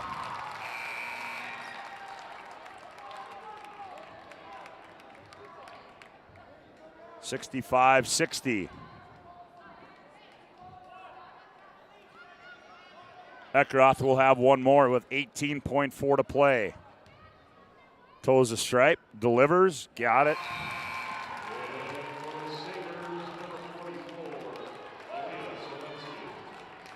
(66-60), Sabres by 6, 18.4 to play.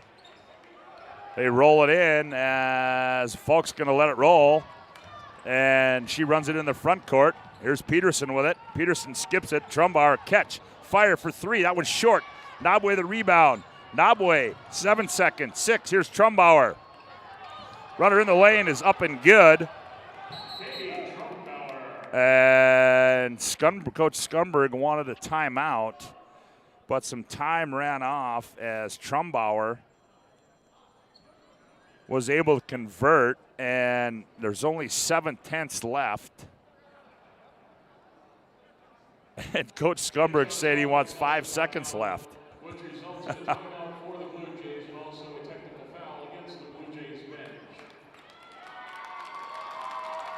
Oh, and then we got a technical foul that's been assessed.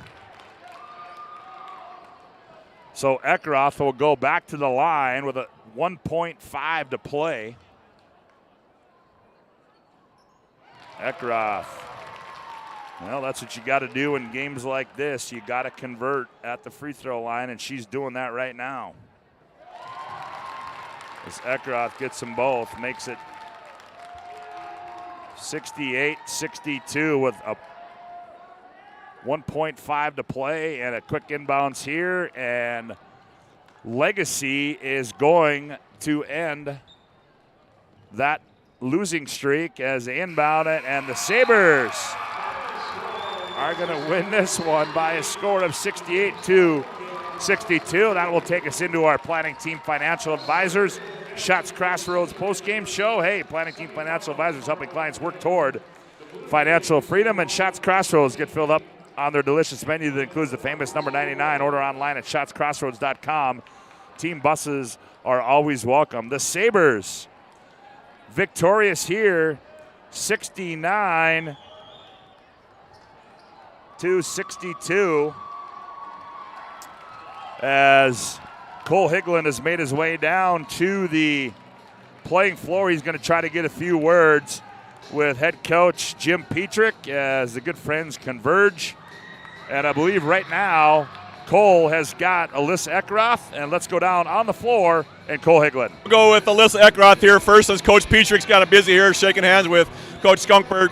First half kind of went on a little bit slow. You only had 2 points, but talk about what happened at halftime. We really just thought that we need to get it moving. We need to keep playing defense. Defense was a big thing. We really knew that we would have to defend half court, and our offense would come, and it did. I had to assume Coach Petrick looked at the stat sheet at halftime and saw his leading scorer with only 2 points, tried to get you to be a little more aggressive. It seemed like you were attacking more. Talk a bit about how you were attacking that offense. I knew that I had to come out and, get some points on the board and get to the free throw line. In second half, I did, and it really helped us out as a whole. Good luck the rest of the weekend. Thank you. Now we got Coach Petrick. You got the monkey off your back. You lost in 2 regular season games. Talk about how that was you're feeling tonight. It always feels it feels good when a team gets you a few times. We told our girls right now everyone's record 0-0. We can play with this team. We showed that. And I love the fact that we threw a little bit of defensive wrinkle in. We weren't going to guard Knobway or Katie Falk on the perimeter. And we followed that to a T, hit a few shots, banked a few shots, got the PSP curse off my back since I never won with that one on, so it feels good. Well, when we talked about it, I think before I came down with a minute to go, you guys were up 10, cut it to 4. You had 11 three-pointers in the game before I came down here. I mean, that momentum change that you guys had there at the three-point line, I really thought changed the game. Was that something you were looking for to come into the game shooting that many threes? Well, I told my assistant coach, Coach Frank, last time we played them, they had 11. We had 4. The rest of the stats were the same. And I told Corey, I said, if we have even as many or more threes, we're going to win the game because I know we can play with them in other facets of the game. So they went zone. That helped. We got some open shots. Mia Berry had a heck of a game for us. Just super proud of the kids. I mean, tournament basketball, what do you expect? You got to show up to make plays, and we did that. So you got that first win off. That's what you got to get in WDAs, that first win. You got Century tomorrow. Talk about your mindset for what's coming in tomorrow. Well, we're playing with house money right now. We gave Century a good run last time, albeit Nisley was out. Our kids are confident. We're going to have a good game plan. I love the fact we're playing early on day 2 and getting a chance to punch our ticket, but we just got to celebrate tonight a little bit and then be focused tomorrow. All right, well, good luck the rest of the way. Good job. Back to you, Woody. Well, there you heard it. The PSP Network curse is off the back of Jim Petrick as his team wins it 68-62 as our planning team financial advisor Shots Crossroads post-game show rolls on with more after this timeout. You're listening to the West Region Tournament on the PSP Network. At Shots Crossroads, we make 8 gallons of homemade ranch dressing every day, so you can smother your dinner salad with it, dip those crispy golden French fries in it, and dunk your breaded chicken strips. You can even cover your... Wait, no. You can't put ranch on steak. Or can you? Shots Crossroads. Don't forget the ranch. Whether you're looking for a full-service financial plan or planning for farm or business succession, Planning Team Financial Advisors is here to help you work toward achieving your financial goals. With locations in Bismarck, Garrison, and Center, our full-service team of professionals are dedicated to helping you work towards achieving your financial goals. Visit us online, planningteam.com. Securities offered through LPL Financial, member of FINRA and SIPC. Investment advice offered through GWM Advisors, LLC, doing business as Goss Advisors, a registered investment advisor. GWM Advisors, LLC, and Planning Team Financial Advisors are separate entities from LPL Financial.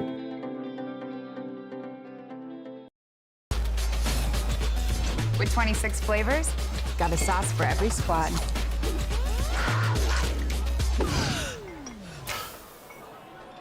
Don't drip on the drip. It's the greatest of all times. Buffalo Wild Wings. Oh, welcome back to our Planning Team Financial Advisors Shots Crossroads post-game show as the Legacy Sabres win this one by a score of 68-62. For a look at the final individual and team numbers, here's Cole Higland. For Legacy Sabres, they started out a little slow the first half. They really came on, and the testament that Coach Petrie talked about in the postgame, he was 12 of 33 for the three-point line. He said at halftime he was going to start jacking up the three-pointers because he just felt that's where the momentum was, and he wasn't going to guard Nomway. So for Legacy, Halen Weigel had 5 points. Brina San had 8, along with Alyssa Eckroth with 20 and 7 rebounds.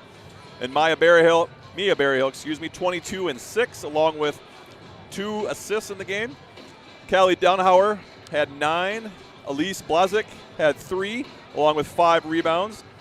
And then the freshman, Brooklyn Fleikley, she had 1 point in the game, but she had 6 rebounds. She kind of made a big difference there in the post. For Jamestown, again, 2 different halves. They just seemed like they got a little stagnant there in the second half, not looking to move the ball and try to score. They were led with Katie Trumbauer had 16, along with Hunter Peterson had 16. She was 3 for 4 from the three-point line. Tegan Boucher had a nice game, kind of running the tempo in there, along with Annie Nabwe had 10, along with 11 rebounds, and she had 2 monster blocks that we saw there tonight. Haley Hakinson had 1, along with Ella Falk had 11, and Katie Falk had 9 in the game. So the really difference in the game that you talk about is that shooting percentage. Jamestown was, from the field, 22 of 56, shooting 40%, along with Legacy was shooting about 37%, but it came down to the three-pointers I mentioned earlier. 12 of 33 was Legacy from the field. 7 of 22 was Jamestown. So that really was the difference in the game, was that three-point shooting. Well, there you have it. As the Sabres win that, Cole, a couple more things to do. We got to give out our Sport Clips MVP of the game. The MVP, go to Sport Clips for an MVP haircut experience. Nothing comes close to make you feel like an MVP, quite like the MVP experience at Sport Clips. Sport Clips is located at 411 South 3rd Street in Bismarck. Cole? I think it's Mia Berryhill. Yep. You know, she shot the ball extremely well. Hit some daggers there at the end where the ball kind of got bounced around, and Jamestown was making that run. As I mentioned before, she had 22 points, 6 rebounds, but she also had 2 assists, as I mentioned earlier, and so she just shot the ball extremely well from the three-point line. She was 5 of 10 from the field. Well, the Mia Berryhill is our MVP of the game, and we got to give out a Jobbers Moving and Storage move of the game. Brought to you by Jobbers Moving and Storage. They can help you move across town or across the country with locations in Bismarck, Mandan, Fargo, and Aberdeen. Find them online at jobberswarehouse.com. And Cole, well, I tell you what, I mean, you got to go with Nabwe because you don't see blocks like that over here a lot on Thursdays, and those were 2 impressive blocks. That was at the 7:15 mark in the second half that Nabwe went up and just sent that back to half court. That was definitely the move of the game. Well, that's going to do it for game number 2. We've got 2 more to go here on the PSP Network, as coming up next is Turtle Mountain and the Minot High Majets, and we'll have that for you next on the PSP Network. As we take a little timeout, we reset here, and when we come back, we'll have the pregame, our Sheila's pregame show coming up. Turtle Mountain, Minot next. Repeating our final score in this one, Legacy wins it 68-62. Back with more from the Event Center after this timeout on the PSP Network. This presentation on the PSP Network is proudly brought to you by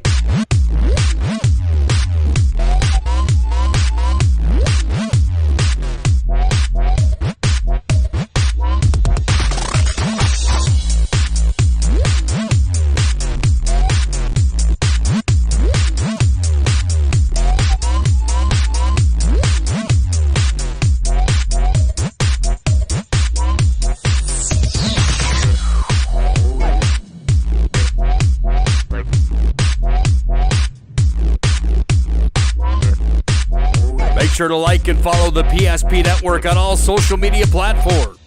PSP Network, it's game day. We raise the bar on bar food with sandwiches, tenders, and burgers. There's more where this came from. To the greatest of all times, Buffalo Wild Wings.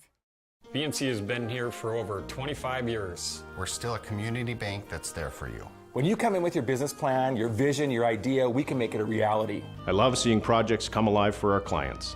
We're real people helping real people. We know you, and we're always happy to see you. We build relationships. You're part of the BNC family. We are part of the community. It's what we're built on. Yours truly, BNC. You remember where this goes? I don't know. Are you sure it was a clicking and not a zoom? I think your quash litter valve's stuck. Do you even have insurance? If we soak it, it should be good. No matter how much you know or don't know about your vehicle, trust the experts at Tires Plus. Real answers from real mechanics.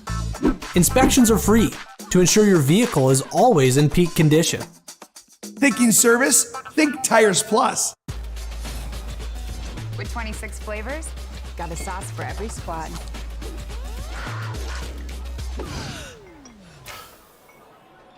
Don't drip on the drip. It's the greatest of all times. Buffalo Wild Wings. You have built an amazing life by working hard and doing your job well. Delivering financial advice is what we do well. At Ameriprise Financial, our job is to use our skills, experience, and research to help you become more successful in today's economy. What we want you to walk away from each encounter with is satisfaction in knowing that together, we've done what we can to help you work toward a better future.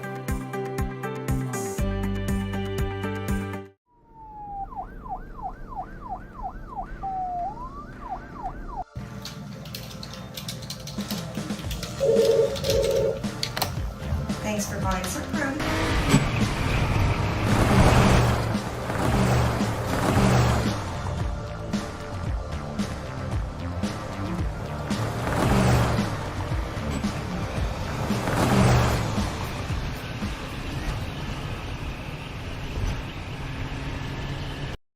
The magic of what we do really comes down to combining different aspects of patient care.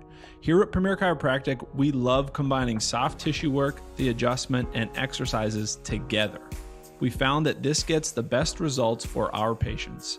We have 3 chiropractors to fit the needs of the entire family, a rehab area for our exercises and equipment for any athlete to improve performance. Give us a call and we will get you back to doing what you love.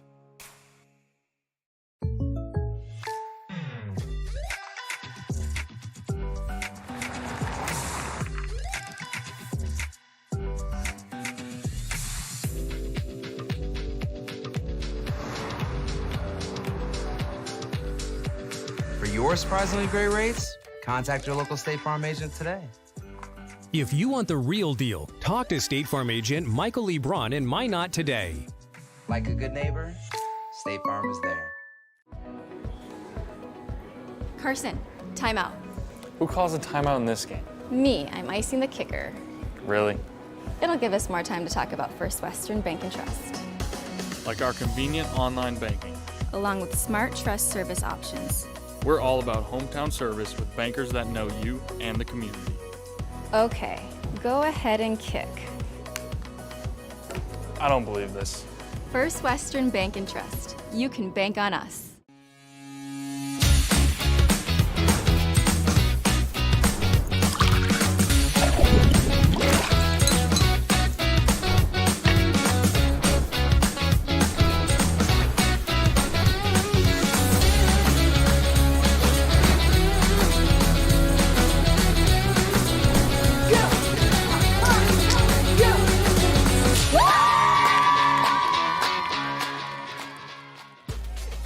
We raise the bar on bar food with sandwiches, tenders, and burgers. There's more where this came from. To the greatest of all times, Buffalo Wild Wings. Whether you're looking for a full-service financial plan or planning for farm or business succession, Planning Team Financial Advisors is here to help you work toward achieving your financial goals. With locations in Bismarck, Garrison, and Center, our full-service team of professionals are dedicated to helping you work towards achieving your financial goals. Visit us online, planningteam.com. Securities offered through LPL Financial, member of FINRA and SIPC. Investment advice offered through GWM Advisors, LLC, doing business as Goss Advisors, a registered investment advisor. GWM Advisors, LLC, and Planning Team Financial Advisors are separate entities from LPL Financial. We raise the bar on bar food with sandwiches, tenders, and burgers. There's more where this came from. To the greatest of all times, Buffalo Wild Wings. This presentation on the PSP Network is proudly brought to you by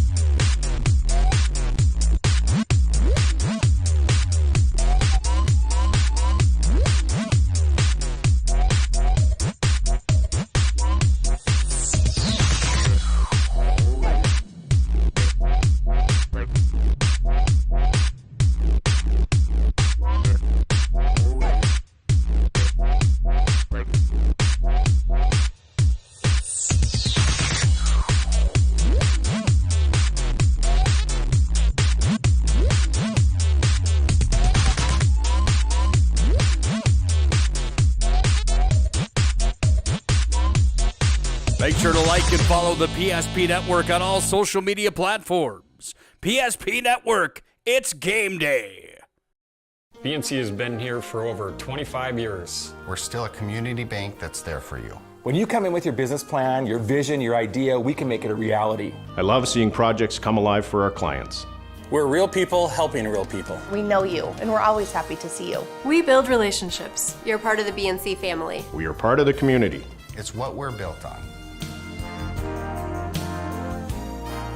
Yours truly, BNC.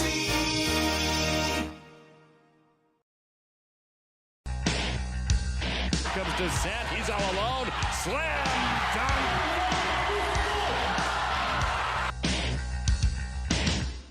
Nice right-handed pass inside, step back Heinert, and she gets it to go. It's time for North Dakota high school basketball on the PSP Network. Gross crosses over, fake the pass, flips it up, scored, and he's fouled. Oh, what a nifty move there. Now cutting into the lane is Lundy, but Fricky does it herself. Nice move by Maggie. Here comes William Ware. He's going to go up and two-hand slam dunk. Took off from about 6 feet out, maybe 7, and just elevated the two-handed jam.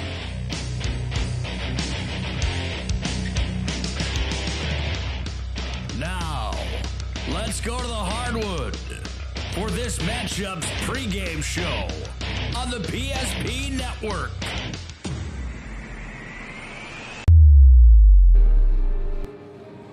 Welcome back to the Bismarck Event Center. Scott Woodmansey alongside Joe Cattell, as Joe Cattell has slid in for games 3 and 4. Thanks to Cole Higglin doing a great job.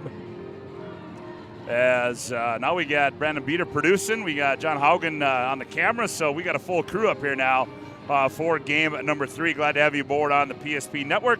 If you're just tuning in, game number 1 in the afternoon session, Century wins that one, going away 66-44 over Watford City. A game went final. Legacy defeats Jamestown 68-62.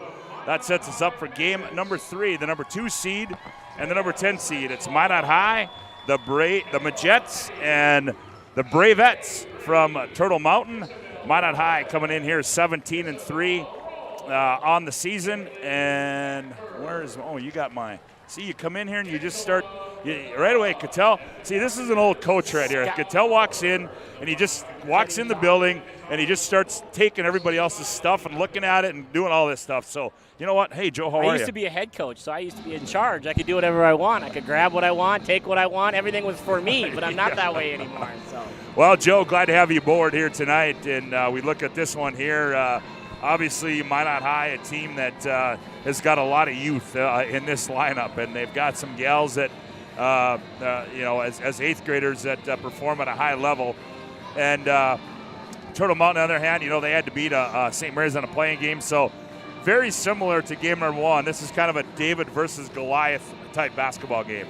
Yeah, for sure. It's a very, very good Minot team. It's different than the boys' side. It seems like Century and Minot for the girls are kind of maybe a step ahead of everybody else, and everybody else is jammed in the middle. So, Minot should be able to come in here and do some, get into a rhythm, get into a groove, and do those types of things. But definitely Turtle Mountain's going to come and try to be the upset, try to be the David, like you said, and come in here and play well and put a good showing on for everybody.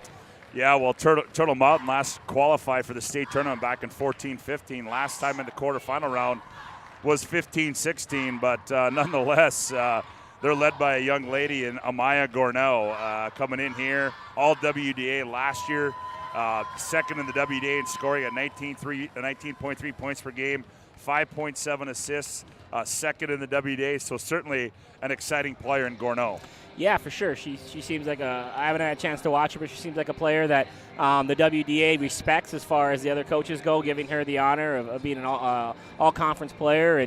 And definitely they're going to lean on her a lot tonight, and she's going to need a little bit of help. And Minot, I think that, the key to any of these games where it's kind of the underdog or the big leader, so to speak, is just to get off to a good start and not give that other team any confidence. And so hopefully, for Minot's sake, that they get off to a good start tonight and kind of manage the whole thing. But you never know, Turtle Minot can come out firing and making some plays early, make some shots, and stay in this thing and give themselves a chance. And that's why the WDA is great. I don't know, there's not many places where there's upsets every time in the first round, and you never know, it could be this one. Yeah, but you look at the Minot High Jets. We talked about, Maggie Fricky coming in here, fifth in the WDA in scoring, but really it's been the impressiveness of Lily Bell.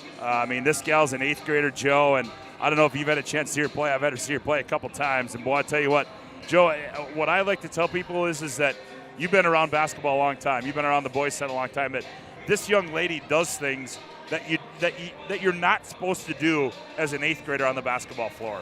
Yeah, and one of the things that usually you worry about when you bring in young players is, are they going to be able to guard anybody, right? Are they going to be able to stay in front of their person or do anything? But when you look at her stats, she's averaged almost a steal a game. She's got 25 block shots on the year. Like, this is a young lady that's been able to defend and hold her own, which is great to see at a young age, which just means that, her upside is going to be, really, really, really huge.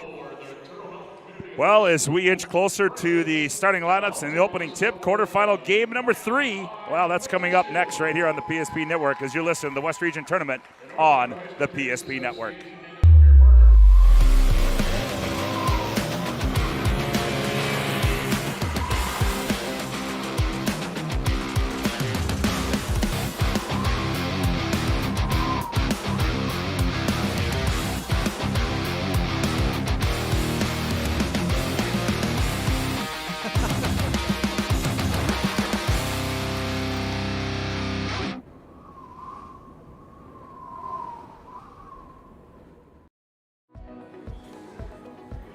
Carson, timeout. Who calls a timeout in this game? Me, I'm icing the kicker. Really? It'll give us more time to talk about First Western Bank and Trust. Like our convenient online banking. Along with smart trust service options. We're all about hometown service with bankers that know you and the community.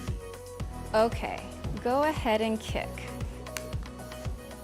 I don't believe this. First Western Bank and Trust. You can bank on us.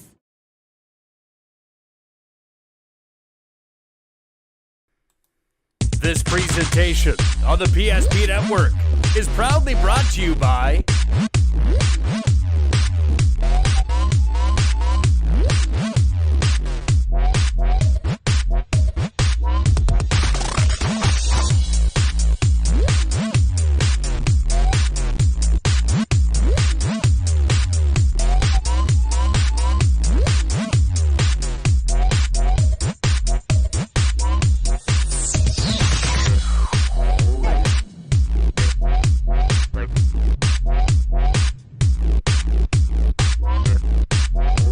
sure to like and follow the PSP Network on all social media platforms. PSP Network, it's game day. With 26 flavors, got a sauce for every squad.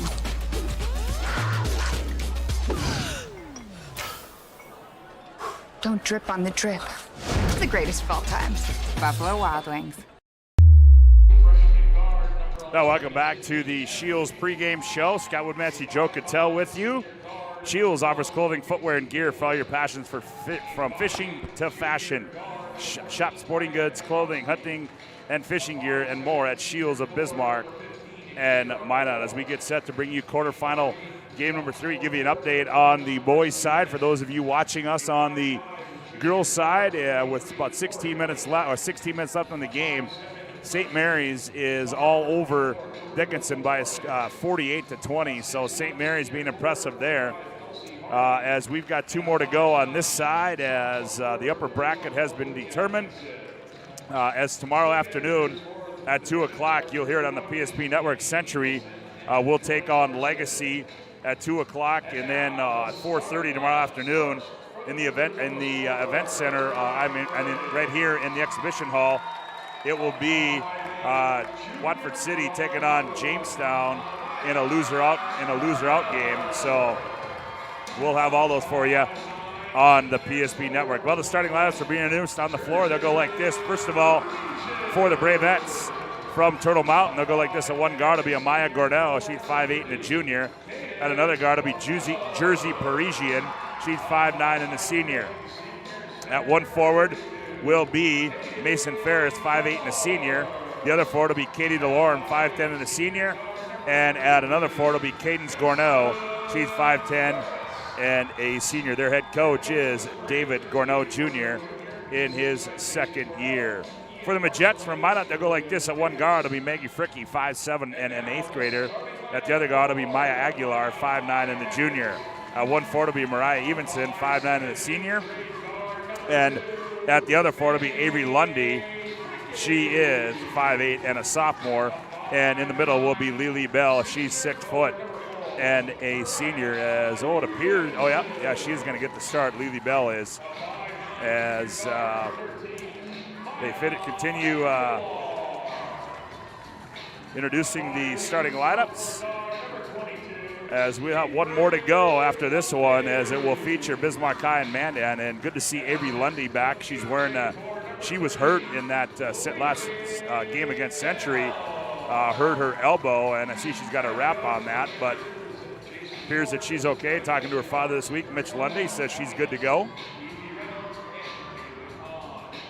Any thoughts, Joe, before we tip this one off? Last minute thoughts on this one? I'm just impressed with Miss Layla Bell. Like, just walking out there, she doesn't look like an 8th grader. She's got great length, and I'm excited to see the future of high school with WDA playing tonight as an 8th grader, that's for sure. Yeah, boy, I tell you, a lot of young talent in this tournament, as Watford City had a lot of young girls on their team as well. I just caught a little of the end of the boys' game, too, and their boys' team just plays a lot of freshmen and sophomores, too. So Minot High's got some up-and-coming young talent coming through there, it looks like. Well, we're ready to go. Thanks for tuning in to the Shields pregame show, as Bell will go up against Katie DeLorme. Tips controlled by Minot High. Avery Lundy controls for the Majette. She dribbles left wing, nowhere to go. Now that finds Aguilar on the cut. Now they go short corner to Evenson. Evenson in the paint. Shot up, rolls off. Rebound comes down to Gornell. Cadence gets it off to Amaya. Amaya will control the left-hander between the legs up high. Now comes left wing to Ferris. Ferris to Gornell. Turns, fires for 3. Oh! The bank is still open at the Bismarck Event Center as Cadence Gornell buries one from downtown, and the Bravettes are there really neat. Here's Lily Bell to the 10. Layup got it. Just like that, it's back 3-2 on the BNC Bank scoreboard. Minot High trails as Amaya Gornell controls. Evenson guarding her. Down the lane as Gornell flips one up. Ball tipped out of bounds. And they're going to say it is off Gornell.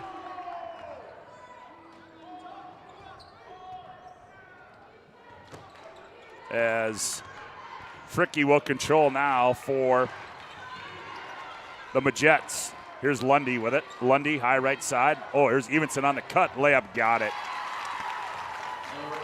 Good to see some easy baskets coming out of Minot early. Way to control kind of the offensive sets. They've gotten 3 great looks and 2 pretty easy layups. Easy layups as Amaya Gornell up top hands it off to Parisian. Jersey on the bounce. Now gets it off to Gornell behind the back. Quick move there. Free throw line. Now they go left corner to Parisian in the paint. To Gornell, loses it. Ball's loose. Aguilar runs it down, gets it off to Lundy. Lundy turns, heads downhill for the Majettes. Lundy on the bounce, reverses her dribble. Here's Aguilar on the trail. 3. That one rolls off. Rebound tipped around. Lundy's got it. Ball run down by Lundy in the corner. Nice bounce pass. Evenson flips one up. Too strong. Rebound to the Bravettes. Here comes Amaya Gornell. She wants to run. On the move. Stops. Pops. Bingo. Wow. 5-4. The Bravettes by 1. Here's Fricky to the 10. Her layup's up and good for Maggie Fricky. Back and forth we go. Just underway, 15:50 left to play in the opening half here on the PSP Network. Glad to have you aboard. Right wing, stepping into a 3. It's Ferris. Nope, drops it down low. Offensive foul is going to be called against Katie DeLorme. A really good defensive play there by number 22. Let's see here. Avery Lundy. She's got some grittiness to her. She's got a nice She's little tough. sense of toughness. She made that hustle play on the offensive rebound, takes that charge. She made a really great backdoor bounce pass, too, on the missed layup. Here's Lily Bell inside. Reverse her way, flips it up, misses it. Does Lily Bell, miss the bunny, back the other way we come. I can see why Minot wanted her back from that elbow injury. She seems like she's pretty important out there to her. Lundy, yeah. Absolutely. She's tough. Her dad will tell you she got it from her mom. And we're going to get a foul on the drive as they're going to get Evenson on the foul. First personal. Sydney Bruce checks in for Turtle Mountain.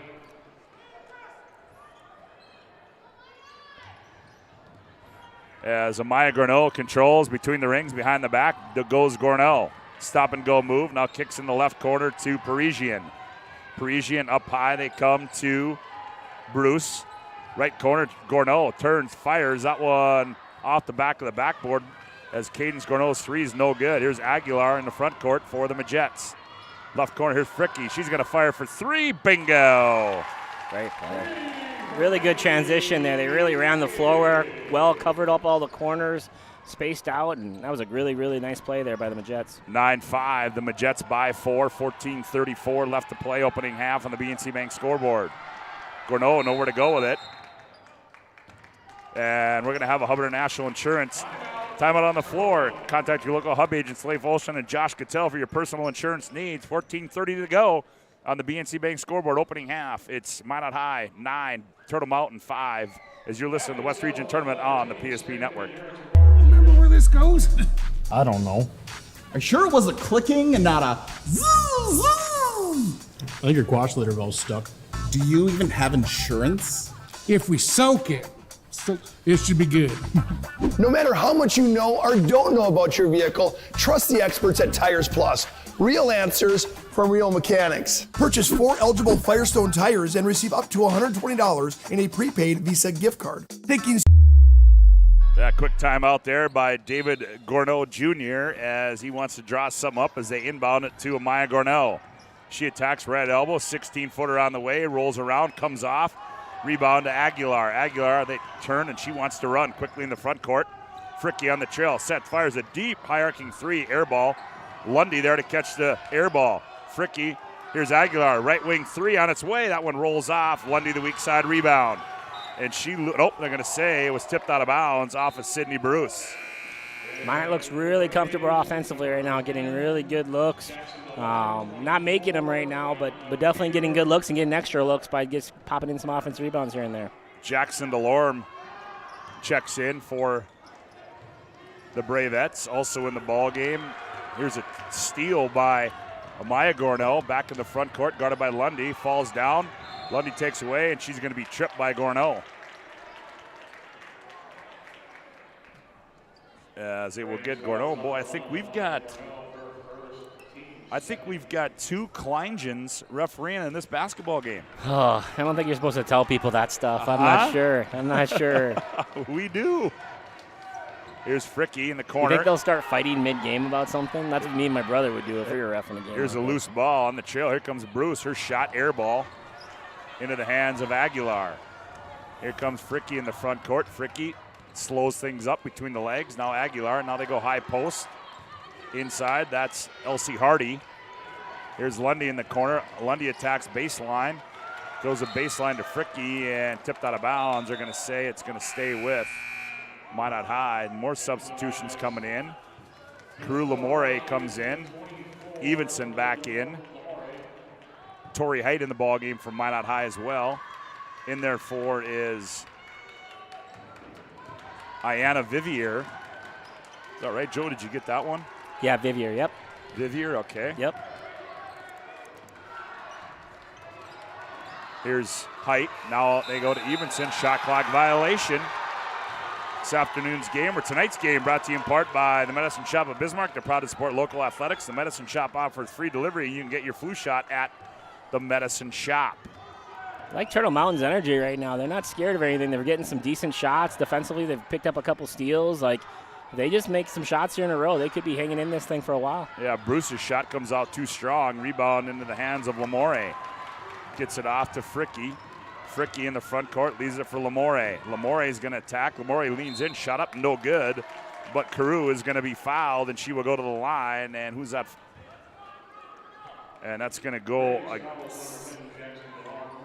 Jackson DeLorme, her first, third team foul on the Bravettes. Minot really needed that. They hadn't scored for a while. A lot of three-pointers. They needed to figure out a way to get a layup again or get to the free throw line. As a coach, you know, you're getting good looks, but sometimes you just got to get to the rim every once in a while. So yeah, that was a good decision there to get to the rim and figure out a way to get to the free throw line. Lily Bell comes back in for Minot High. Free throw by Lamore. Missed them both. There's a lid on there right now. This is Belcourt, great opportunity for them to make some shots and take a lead here in the next couple possessions. Gorneau behind the back as she controls. Now kicks it in the right corner. Parisian, her three on the way. That comes off. Weak side rebound ripped out of there by Jackson DeLorme. Kicks it out high to Gorneau. Gorneau backs up, sets the offense. Gorneau attacks, leans in, has it blocked, and it's going to stay with the Bravettes. It was blocked out of bounds by Minot High. 9-5 our score, 12-17 to go on the BNC Bank scoreboard. Fricky's going to check out. Aguilar's going to check in.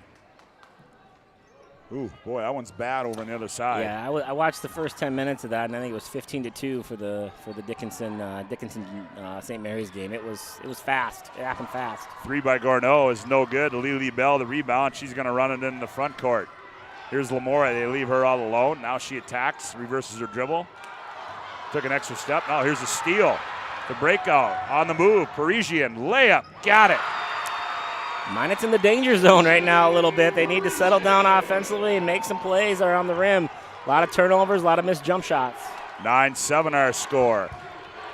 Here's Lamore with it. Lamore. Now Lily Bell. Aguilar down low. They go Evenson, and they're going to get a foul as over the back was Vivier.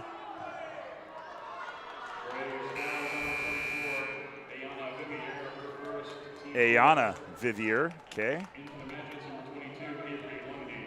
And that'll be the fourth team foul on Minot High. They inbound it out high. There's Aguilar with it. Tori Height throws it away. Another steal. Here comes Gorneau. Gorneau attacks. The runner. Shot. Missed it, but she's fouled. And she will shoot two. And the foul is going to go against Avery Lundy. First personal. Second team foul against the Majettes.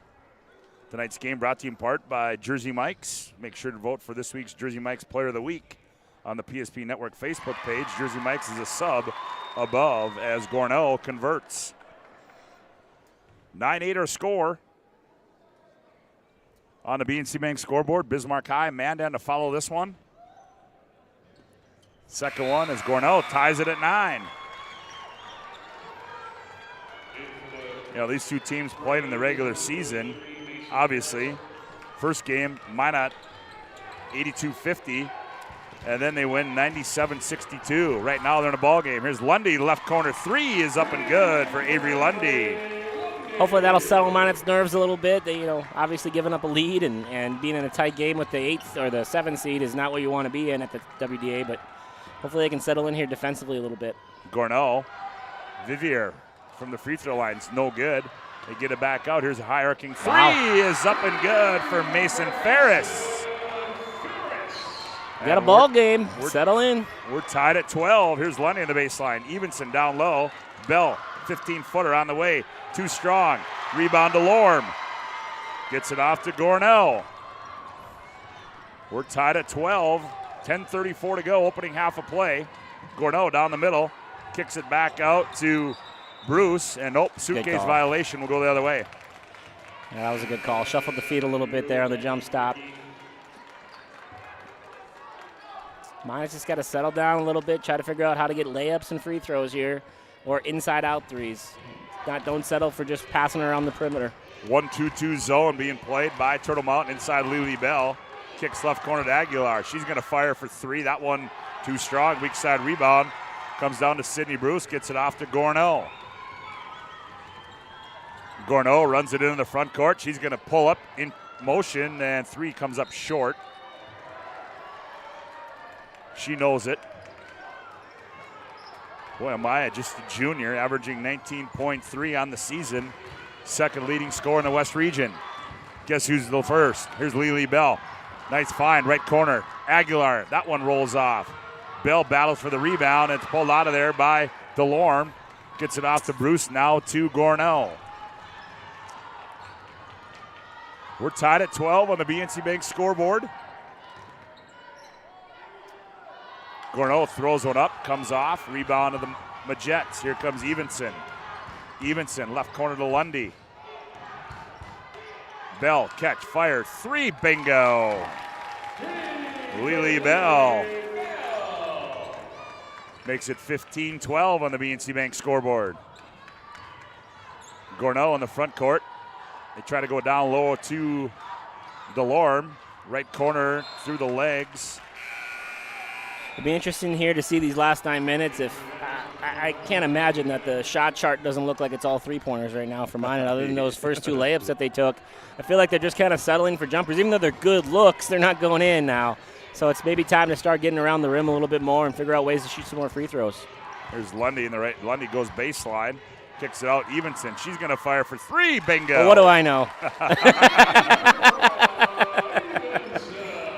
Evenson. She's got 5, makes it 18-12, 8:47 to go. Here's Jackson DeLorme with it. DeLorme hounded by Lily Bell, and they're going to get a bump foul. It's going to be called on Lily Bell.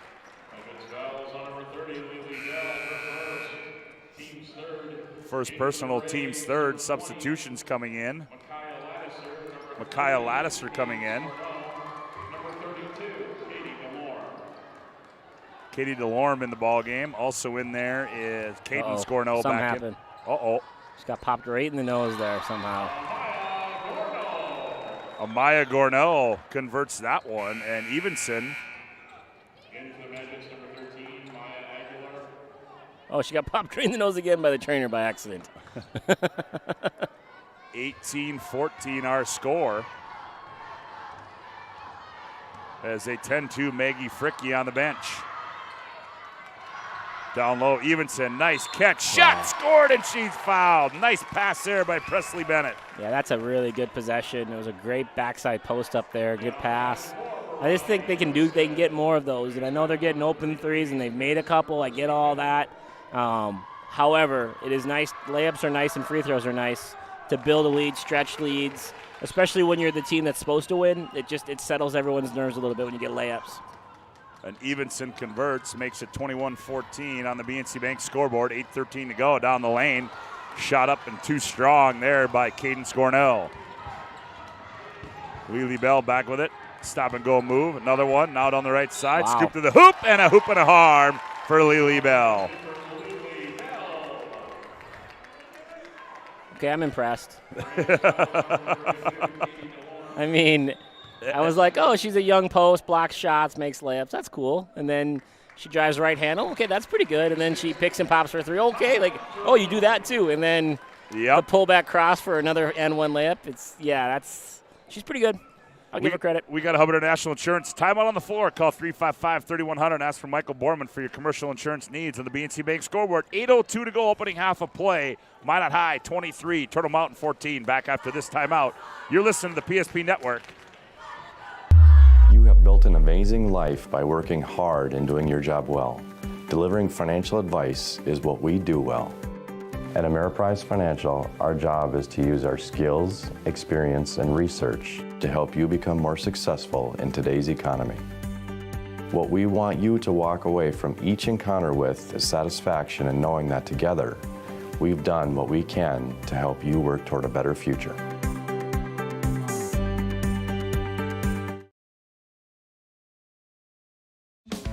Getting that perfect slice is satisfying, fulfilling, and rewarding too. But we don't do it for fun. We do it for fresh.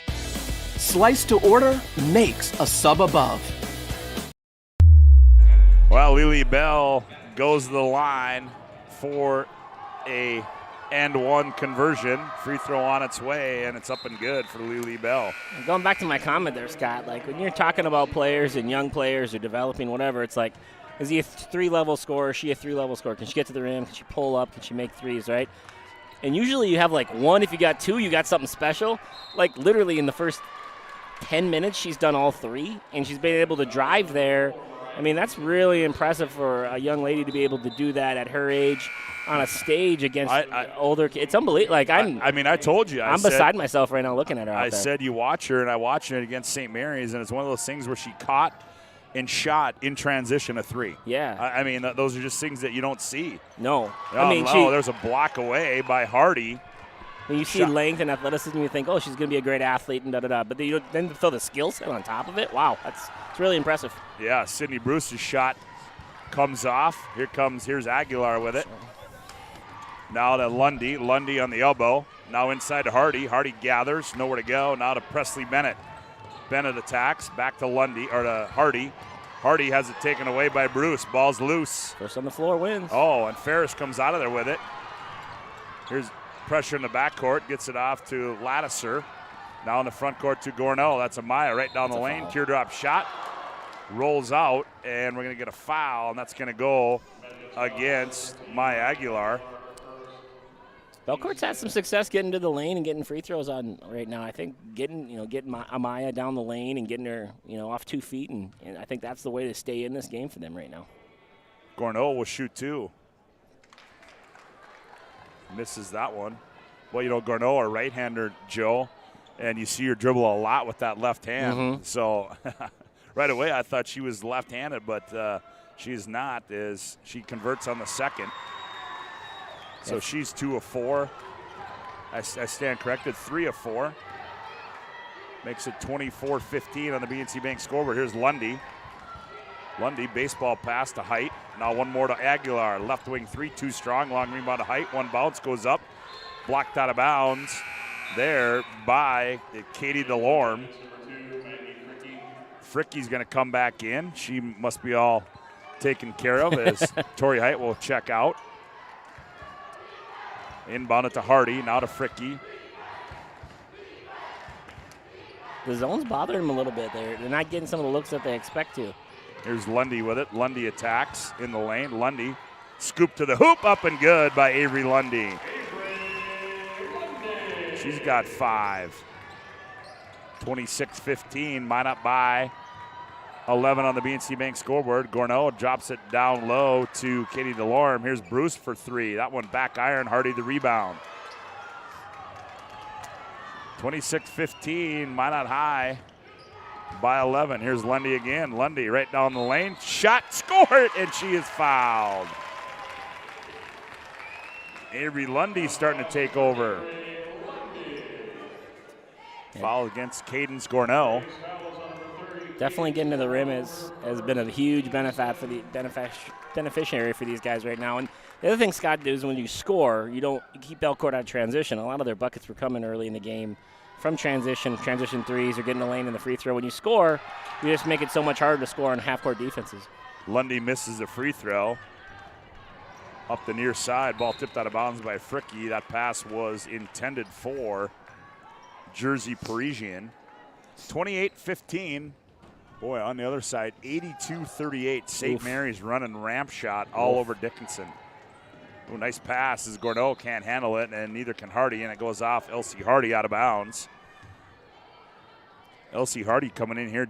Joe, 29 blocks. She got one earlier. 30 blocks on the season. That's crazy. Here's Gornell, a long 3. That one too strong. Rebound pulled out of there by Jackson DeLorme, and nope, we're going to get a walking foul off the rebound. So they'll go back to the Majets, leading this one. 28-15, 5:50 left to go, opening half of play on a BNC Bank scoreboard. Here's Fricky with it. Bounces up high to Aguilar.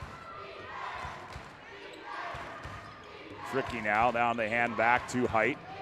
Here's Lundy. Lundy attacks. Ooh, nice pocket pass. Aguilar layup good. Maya Aguilar with her first points of the night. Now the Majets have doubled up. Vivier with it, top of the key. Now she bounces it right off her foot. Here's Fricky on the breakout against Gornell. leans in. That's going to be offensive. Yes, it is. And Fricke has a habit of doing that.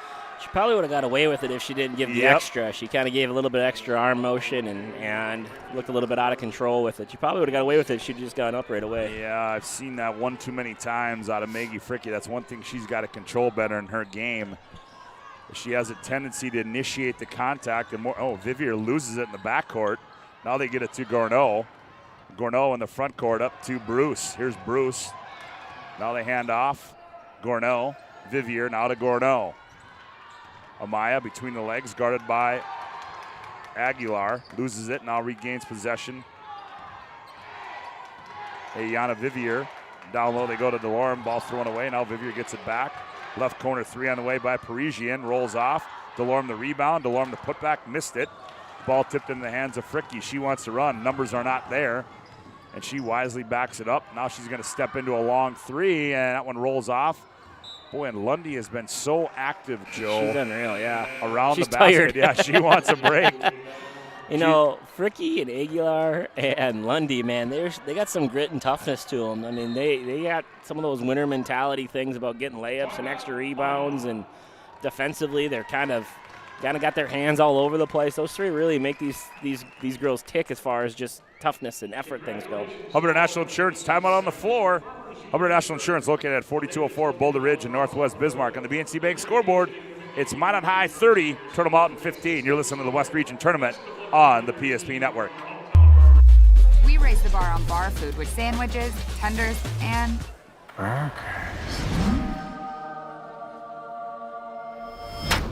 there's more where this came from. To the greatest of all times, Buffalo Wild Wings.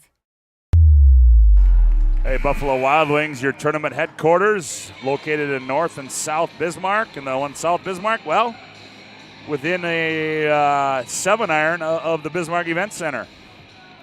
Your 7-iron, not my 7-iron.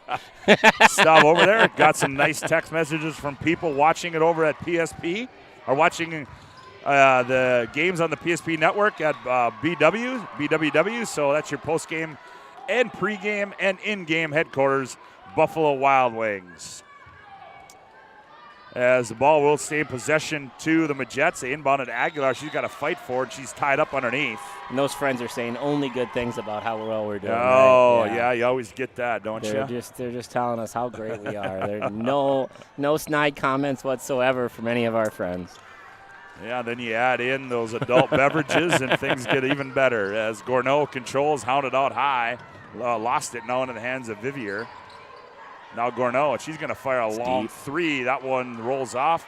Delorme the rebound. She can't convert it. And comes out to Fricke, but we're going to get a foul. Reach-in's going to go against. When I was coaching, Who's that going against? 25. Okay. I used to call that the ghost of the Wizards for the WDA and state tournament whenever they host them here. That darn line that no one uses anymore, but it's still on the floor. Oh, yeah, the ghost of the Wizards. You feel like you have to shoot from it. Fricke converts the first one. So I just got confirmation that Fricke girl is the daughter of the baseball coach at Minot High.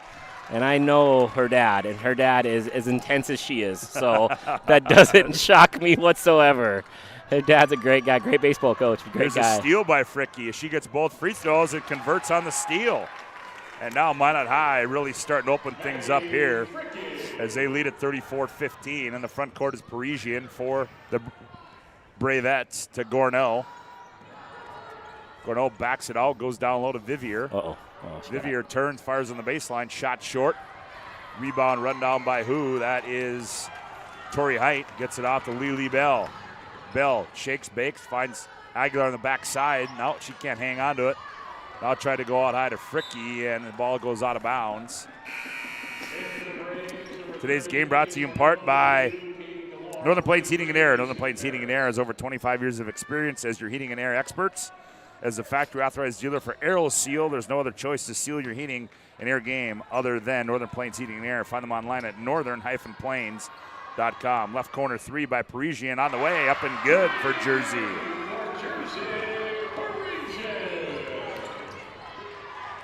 (34-18). Here's Fricke with it. Down low they go Lily Bell. Lily Bell operates in the paint, turns, fires, shot missed. but she's going to be fouled. And that's going to go against Kitty DeLorme, third personal. And that is the 9th team foul. Free throw by Lily Bell is up and good. Tonight's game brought to you in part by the UPS Store. The UPS Store is your location for all your packing and shipping needs in the Magic City. The UPS Store as Lily Bell converts again. And that one's no good. Rebound comes down to the Bravettes as Gourneau runs it into the front court. Gourneau going through, nice pocket pass there to Jackson DeLorme. She can't hang on to it, goes out of bounds. Jackson DeLorme's been around the hoop for the Bravettes, but unable to convert. 2:37 left to go. Opening half of play on the BNC Bank scoreboard. Here's a steal by DeLorme. Baseball pass in the front court down to Ferris. Down low, DeLorme. Layup, got it. This is the second time, Scotty, that the bench is kind of letting Minot down a little bit. They've brought the bench back in to sub out some girls, and Belcourt's got some turnovers and kind of making their run again. I think that's going to be a conversation at halftime about the bench just coming out ready to play and not turning it over. Here's a three in the corner, no good. Rebound run down by Aguilar. Here Lamore, she turns and fires for three. That one bounces around, comes off in the hands of Gourneau. Here's a leak out. Tip, stolen back by Carew Lamore. She's going to step into a straightaway three. That one's short. Aguilar the rebound. Finds Lily Bell. Lily Bell operates in the paint. And we're going to get a traveling call on Lily Bell. Tonight's game brought to you in part by Clean Tech. Don't forget about Clean Tech's 24/7 disaster response and restoration services. Visit them online at cleantechllc.us. Clean Tech, coming to the rescue since 1992. Minute 45 to go. Opening half on the BNC Bank. Here's a steal. Aguilar. She's going to steal it and convert it on the other end. 37-20. Here's a left wing three. Comes off short by Parisian. Rebound DeLorme. Gets it out to Ferris. Back to DeLorme. DeLorme in the paint. Turns. Fires. Her two rolls off. Rebound to Lily Bell. Lily's going to run it in the front court for the Majets. Off to Maya Aguilar. Here's Bennett. Presley. Fricking out of Bennett. Lundy in the corner. Nice pass down low to Bell. She turns and misses it. Good defense there by Cadence Gournell. Now Maya in trouble here. Lundy, almost got a steal, but she's going to get called for a foul is Avery Lundy. Yeah, I think Miss Bell thought she was more open than she was on that. When she turned, she actually had a defender there. I think she beat her first one and couldn't find didn't know the second one was sitting there waiting for her. And Lundy, that's a 7th team foul, so Gourneau will toe the line. That's Cadence. Free throw up and good. She's got 4 in the night. 37-21. Gourneau will have one more. Sets and fires. That one's up and good too. 37-22, 45 seconds to play in the opening half here from quarterfinal game number 3 on the girls' side. Bell turned, fired, 15-footer bingo. Looks really nice. Holy cow. Very smooth with that arc, smooth with her follow-through. Looks like it's going in every time she shoots it. She's an 8th grader, by the way. Yeah, you said that earlier. I still don't believe you. Here's Ferris. Now Gourneau. Inside DeLorme. DeLorme one bounce, misses the bunny. Rebound comes down to Aguilar. 16 seconds to play. Reminder coming up will be our Legacy Financial Partners Premier Chiropractic pregame show. Halftime show. Aguilar has it taken away by Ferris. Now Aguilar steals it back. Now Aguilar turns, fires on the buzzer. Oh, that was in and out. And that's going to end the opening half here in quarterfinal game number 3 on the BNC Bank scoreboard as we go to break.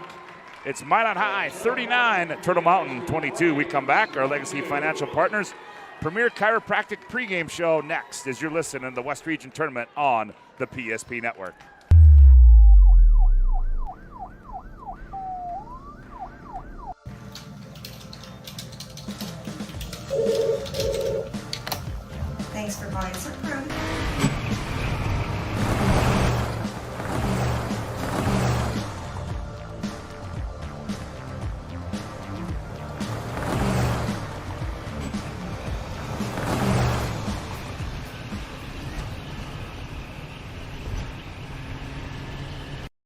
If your eyes could talk, they'd tell you life is better with LASIK. No more reaching for your glasses. No more dry eye from overwearing your contact lenses.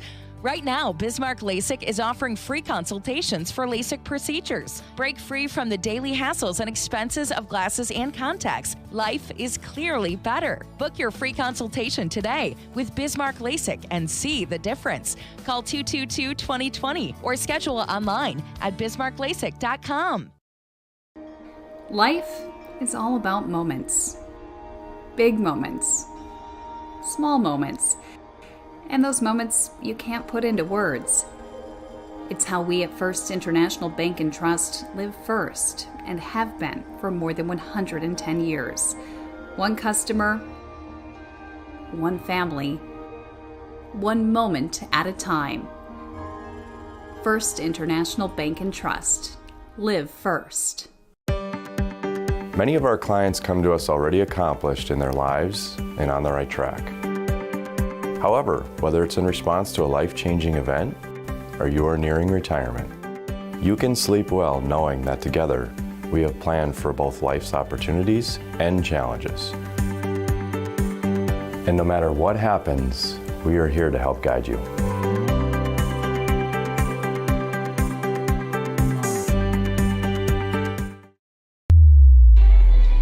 Welcome back to our Legacy Financial Partners Premier Chiropractic halftime show. Do you have the right financial advisor to help you reach your goals? Ameriprise Advisors create a personalized goal-based plan to help you prepare for whatever the life brings so you can feel more confident about your financial future. Call Legacy Financial Partners, a private wealth advisory practice of Ameriprise Financial Services, LLC at 701-258-9735. And Premier Chiropractic, they're focused on chiropractic. They're focused on improving the health of Minot and the surrounding areas through the most cutting-edge advances in natural health care today. Well, we are at halftime where Minot High leads Turtle Mountain 39-22. Let's update you on what has taken place today as Bismarck High defeats Watford City Century defeats Watford City 66-44, and Jamestown knocks off Legacy 68-62. And on the state Class B tournament, you can see there as Grafton defeats Kenmare 59-34. And Langdon, Area Edmore Munich over Mohall Lansford Sherwood 59-21. Kindred and Beulah will kick off the night session, followed by Shiloh Christian and Lytton HMB. And also on the boys' side of things, in game number one over there, it was Minot High over Jamestown 60-54. And St. Mary's don't have a final for you on that one, but they defeated Dickens. They ran away with that one. So St. Mary's and Minot will play in that first semifinal game, and Jamestown and Dickinson will battle in the loser-out game. That first boys semifinal will be at 5:30 right here on the PSP network, and winner of this one will play at 3:45 tomorrow, and they'll play the winner of Bismarck High and Mandan. Let's give you an update of what's going on in the East region on the boys' side. Fargo Davies defeated Grand Forks Central 79-49. That was back on March 1st. And then Red River over Shanley 70-65. So Davies and Shanley will do battle that's actually going on today. That'll be 5:30. That's underway right now at the Shields at the Shack. And then that will be followed by West Fargo Cheyenne and West Fargo. And the loser out North and South as they were playing already. That one should be final. And Red River and Grand Forks Central will try to get you some scores on that. On the girls' side, and let's see, out on the girls' side there. Oh, we got it right here. As Red River knocks off an upset there as Grand Forks Central knocks off Red River by a score of 79-73 on the boys' side. So Grand Forks Central will play for the right to go to the state tournament. St. Mary's, there's your final score there, 85-42 over Dickinson. So a big win there for the St. Mary Saints. And the EDC on the girls' side, it'll be Davies and Cheyenne. They will do battle tomorrow. And Davies and West Fargo, and then Cheyenne will take on Red River in the semifinal games. Wapaton and Devils Lake and North and Shanley will do battle in the loser-out games there. Joe, first half, it appeared that, Turtle Mountain hanging around, but then Minot High really flexed their muscle and started to run away with this one. Yeah, I think the big thing was early in the game there was just a ton of turnovers, and you look here at Minot High's turnovers for the first half is 12, and Belcourt scored 10 points off of those turnovers. And I think that's how they were kind of staying in the game there for a long stretch. It was either a missed 3 or a turnover by Minot High that led to some Belcourt points and it helped them hang around. Then they started settling down, got to the lane, made some free throws, made some layups, and kind of stretched that lead again. Thought their defense picked up too. They were able to get into their press. When you make shots and able to get into your press, caused more turnovers. So to be honest, their best defense was making some buckets and getting into offense, getting into their half-court defense or full-court defense instead of just always back in transition. So I thought that was a huge thing as far as just how the game played for a while there. It would look like there was a chance, and there still is. But obviously now when you have a big lead like this as the higher seed, you get a little more comfortable. 39-22 as our Legacy Financial Partners Premier Chiropractic halftime show rolls on. We come back. Joe Cattell will look at the first half individual and team numbers. You're listening to the West Region Tournament on the PSP Network. Back after this timeout. The magic of what we do really comes down to combining different aspects of patient care. Here at Premier Chiropractic, we love combining soft tissue work, the adjustment, and exercises together. We found that this gets the best results for our patients.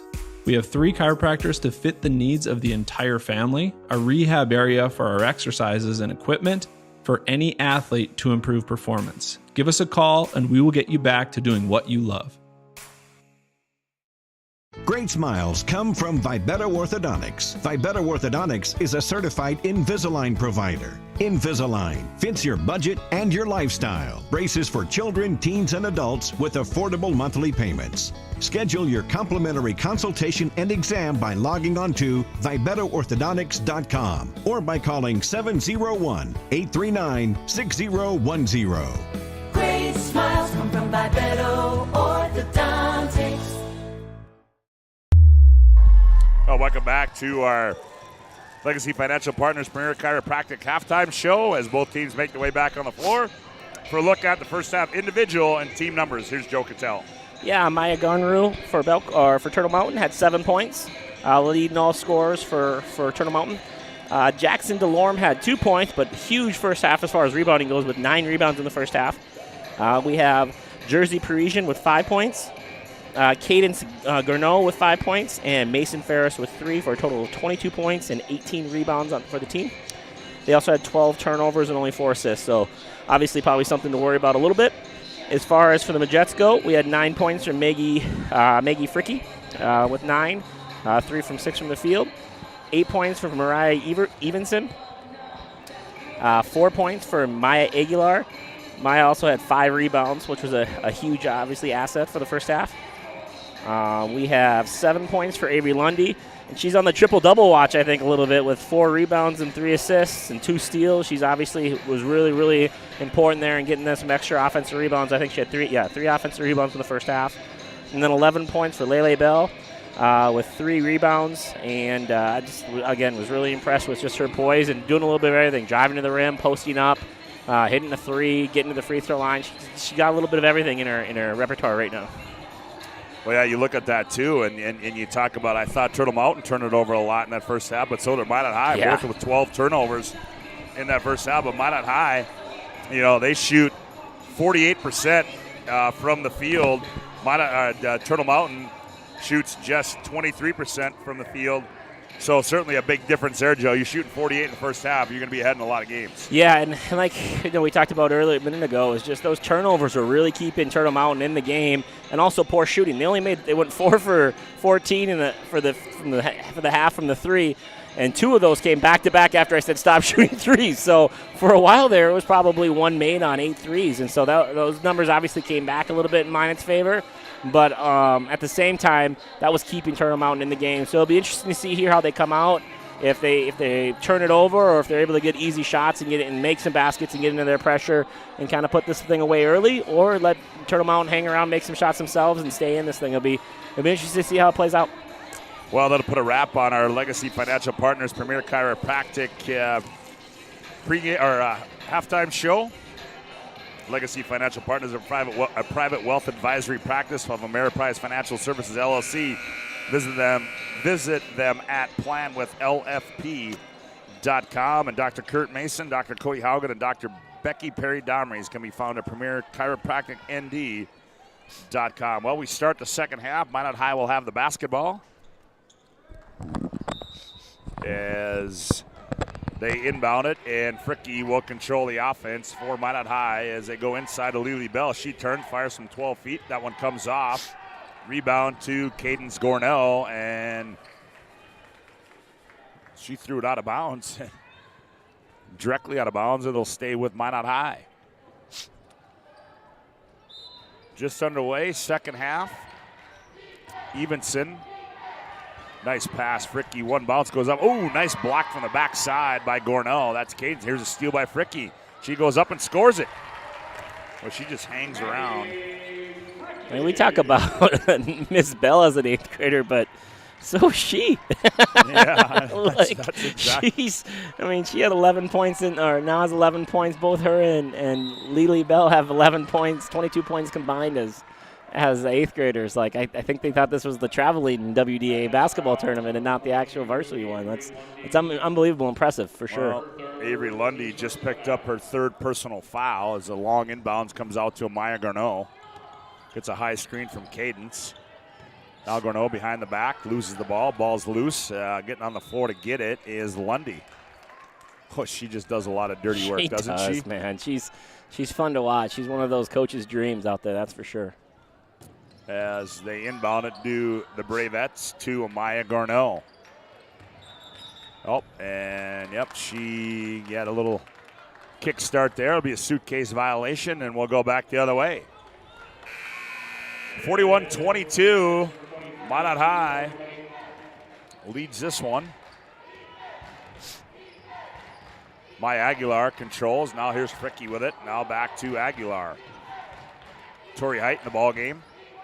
Aguilar, a 1-2-2 zone. Now here's Tori Height from the left wing 3, and she got it. Tori Height buries one. Her first points of the evening, and what are we going to have here? Offensive foul on Garneau. Coach Schmitz was working on that a little bit, or Schwartz, I'm sorry, was working on that just a minute ago. He thought that she was kind of getting away with a little bit of an extra clearing herself for some space. Short corner, Evenson into Bell. Bell turns, missed the bunny, gets the rebound, puts it back, missed it again, now gets it back again, and now she finally got it to go down.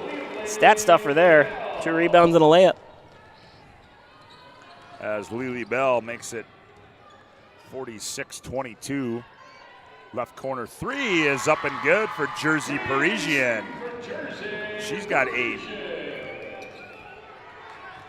46-25. Here's Height, baseball pass, cross court to Aguilar. High post Bell. Oh, nice dump down to Evenson. Evenson operates, left-handed reverse layup is up and good. It wasn't a reverse, so she got herself from the right side to the left side. And Evenson converts, makes it. Here's Gordeau from the 15-foot line, and she buries that one. 48-27.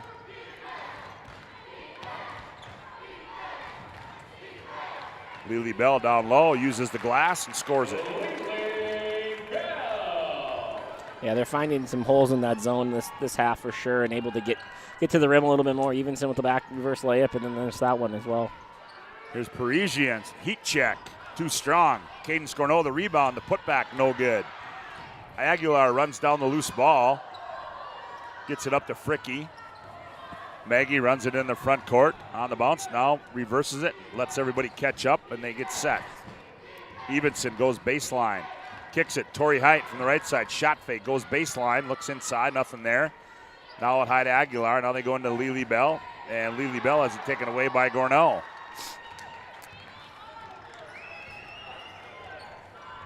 Here comes Cadence Gorneau. Cadence right down the main, flips it up and scores it with the left hand, does Maya Gorneau. She's got 11. Yeah, she's a very aggressive scorer. Obviously, you don't get to 19 points a game with just shy of 20 without being an aggressive scorer. And she's got a lot of moves and a lot of space out there to make some plays for the offense. And then we're going to get a reach-in foul on trying to knock the ball away from Lily Bell. That's going to go against second personal, second team foul on Mason Ferris. Tonight's game brought to you in part by Prestwich Orthodontics, specializing in braces and Invisalign for all ages. Here's a 3 by Height, no good. Rebound to Gornell. We offer free consultations and financing options that make it easy to take your smile to the next level. Visit minotbraces.com today to get started with a free virtual consultation. Prestwich Orthodontics. Shot by the Bravettes, no good. Here's Bennett, short corner, Evenson turns, fires, too strong. Tori Height, the rebound, the putback, and got it, did Tori Height. 52-29, 13:50 to go in the ball game. Gornell loses it, now she retreats and gathers it. Jackson Delorme hands it off to Katie Delorme. Runner on the baseline is up and good by Micaiah Lattiser. No fear right now at all in Turtle Mountain. They're not quitting. They're not backing down. They're still aggressive offensively, defensively. They're still giving everything they got in this zone and really got their hands up and active. And nice shot fake by Evenson. She goes up and scores it. Does Evenson? She's making a living in the short corner right now against the zone. 54-31. 13:09 left to go in this one. Elsie Hardy the rebound. Ooh, Hardy wants to play guard. How nice is it to take out Lily Bell and bring in a senior that blocks as many shots and can rebound like that? Like, that's a nice luxury to have. And Hardy gets her first 2 points. She flips one up with the left hand, makes it 56-31. I mean, you've watched more of the girls' side than I have, but she starts on, 6 teams, 7, 8 teams in the league? Like, every team in the league. Yeah, other than this one, right? And we're going to have a Hubbard International Insurance timeout on the floor. Contact your local Hub agents, Leif Olson and Josh Cattell, for your personal insurance needs. On the BNC Bank scoreboard, 12:43 to go. It's Minot 56, Turtle Mountain 31. You're listening to the West Region Tournament on the PSP Network. Whether you're looking for a full-service financial plan or planning for farm or business succession, Planning Team Financial Advisors is here to help you work toward achieving your financial goals. With locations in Bismarck, Garrison, and Center, our full-service team of professionals are dedicated to helping you work towards achieving your financial goals. Visit us online, planningteam.com. Securities offered through LPL Financial, member of FINRA and SIPC. Investment advice offered through GWM Advisors, LLC, doing business as Goss Advisors, a registered investment advisor. GWM Advisors, LLC, and Planning Team Financial Advisors are separate entities from LPL Financial. The right way to top a sub is with real red wine vinegar made from red grapes and no food coloring. And the right way to film it is in slow motion. Obviously. Because authentic ingredients make a sub above. 56-31, the Minot High Jets lead the Bravettes from Turtle Mountain. As a reminder, coming up will be our Planning Team Financial Advisors, Shots Crossroads post-game show. Hey, Shots Crossroads get filled up with their delicious menu that includes the famous number 99. Order online at shotscrossroads.com. Team buses are always welcome. Planning Team Financial Advisors, helping clients work toward financial freedom. Here's a shot up by Gornell. Comes off and saved. Nope, they're going to say that Lattiser was out of bounds.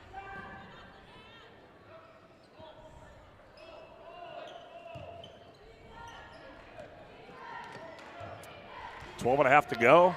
Bennett, that's how you tic-tac-toe there. Bennett, now Hardy, back to Bennett. Here's Fricky in transition, shot short, rebound.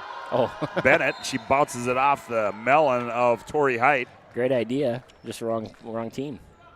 So my understanding is you got a story of Craig Fricky? I do. So I played Legion baseball. It wasn't very good. I was all right. But I played, and we played against the Metros when Craig was coaching. I think he's still the coach. I'm so far out of the baseball loop, I don't even know. But we're playing, and I can't remember who the kid was he was playing against, but guy goes into second, and it was like a stand-up double, but Craig didn't think it was a stand-up double.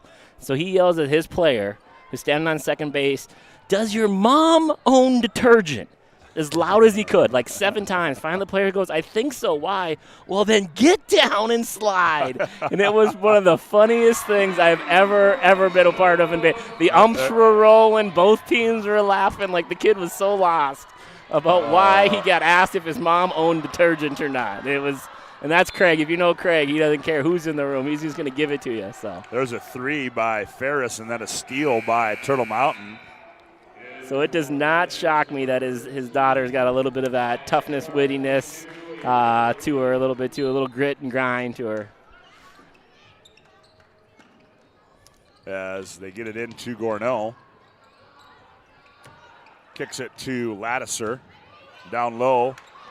Shot by DeLorme is no good. Now in the paint, we're going to have a foul before the pass. And that one's going to go against Presley Bennett. First personal, second team foul of the half.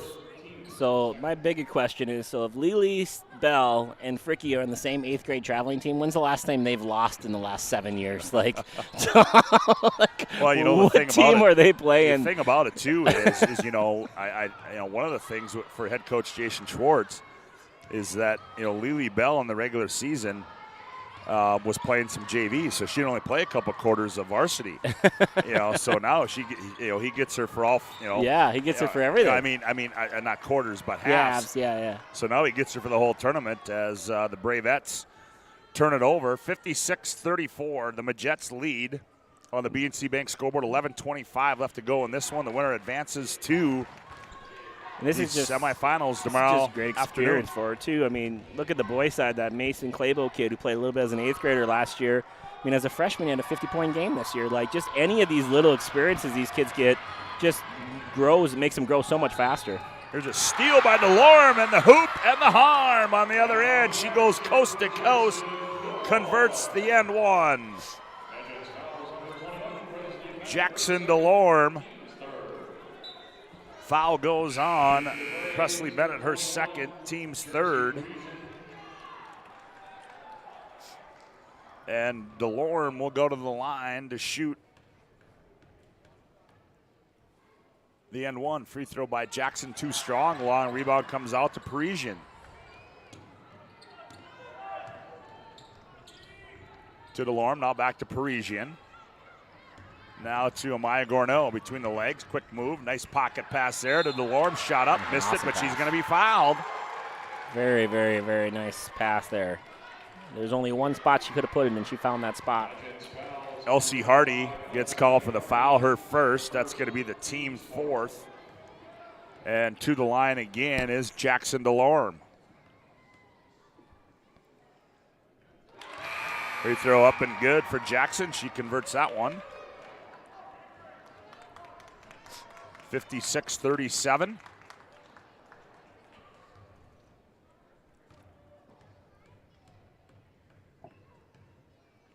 Sets and delivers that one, makes them both. 56-38. Here's a steal. DeLorme blocked from behind by Lily Bell. Aguilar, and up the left side they come. Here's Presley Bennett with it. Now to Aguilar on the trail in the corner to Evenson. Down low, Lundy turns, shot up, missed it. And we're going to get a foul.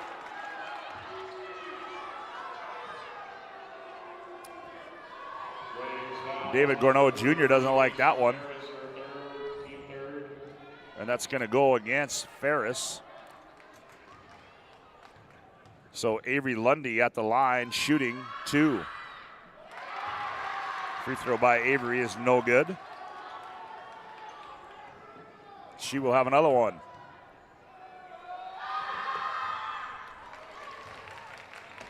And she gets that one.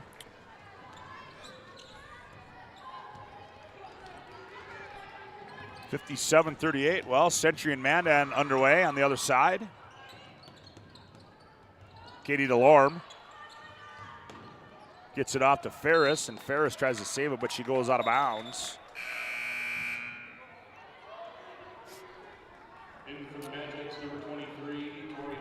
So, Tori Height checks in. Yeah. So, guys, here, I'm just letting you know my son is the same age as Lily Bell and their travel team. I coached my son's team. They would come practice against us and whoop us. It doesn't shock me whatsoever. Well, there you have it. The producer, Mr. Beater, chiming in. That's an MVP move he just had there. That's exactly right. I love it. I felt like the Dan Patrick show right there. I did too. I kind of felt like the producer gets to pop in, like Bobby Bones in the morning or something. I've been waiting for my opportunity all game. Well, we had a foul on the other end as it went on Gornell. That's her third, and Lily Bell is at the line. I'm helping a friend out coach a fifth grade traveling team right now, and we brought in Nate Wellstead's daughter for boys travel. We needed an extra player, and we brought her in, and she plays with the fifth grade boys, and she makes a move and makes a layup in this championship game we're having in Fargo, and I hit Eric, the head coach, and I go, boy, is it nice to have another scorer on the floor. Like she had 18 points in the championship game, so I feel like they're just going to keep coming here. There's a lot of good players coming up in the future in all these teams, in all these sports. I'll tell you what, it certainly is. It's good to see the young talent that is in this tournament. And 59-38, 9:53 to play as Vivier runs it up the floor, hands off to Gornell.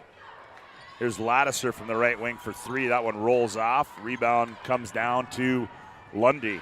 Boy, she's got to be close to double digits in rebounds, does she not? She was on double-double, triple-double watch at halftime, and she's kind of continued that trend. Scoring might be the only thing she's missing right now. Aguilar is going to fire from deep. That one too strong. Tori Height the rebound. Maneuvers her way inside, misses the bunny. Rebound comes down to Vivier. Gets it off to Gornell. 9:16 to play. Here's a steal by Evenson. 3-on-1. Nice bounce pass. Height, layup, got it. 61-38. Back on the other end. Here's DeLorme up off the window and good for Jackson DeLorme. What a second half that young lady's having. Uh-oh. And here's a steal. 61-40. Give Turtle Mountain credit. They're still pressuring. Yeah, they're playing hard. Playing hard. They're kind of hanging around. They're definitely making a good showing right now that, they deserve to be in this top 8 WDA tournament. Gornell's runner is no good. David Gornell Jr. wanted a foul call, didn't get it. Here's Bell between the rings. Tori Height. Now Aguilar, they go high post. Lundy, she turns. Oh, nice play there to Evenson on the backside, and she laid it in. 63-40, 8-12 to go. Boy, this game's gone fast. And not a lot of timeouts, not a lot of fouls even. I think we're only at 8 fouls in this half. Here's a rebound and put back by Vivier is no good. We're going to have a foul, though.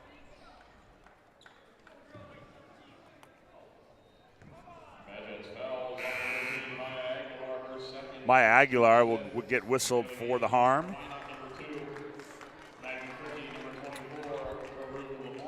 Fricky comes in. That will be There's another foul. There's another blocking foul. Lundy, fourth, I think. That will be Lundy's fourth. 16 foul on the Majettes.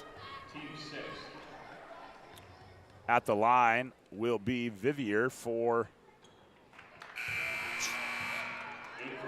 the Bravettes. She misses that one. She will have one more. 63-40 our score. 8 minutes to play in the ball game. On the BNC Bank scoreboard. Second one is up and good by Vivier. And here's a steal. Bell blocks it away, gets called for the foul.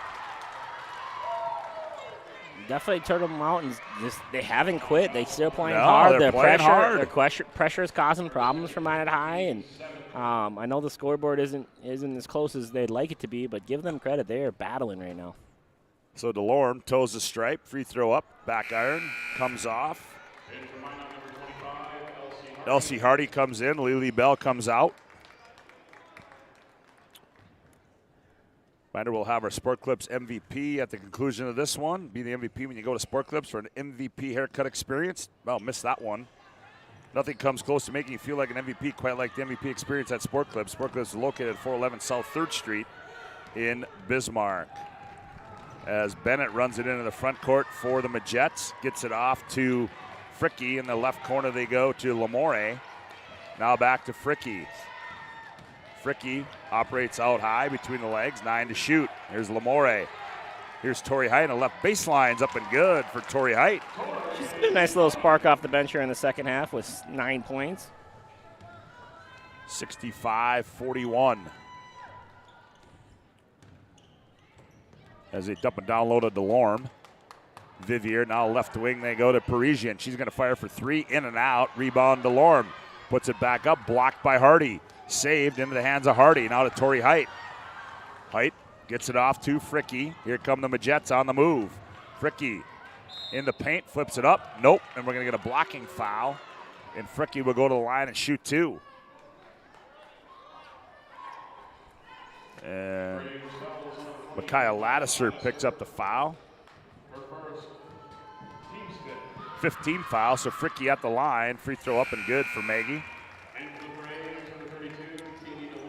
Reminder, we'll have our jobbers moving and storage moving the game as well. They focus on the details of the process without ever losing sight of the big picture. Their efficient step-by-step approach to move management keeps everyone on the same page. It includes a comprehensive service of proactive checks, double checks, and ongoing communications that ensure attention to all details every step of the way. With locations in Bismarck, Minot, Fargo, and Aberdeen, find them online at jobberswarehouse.com. As Fricky makes them both, and we've got a Hub International Insurance. Timeout on the floor, 6:58 to go in this one on the BNC Bank scoreboard. Minot 67, Turner Mountain 41. Back after this timeout as you're listening to the West Region Tournament on the PSP Network.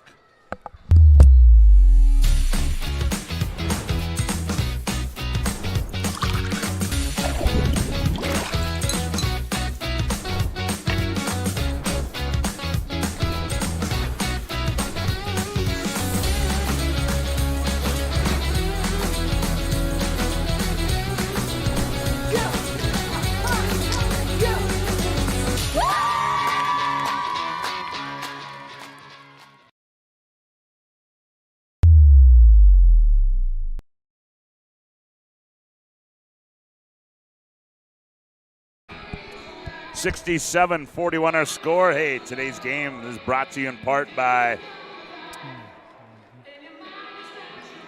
Magic City Inspections is a locally owned company committed to providing exceptional inspection services to ensure you are ready to take the next step in your home ownership. Find them online at minotinspections.com. BNC National Bank, financial solutions for your life and business. Customer focused, community driven, the bank for business people. 67-41 as the Bravettes against little token pressure applied.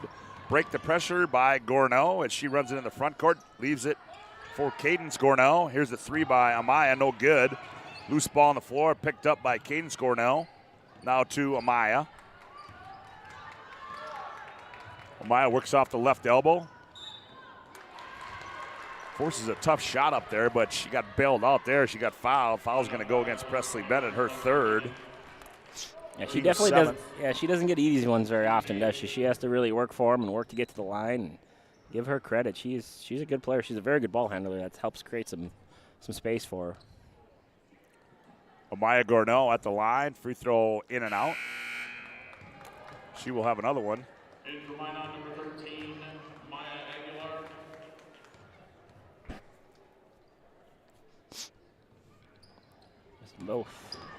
Missed them both and chased down the rebound. Yep, and tries to go diagonal to Ferris, and Ferris gathers it. Now she's going to throw it out of bounds. The referee had to do a little 2-step over there as Gourneau misses both of those free throws. Bismarck High and Mandan to follow this one. That'll be our last game of the day. And then we will have our semifinal set. Here's Tori Height with it. Diagonal. Here's Evenson. Fires for 3. Oh, that one rattled in, stayed in. Evenson having herself a nice game. Yeah, she's been extremely efficient. Layups, wide open threes. Defensively, she's been her length has really been a bother at the top of that press defense. So she's had a really nice night. Gourneau flips one up, misses it. Fricky back the other way. Here's Evenson in transition. Gets in the paint to Hardy. Hardy back out high to Fricky. Minot High could probably just start running some time here too, Joe. Yeah. Appears that's what they're doing in this offensive possession right now. There's Evenson again in the lane off the window. And super efficient. Well, I like her game. I really like her game. I was starting to think ahead of who is this player of the game with so many people scoring and so many people doing a little bit of everything. But she's had a nice night and kind of setting herself apart right now. Yeah, here's Gourneau, fakes the pass, attacks the 10, and she's going to be fouled in the act, and she will shoot 2. Foul's going to go against Elsie Hardy, her second. 9th team foul against the Majettes. So Amaya Gourneau, the 5'8 junior at the line. Free throw is up and good. We'll get a few words after the game. Joe will talk with the winning head coach. Player as well. On our Planning Team Financial Advisors and Shots Crossroads post-game show, as both free throws were made by Gourneau there. Makes it 72-43. Here's Fricky. Ooh, nice move there. Fricky, layup, got it.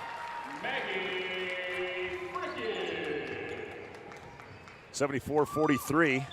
5:06 to play on the BNC Bank scoreboard. Here's a 3 by Parisian. No good. Loose ball on the floor. We're going to have a tie-up. It's going to be a jump ball. Tell you this afternoon's game brought to you in part by Northern Plains Heating and Air. Northern Plains Heating and Air has over 25 years of experience as your heating and air experts. As a factory authorized dealer for AeroSeal, there's no other choice to seal your heating and air game other than Northern Plains Heating and Air. Find them online at northern-plains.com. Lily Bell back in the ball game. Here's Evenson. Goes baseline and has it taken away there by Vivier. Now gets it off to Gourneau and out of Vivier. And we're going to get a double dribble violation in the backcourt. So it'll go back to the Majettes. 74-43. The Majettes in control here. For all intents and purposes, it appears that they will move on to the semifinals tomorrow afternoon. Diagonal pass. Tori Height thought about it. Now she attacks. Now Aguilar. One more pass. Right corner to Evenson. Now back to Aguilar. Here's Height with it. Height. Now Aguilar. Now back to Height. Left corner, Bell. Catch. Turns. Fires 3. Bingo.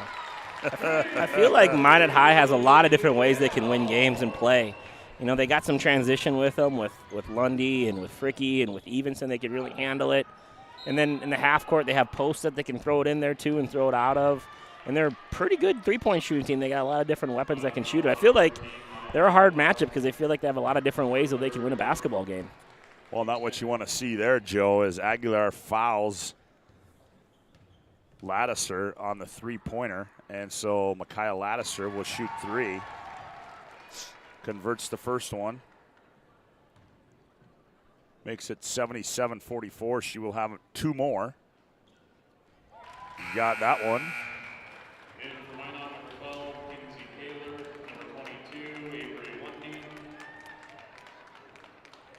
77-45, and she will have 1 more. Missed that one. Kinsey Kaler in the ball game now for almost a steal as Lundy can't. Now she gets it back. Here's Kaler with it. Lily Bell thought about it, now backs it out. Now Minot High sets with 3:42 to play in the ball game. 77-45. Here's Kaler. Now Fricky looks high post. Out of Kaler. Short corner they go to Evenson. Now Fricky shot fake. She attacks. Flips one up. Score it, and she is fouled. Foul's going to go against Jackson DeLorme.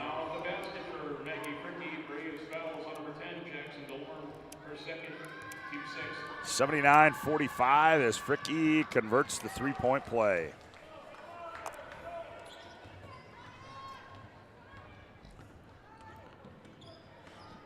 (80-45). Here's Lattiser. Out high they go Gourneau. Gourneau gets a high screen. Lundy hounding her. Now, Lattiser catches and delivers one quickly. Rebound comes down to Lily Bell. Bell will run it into the front court. 3 minutes to go. Here's Fricky, high post Lundy, down low Evenson, turn, shot up and good. Like if she was worried about her field goal percentage, I think it went up about 20 points today. Yeah, you're exactly right. I think she's like 10 for 10 or, I mean, she was 3 for 5 at half, but I feel like she's made every shot she's taken here in the second half. 82-45 as Vivier loses it, gets it back. Now goes to Lattiser in the corner. Now down to Vivier. Kaler got away with the. Gorneau comes up with a loose ball and rolls one over the iron there for Amaya Gorneau. 82-47 our score, 2:10 left to play in the ball game. Mandan leads Century on the other side, 18-15 with 7.5 to play in that one. In the first half.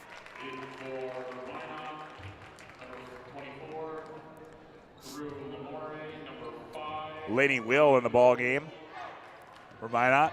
Also in the ball game is Lamore. Lundy in there in the ball game. Here's Laney Will with it. Gets it off to Lundy. Lundy's got to run it down just before it went over and back. Back to Laney Will. Oh, double dribble called against Laney Will. Just another 8th grader they decided to put in the game. She's one of the ones that was on that travel team.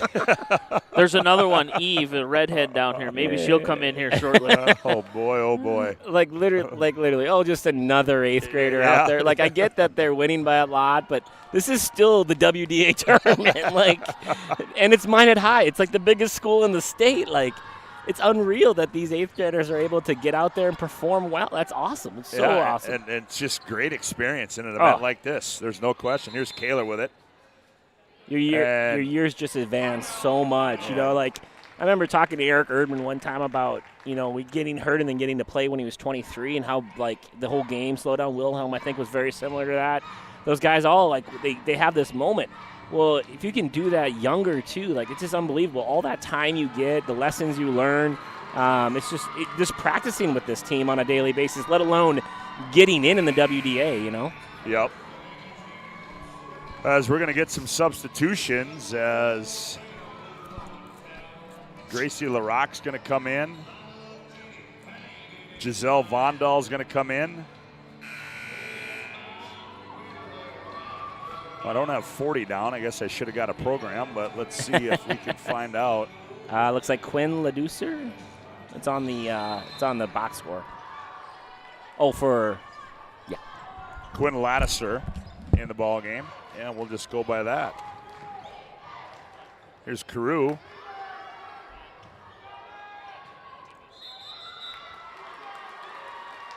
It'll be a jump ball. Minute 12 to play. So Quinn Lattiser in the ball game. Giselle Vondahl in the ball game. Well, they don't have 22 listed on the. Well, they've got a 22 in the game. Don't have her on my score sheet. We said also Gracie LaRocque in the ball game. 82-47 as this one is all but finalized. As they get it in, as LaRocque got to go down low. Also in the ball game for Minot High, that is Kira Orr. Kinsey Kaler in, Laney Will in. 53 seconds to play. Here's Kinsey Kaler. Bennett's going to fire for three. That one came off violently. Laney Will's got it. She's looking to get in the scoring column. Tries to go to Kira Orr. It goes out of bounds, and it'll go back to the Bravettes. Giselle Vondahl controls into the front court. They look down low, and we're going to get a foul. Is going to go against Kinsey Kaler with 30.7 to play. So to the line will be Giselle Vondahl.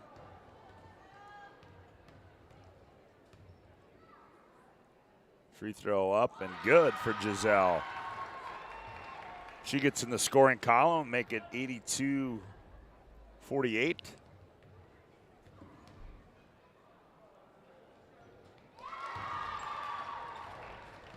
Makes it 82-49 as Vondal gets them both. See what Minot does here as Lamore goes right down Broadway, scored, and she's fouled, and Carew Lamore. Foul's going to go. Down the basket for Carew Lamore. Fouls number 8 for 25, Sydney Bruce. Sydney Bruce gets called for the foul, so Lamore will be at the line, makes it 84-49. And Lamore gets the free throw.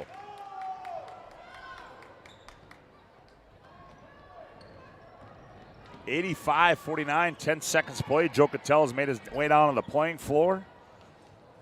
Shot up on the other end is no good by Bruce. And that's going to do it as Minot High is going to win this one by a score of 85-49 in quarterfinal game number 3. That'll take us right into Iowa Planning Team Financial Advisor Shots Crossroads post-game show. Hey, whether you're looking for a full-service financial plan or planning for farm or business succession, Planning Team Financial Advisors is here to help you work toward achieving your financial goals. Visit us online at planningteam.com. And Shots Crossroads, your post-game headquarters. Order online at shotscrossroads.com. 85-49, Minot High. The Majets advance, and they will await their opponent as we will have game number, our 4th and final quarterfinal game as Joe Cattell, I see he's rounded up Mariah Evenson. He's also going to try to talk to Jason Schwartz. And right now, let's go down to the playing floor. And well, with Joe, he's not looking up here. Joe Cattell with head coach Jason Schwartz.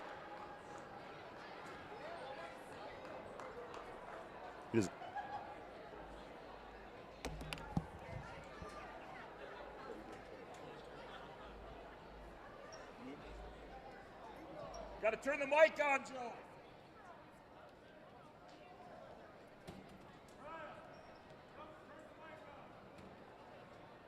Turn the mic on. Turn the mic on. You there? Well, it was green, you guys. I'm the IT guy here. I'm just the old basketball coach, so. Yeah, we're going to do it again. All right, Jason, we'll do it again. You're so good, we're going to do it again. So tell us a little bit about what you're looking at going into this tournament. I know early you guys started out with a ton of turnovers and kind of just had to settle in a little bit. Just talk about this game and then going into the rest of the tournament. First of all, I probably sounded better with the mic off, so we should just go with that. No, I mean, everybody just needs to get out on the floor and just get out there and play. Everybody's got a little bit of nerves going when the tournament starts. They've got some tournament jitters, and we probably had a little bit of that today.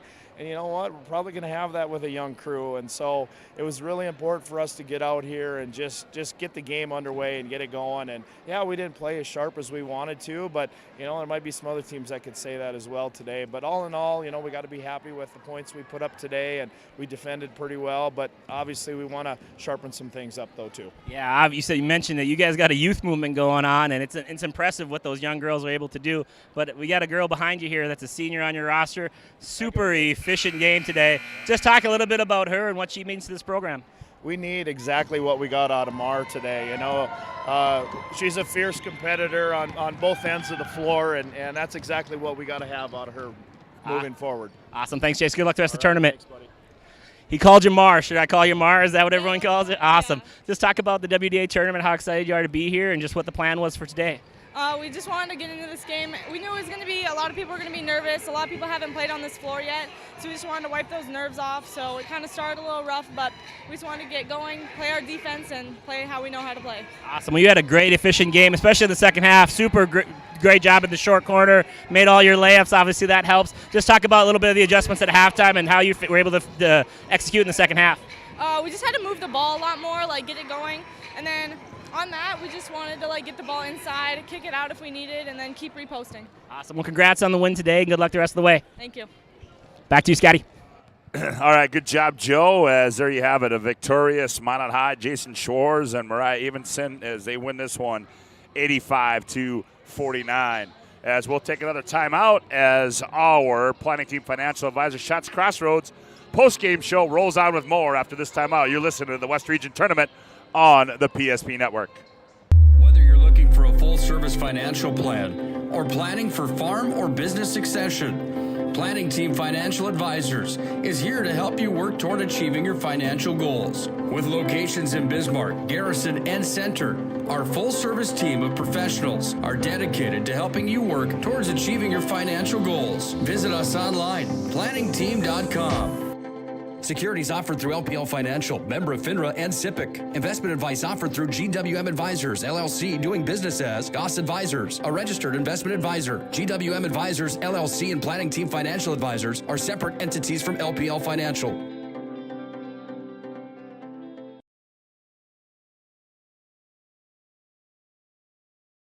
At Shots Crossroads, we make 8 gallons of homemade ranch dressing every day, so you can smother your dinner salad with it, dip those crispy golden French fries in it, and dunk your breaded chicken strips. You can even cover your... Wait, no. You can't put ranch on steak. Or can you? Shots Crossroads. Don't forget the ranch. Welcome back to our Planning Team Financial Advisor Shots Crossroads post-game show as the Minot High Majets, they move on as they win this one by a score of 85-49 over the Bravettes from Turtle Mountain, and they will await their opponent as that will be our fourth and final quarterfinal game here coming up, Bismarck High and Mandan. We can tell you on the other side with at halftime, Mandan leads Century 35-25. So interesting game going on there. And for a look at the final individual and team numbers, here's Joe Cattell. Yeah, I do want to apologize. Just like Minot High got off to a little slow start on that interview, but it came on strong in the middle and the late there. Hey, it's your first West Region tournament. We'll give you a break on that one. I get it. That's okay. You just got to learn from your mistakes and keep on going. That's right, buddy. That's right. Amaya Corno with 15 points today. She really had a great effort. 18 shots, 15 points. Really had to play hard to keep them in the game, and just really hats off to her and her performance. 8 points for Jackson DeLorme. Really nice second half, 12 rebounds as well. 2 points for Giselle Vundell. 4 points for Michaela Landiser. Jersey Parisian with 8. 5 points for Cadence Grenot. And we have 6 for Mason Ferris for a total of 49 points. And for the Magi, 18 points for Maggie Fricky, who was just outstanding. She had a really, really good game. Also added 2 rebounds, 2 steals. She just really was all over the place. Mariah Evenson, who we were able to interview there, she had 21 points, 2 for 2 from the 3, 9 for 13 total, 5 rebounds, 2 assists, 1 block, 1 steal. Just a kind of a complete game for her. 4 points for Maya Aguilar, 8 points for Avery Lundy. Again, another box filler, 6 rebounds, 5 assists. She also had 4 fouls, so she filled that box as well. 9 points for Tori Height, and I think those were all in the second half, if I remember right. Carew Lamore. Carew Lamore. 3 points for her. Lamore, that's a name known up in the Minot area, huh? You think? Elsie Hardy with 2 points and 5 rebounds, 2 block shots as well. I just really impressed with having a player like her off the bench. And then Lily Bell, 20 points, 7 rebounds, 2 block shots, 7 for 13 from the field, 2 for 2 from the 3, 4 for 5 from the free throw line from a 6-foot 8th grader. Just really impressed with her and Fricky and what they're able to do as 8th graders out there. You're talking about 38 points right there out of those two. 6 for 11, 13 for 24 shooting in their first WDA. Like, come on. Give me, where's the jitters at? Yeah, Minot High shoots 52% from the field as well to just 24 for Turtle Mountain. Joe, a couple more things to do. We got to give out our Jobbers Moving and Storage Move of the Game. Tonight's Move of the Game is sponsored by Jobbers Moving and Storage. They can help you move across town or across the country. Locations in Bismarck, Mandan, Fargo, and Aberdeen. Find them online at jobberswarehouse.com. Joe, your thoughts? Yeah, on a move there? There's a lot, but I think you just got to go with You got to go with Mariah Evenson, right? Oh, you started the move of the move game. of the game, yeah. Oh, shoot. Early, I think the double crossover, layup when it was 9-9 or 11-9, and all of a sudden, I mean, the move of the game. I mean, that was the time I was like, oh, she's got that too. Like, I mean, that's the one I can think of. Maybe the three that she hit, but I hadn't seen that before. But when she was able to kind of just back that person down with 3 or 4 dribbles, both hands, I mean, that's a move that, I mean, you're trying to teach everybody how to do, not just alone her. So that would be my move. Lily Bell gets that. And Joey, got to give our Sport Clips MVP of the game. Sport Clips bringing you the MVP of this matchup. Sport Clips is located at South 3rd Street. It is a home to the MVP haircut experience. Sport Clips brings you this game's MVP. Joe, your thoughts?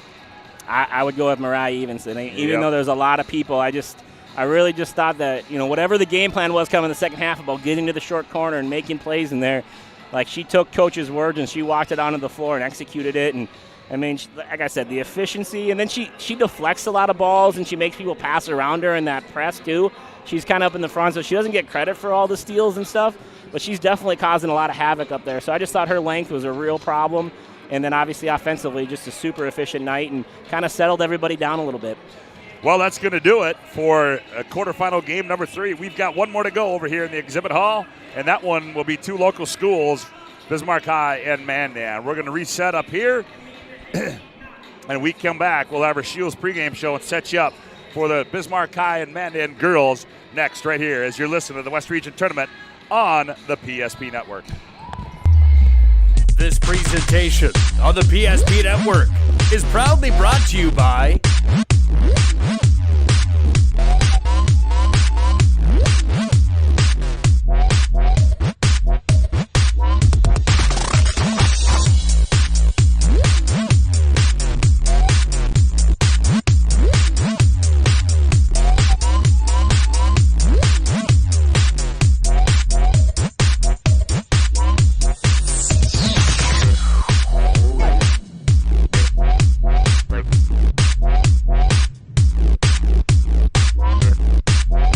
sure to like and follow the PSP Network on all social media platforms. PSP Network, it's game day. We raise the bar on bar food with sandwiches, tenders, and burgers. There's more where this came from. To the greatest of all times, Buffalo Wild Wings. BNC has been here for over 25 years. We're still a community bank that's there for you. When you come in with your business plan, your vision, your idea, we can make it a reality. I love seeing projects come alive for our clients. We're real people helping real people. We know you, and we're always happy to see you. We build relationships. You're part of the BNC family. We are part of the community. It's what we're built on.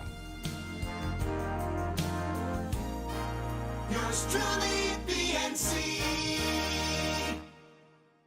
You remember where this goes? I don't know. Are you sure it was a clicking and not a zoom, zoom? I think your quash leader valve's stuck. Do you even have insurance? If we soak it, it should be good. No matter how much you know or don't know about your vehicle, trust the experts at Tires Plus. Real answers from real mechanics.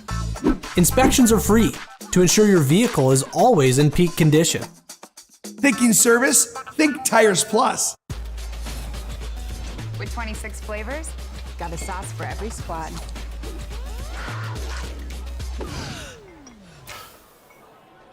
Don't drip on the drip.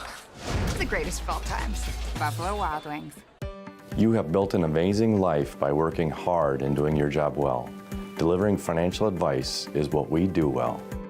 At Ameriprise Financial, our job is to use our skills, experience, and research to help you become more successful in today's economy.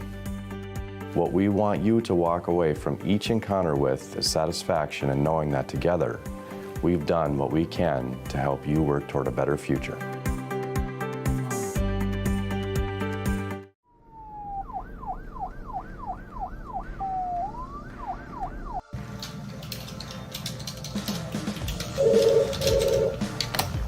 Thanks for buying some room.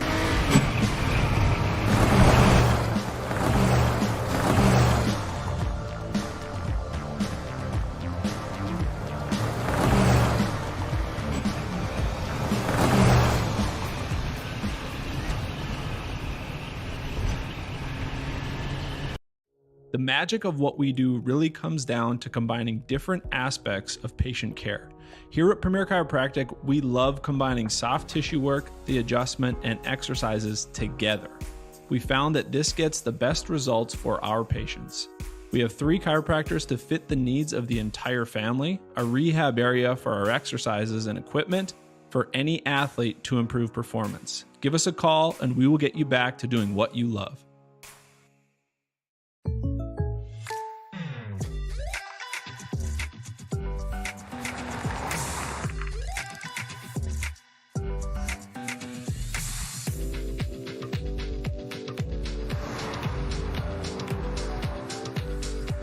For your surprisingly great rates, contact your local State Farm agent today. If you want the real deal, talk to State Farm agent Michael Lee Braun in Minot today. Like a good neighbor, State Farm is there. Carson, timeout. Who calls a timeout in this game? Me, I'm icing the kicker. Really? It'll give us more time to talk about First Western Bank and Trust. Like our convenient online banking. Along with smart trust service options. We're all about hometown service with bankers that know you and the community. Okay, go ahead and kick. I don't believe this. First Western Bank and Trust. You can bank on us.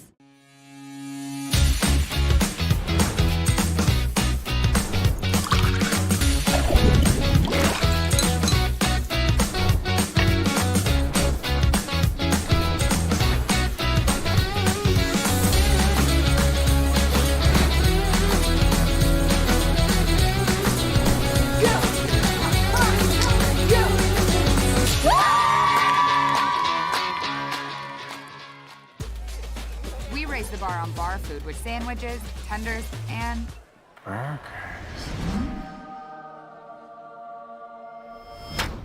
There's more where this came from. To the greatest of all times, Buffalo Wild Wings. Whether you're looking for a full-service financial plan or planning for farm or business succession, Planning Team Financial Advisors is here to help you work toward achieving your financial goals. With locations in Bismarck, Garrison, and Center, our full-service team of professionals are dedicated to helping you work towards achieving your financial goals. Visit us online, planningteam.com. Securities offered through LPL Financial, member of FINRA and SIPC. Investment advice offered through GWM Advisors, LLC, doing business as Goss Advisors, a registered investment advisor. GWM Advisors, LLC, and Planning Team Financial Advisors are separate entities from LPL Financial. We raise the bar on bar food with sandwiches, tenders, and burgers. There's more where this came from. To the greatest of all times, Buffalo Wild Wings. Comes to Zet. He's all alone. Slam dunk.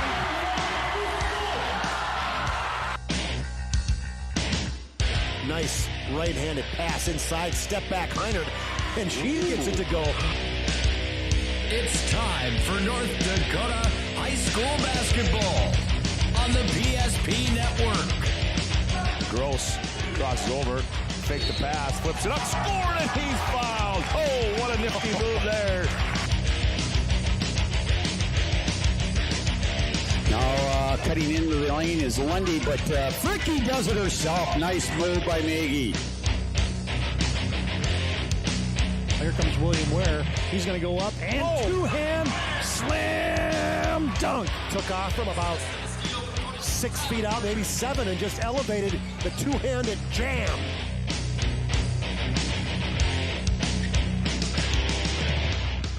Now, let's go to the hardwood for this matchup's pregame show on the PSP Network.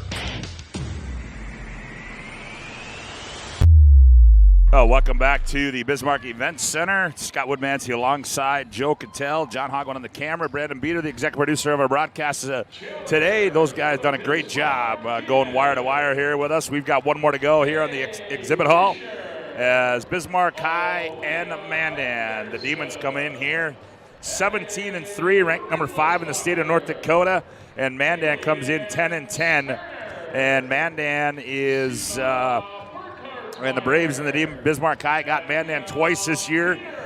Game number 1, they got them 61-54, and then 80-56. And, the old saying goes, Joe, we had this in game number 2, is that it's hard to beat somebody 3 times in 1 year. And we found that out in the Jamestown Legacy game, and I guess here tonight we're going to find out if Mandan said, all right, we've had enough of that, and see what they can do here tonight against the number 5 team in the state. For sure. Just talking to people and letting them know I was doing PSP, I said, I got the last 2, and they said, you're going to have a good one. That last one is going to be a battle. And so, I'm excited to watch this one. There's a lot of talent on the floor.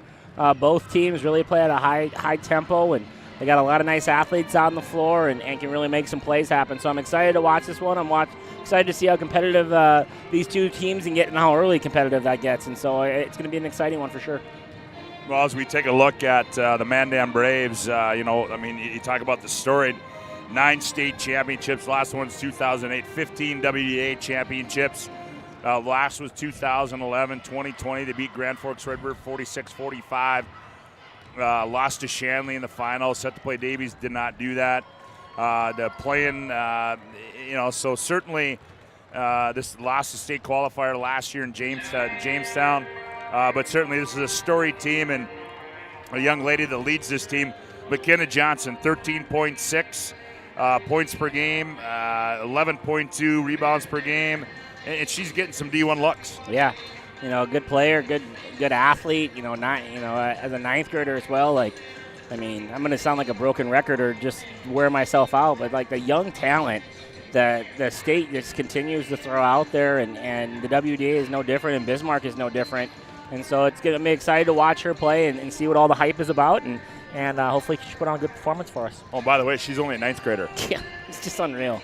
It's just unreal. And then you got, and then to go with Mandan, you got a lot of veteran experience too. Piper Harris is a girl that's played a ton of athletics, not only just basketball, and obviously is a daughter of a coach. Committed to Minot State to play volleyball. Yeah, when we're talking about a girl that's played a ton of basketball, probably for her dad, who used to be a college basketball coach, and then you throw on there Sheldon, and her bloodline is real strong with her parents, and you just have a lot of talent. This is their last chance to make to get to the state tournament, to do anything there, and they definitely aren't going to go away quietly. And those 2 are very competitive young ladies, and you throw the talent that Johnson has on top of it, and it should make for some fireworks, that's for sure. Or good TV, good PSP, good YouTube. Yeah, there you have it. And then you look on the other side, you got the Bismarck High Demon team that's had a good year this year. But more importantly, this is a team, Joe, that's really on the back of their minds, no matter what they'll tell you, it's getting into that state tournament. The last time they qualified for the state was 2016-17, but here's a team that's got 2 state championships, 8 WDA championships, and the last time this last state championship they had was 2009. And the last WDA was 2014. So certainly, you talk to Bill Shetler, and he'll tell you, we've had a great regular season, but you know what? It's a new season. We set our goals at the start of the year. The end-all, be-all goal, obviously, to win the state tournament, but this is a team that wants to get into the state tournament and give themselves a chance to possibly win it. Yeah, and I remember a couple years ago when Willie had that monkey on his back for Bismarck High, and WDA, it was the most depressing time for him because it was just all that kind of pressure comes back on you until you finally do it. And so this team's been through some of those. They got some players that were part of those teams the last couple of years, and if one of those things I used to always tell my guys after hard losses at the end, remember this feeling, so next year we don't have to feel this way again, right? And so it's just one of those things that you just kind of have to let it fly and go out there and play hard and play, with a little bit with no regret, and a ton of passion, and see if you can get the monkey off your back.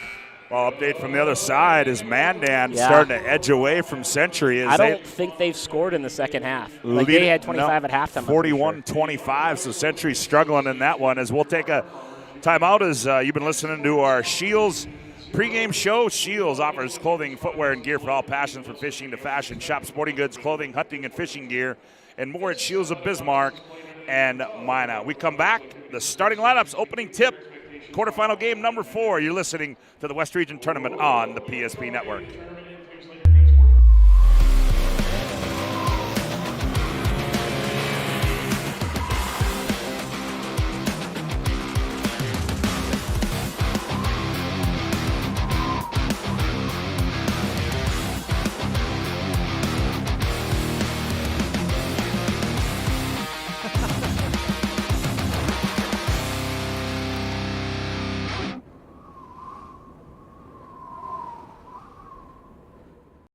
The best part about working at BNC National Bank is developing relationships. I love working with people. We've been here for over 25 years. We've grown just like our communities we're in. But we still have that personal connection with our customers. And that's why we can find the best solutions for them. It feels great seeing projects around the community and knowing we're a small part of making that happen. We're helping people buy their first homes. Plan for the future. From startups to big business. We're part of the community. And we're proud of it. Yours truly, BNC. With 26 flavors, got a sauce for every squad.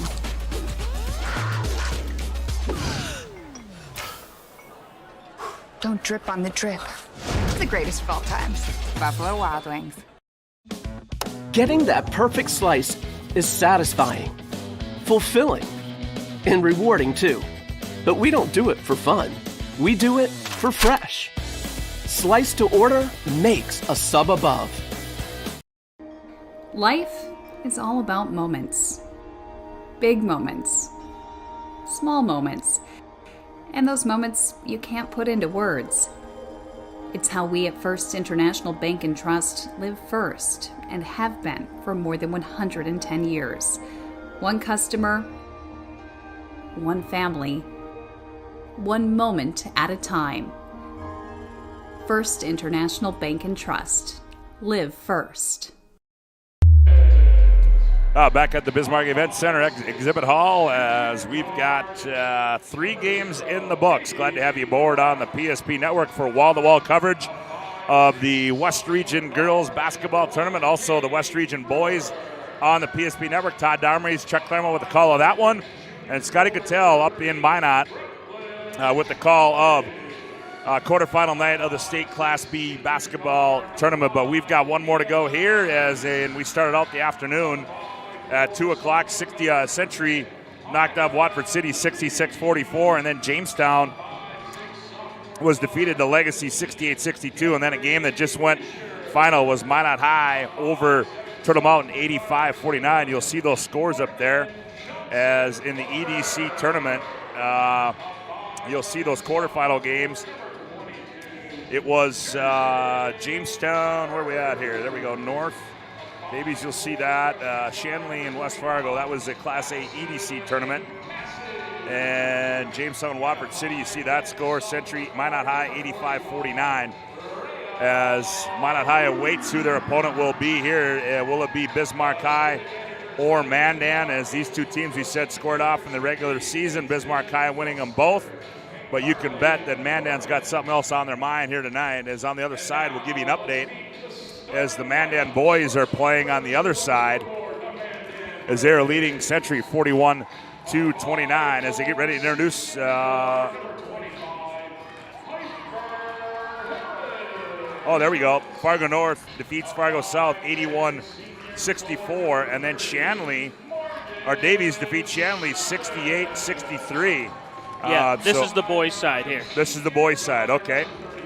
Cheyenne and Red River, or West Fargo, doing battle in that last semifinal game. So Fargo Davies will be have punched their ticket to next week in State Class A, State Super A, right here at the Bismarck Event Center. As they introduce the starting lineups on the floor, they go like this. First of all, for the Mandan Braves, they'll go like this. At one guard will be Piper Harris, 5'4" and a senior. The other guard will be Morgan Sheldon, 5'10" and a senior. At one forward will be Jordan Tolman. She's 5'9" and a senior. And at another forward will be Faith Eberly. She's 5'6" and a senior. And in the middle will be McKenna Johnson. She's 6'2" and a freshman. Their head coach in his second year is Sean Henderson. For the Bismarck Demons, they'll go like this. At one guard will be Sydney Gerving. She's 5'5" and a senior. The other guard will be Peyton Gerving. She's 5'7" and a senior. At one forward will be Maya Holsworth. She's 5'9" and a senior. And the other forward will be Allie Gullison. She's 5'6" and a junior.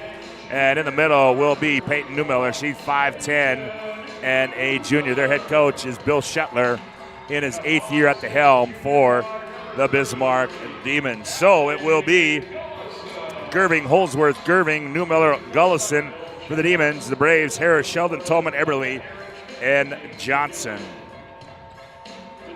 As we are ready to go, tonight's game brought to you in part by Chuppy Clinic of Bismarck. Chuppy Clinic offers more than basic adjustments of the spine. Chuppy Clinic is concerned about the overall health and wellness of each patient and offer care and services to meet the greater demands of current health needs. Find them online at chuppy.com. The Braves come out in their road blacks, white numbers, white lettering, trimmed in white on the shorts. The Demons in their home whites with maroon trim as we're ready to go, as Johnson will go up against Newmiller at center court. Oh, no, that's going to be Holsworth that's going to jump it up. Ball's in the air, tip controlled by who? Oh, that's going to be by Faith Eberly of the Mandan Braves as she goes high right side to Harris. What do we got here now? Already have a whistle, and we're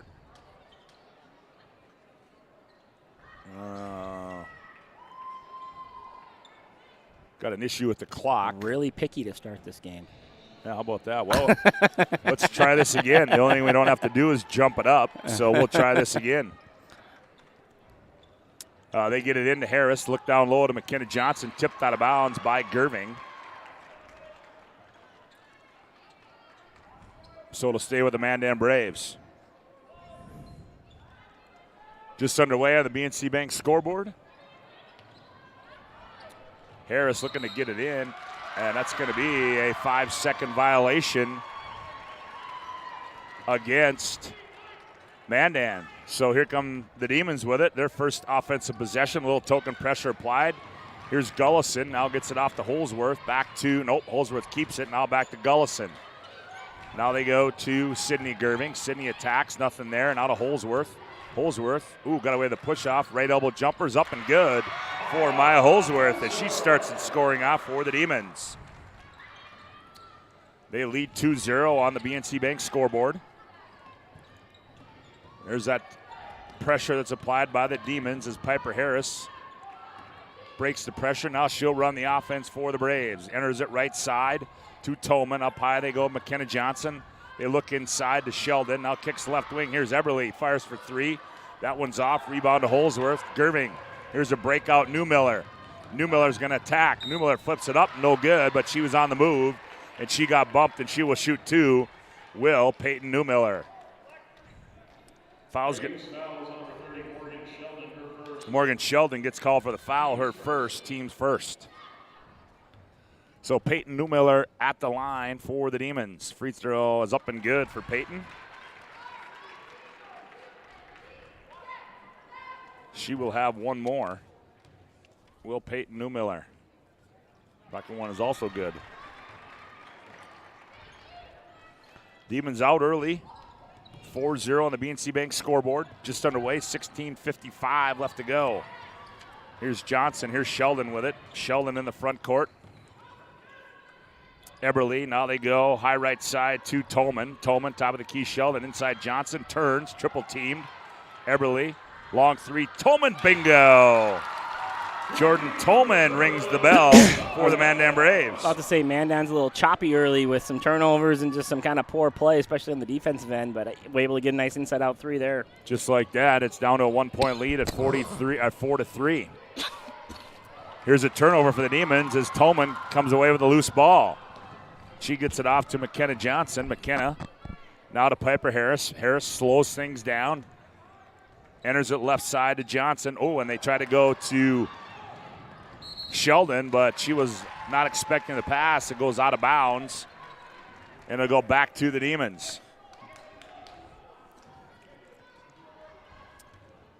As Sydney Gerving controls for Bismarck High, enters it right side to Newmiller. Newmiller guarded by Eberly. Sydney Gerving. Here's Peyton Gerving, left corner three, too strong, weak side rebound. Ooh, boy, that might have been a trip there. As Eberly got tripped up by Newmiller and ball thrown out of bounds, it'll stay with Bismarck High. Real sloppy to start almost for both teams. A lot of people falling down and passes getting deflected, and teams ready to fight a little bit, and they just got to clean up and slow down a little bit. Paige Brewer and Mia Hintz check into the ballgame for the Demons as Brewer attacks right off the right elbow. Gets it off to Newmiller, goes baseline, cut off there, and she stepped on the out-of-bounds line, and it'll go back to Mandan.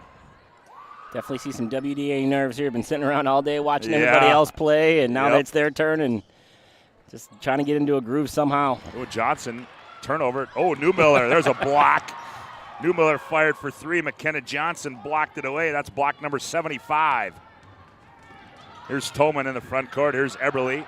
Nice pass to Sheldon. One bounce, leans in off the glass and scored it.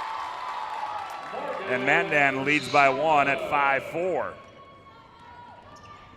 Sheldon with her first basket. Here's Brewer to Hintz. Hintz looks inside to Newmiller. Here's a poke away by Tolman. Ball's loose. Hintz runs it down, gets it off to Peyton Gerving. Gerving attacks. Ooh. Johnson, there's block number 76. That was a heck of a block because she came out of nowhere out of that one. Johnson gets it off to Tolman. Now back to Harris. Piper in the front court, and Newmiller got away with a foul. Letting them play a little bit here. Yeah, they are. Tolman running down the lane, shot in and out, back down, scored and won. Early fist pump from Sean Henderson. He liked that one a lot. He's out there throwing the haymaker fist pump already in 4 minutes into the game. Foul goes on. Paige Brewer, her first. Team's first. Team's second. Nope, they both got one. They missed, and no one boxed out the shooter. Free throw was missed by Tolman.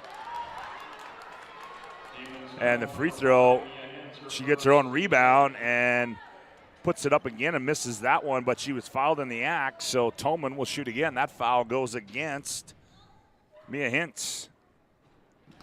Tolman makes that one. She was trying for the 4-point play, not just the 3-point play. She wanted them all.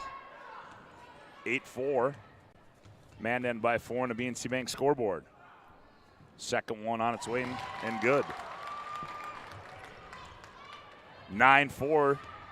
Mandan by 5. Just 14:35 to go here in the opening. Here's Brewer. Brewer, jumper off the right elbow. That one rolls around and comes off. And we're going to get an over and back call against Peyton Newmiller. Both teams are extremely physical. There's lots of contact on every rebound, every deflection, everything right now. Third team foul on the Demons. Piper Harris runs it into the front court, picks it up, gets it off to Tolman. Sheldon tried to get it to McKenna Johnson. Ball tipped away, and then we're going to get a foul in the backcourt. It's going to go against Piper Harris, her first, team second there. 9-4 our score, 14-19 left to play on the BNC Bank scoreboard opening half.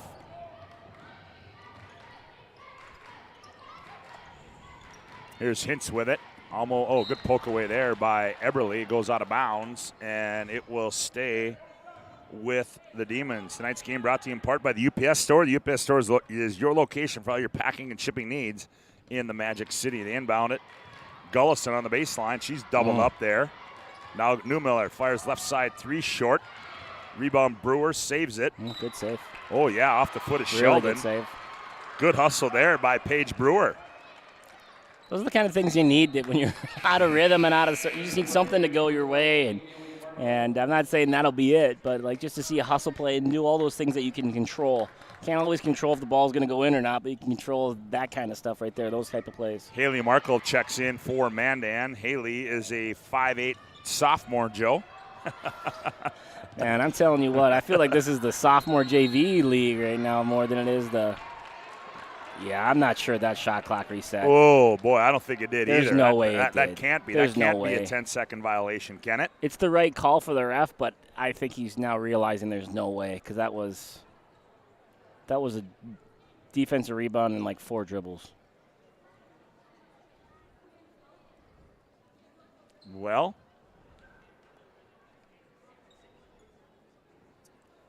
as Mr. Huber comes over to the scorer's table talking, I can tell you that today's game also brought to you in part by the Dakota Front Page. Every morning I get the Dakota Front Page delivered to my email free of charge, and you can too. Just go to mydakotan.com and sign up today. The Dakota, real honest local news for North Dakota. Oh, they're going to keep it. They have no reason not to, so they're going to keep it. They're going to watch that one on film later today. Are you looking at the replay right now? No, I'm not, but I was just watching. It's like PSP Network down there. One guy points at the other guy, the other guy points at the other guy. They just all pointing at one another down there. They're all blaming each other. Like, Oh, yeah. We're still trying to figure out who couldn't turn the microphone on and from the first game, so had nothing to do. It couldn't have been me. Well, Beater City turned it on for you on the way down. So you couldn't have been me. Yeah. Here's a step-in move by Gerving. Rolls off. McKenna Johnson pulls it out of there. That's probably the right thing to happen there, that ball bouncing off. Just that's one of those that you're going to look at the film later and be like, boy, that was only 4 seconds because that was not a 10-second call. But there's nothing they could do. Haley Marco in the left corner they go. Here's Eberle with it. Eberle down low. Johnson. Johnson operates, spins, fall away That's shot. a travel. No good. Loose weak side rebound to Toman, and her shot is no good. Rebound comes out of there to Katie Greff. It came to a basketball game and a rugby game broke out because this ball is bouncing everywhere right now, and people are running into each other. Here's Neumiller's three. That one's no good. As Greff, and also in the ball game is Rhea Rude. Rhea Rude, a 5'10 sophomore. Neumiller will inbound it. And ball tipped and loose ball. Toman runs it down. What are we going to have? A foul or a jump ball? We're going to have a jump ball. These are referees' nightmares, and I don't like making excuses for referees, but when no one makes shots and every ball is tipped and deflected, all you're going to see is people run into each other for either a rebound or a loose ball for the next until someone starts cleaning the game up, and then you just force the ref to make so many calls. And in a tournament, that's the last thing they want to do is overblow their whistle. Here's Holsworth, and her shot is no good, but there's going to be a foul. Braves foul is number 32, Jordan Tillman, our first, team third. Century's making a little comeback over there on the boys' side. Yep. Nope. Mandan just settled it with a jumper, though. Jordan Tillman gets called for the foul. Neumiller misses, or Holsworth misses that one. Well, I feel like I've been here since 7 o'clock last night. You might have been. Second one is up and good for Holsworth. I shouldn't say that, as the producer will say, well, what are you talking about? What do you want to do last game? games? Earlier than you were. And what do we have in the backcourt? Sean Henderson wants to take a timeout, and we'll take one as well. Hubbard National Insurance timeout on the floor. Call Hubbard National Insurance today for all your personal and business insurance needs. 12:43 to go on the BNC Bank scoreboard. It's Mandan 9, Bismarck High 5. You're listening to the WDA Tournament on the PSP Network.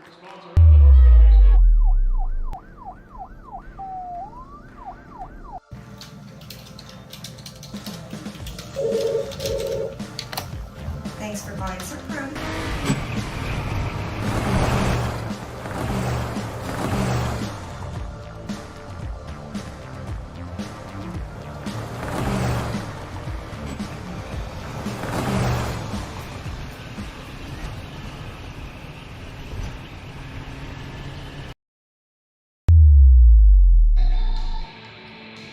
Yeah, that's not a good one, as Brandon Beater just told us at half. Kindred leads Beulah 42-11 at halftime. Jeez, 42-11? Yeah. And Kindred's like good too, right? Yeah, it's 9-5. It's 9-5 here. Here's a steal as Rude takes it away, gets it off to Neumiller. Slow start to this one.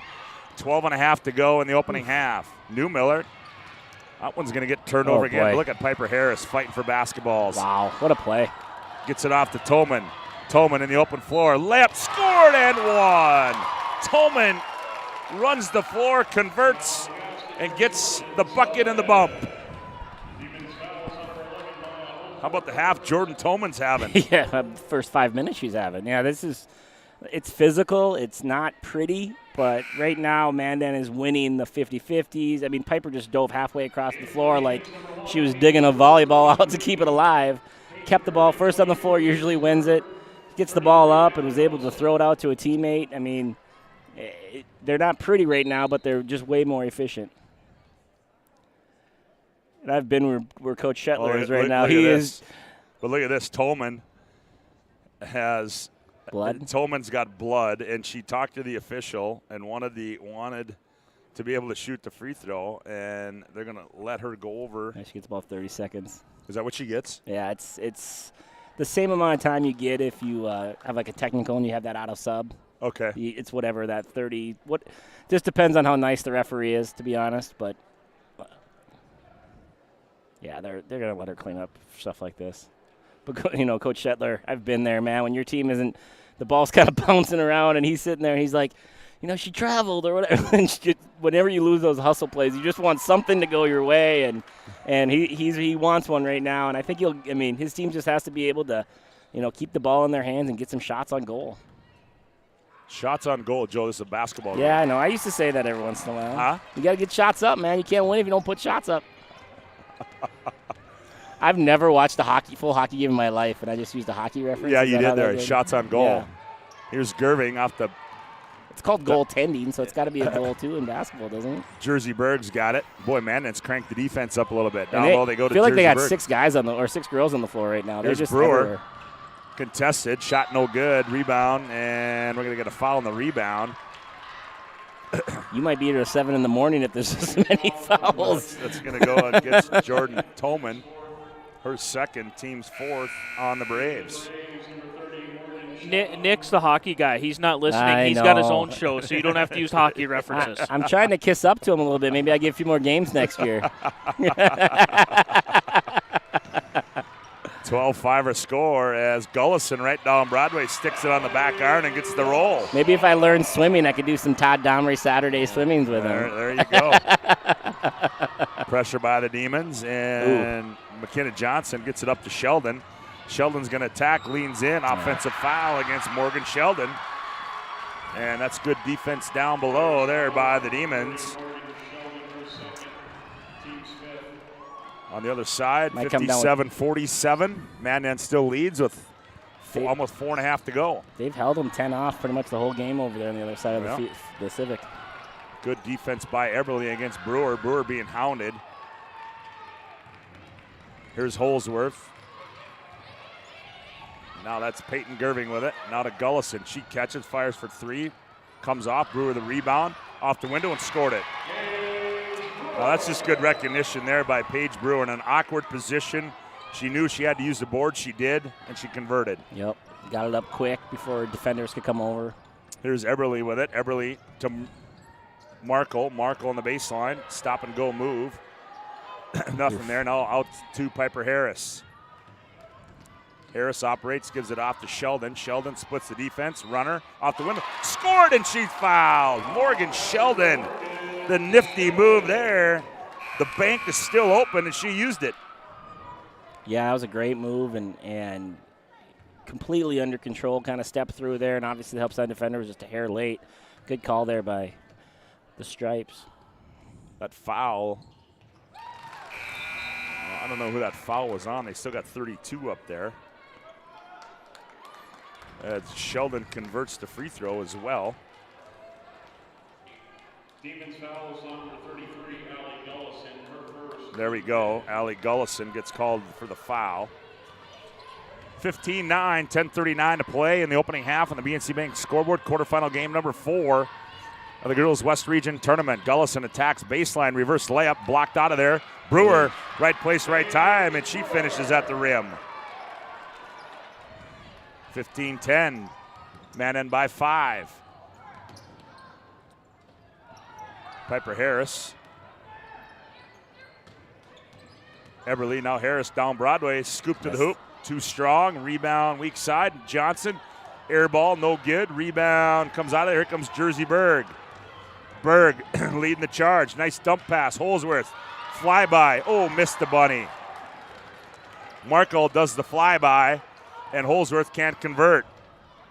In the front court to Maya Sheldon.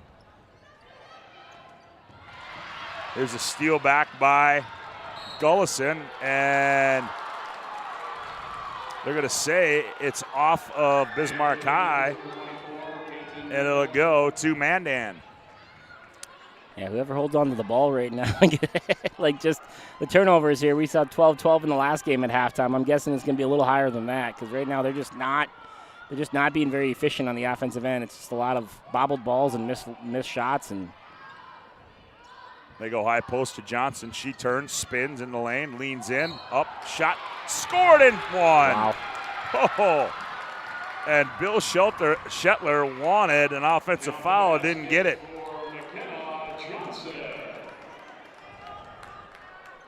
Her first 2 of the ball game. Foul goes against Paige Brewer, her second. How many N1s have they had in this opening half, Joe?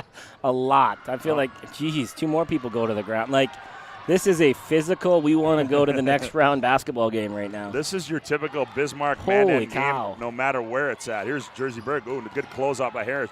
Berg, 15-footers up and good. That looked nice. Well, you know the relation there, don't you, Joe? Jersey Berg? I can guess. Who do we got there? That's Hunter Bergs. Is that Mr. Hunter Bergs? Remember him? No. Never heard of him. Here's Eberle in the front court. Did he play football? Who was he? Marco, long 3. That one rolls off. I think one of his boys plays hockey. And I had a conversation about that one time. I'm like, you know that this state needs your children all to play basketball, right? Like, McKenna Johnson with a block. Takes it right out of the hands of Newmiller. Eberle on the other end. Runner, no good. Charge. Been block charge. They're just putting refs in tough situations now to make a lot of calls. My buddy Travis Kraft from the old Mayport Clifford Galesburg day finally had a little boy. And I was like, the state needed another 6'11 shooter hanging around. So thank God.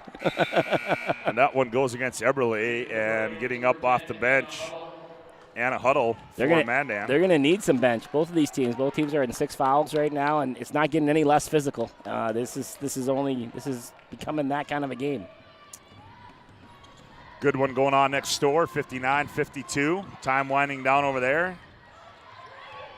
Here's Peyton Gerving. She's been quiet, taken away by Piper Harris. She is a feisty on-the-ball defender. She gets her hands on a lot of basketballs. Here's Marco with it. Maya Sheldon. She attacks, leaves it off to Huddle. Marco around the wheel, they come Piper Harris. Harris, nowhere to go on the elbow, kicks it off to Marco. Now to Harris. Harris, she's going to fire for 3. That one rolls off. McKenna Johnson the rebound. The turn and put back, and she's going to be fouled in the act. And she will shoot 2. And foul is going to go against, I believe, Jersey Berg. No, it's going to go against Sydney Gerving. McKenna's last 2 moves have been so much better than her first couple touches. The first couple touches, she was kind of finessing, stepping back. These last 2 touches, she's gone right to the rim, caught it, and gone fast to the bucket and been able to get and ones and get to the free throw line a little bit. Just a lot more aggression out of her these last couple possessions. 18-13 as Johnson converts the first one. Second one, and that one's too strong. Jeez. Jesus. Holy cow.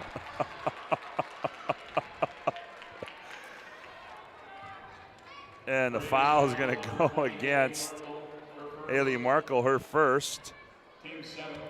Like, 17th get the ice foul. packs out after this game. Like, holy cow. Mom, I need dinner and a ice bath after this one, because this is a physical battle. And there was 3 fouls on that. They just had to pick the first one on that last play. 59-54. Tonight's game brought to you in part by the Medicine Shop of Bismarck. They're proud to support local athletics. The Medicine Shop offers free delivery. You can get your flu shot at the Medicine Shop as Jersey Berg converts that one. And she gets them both.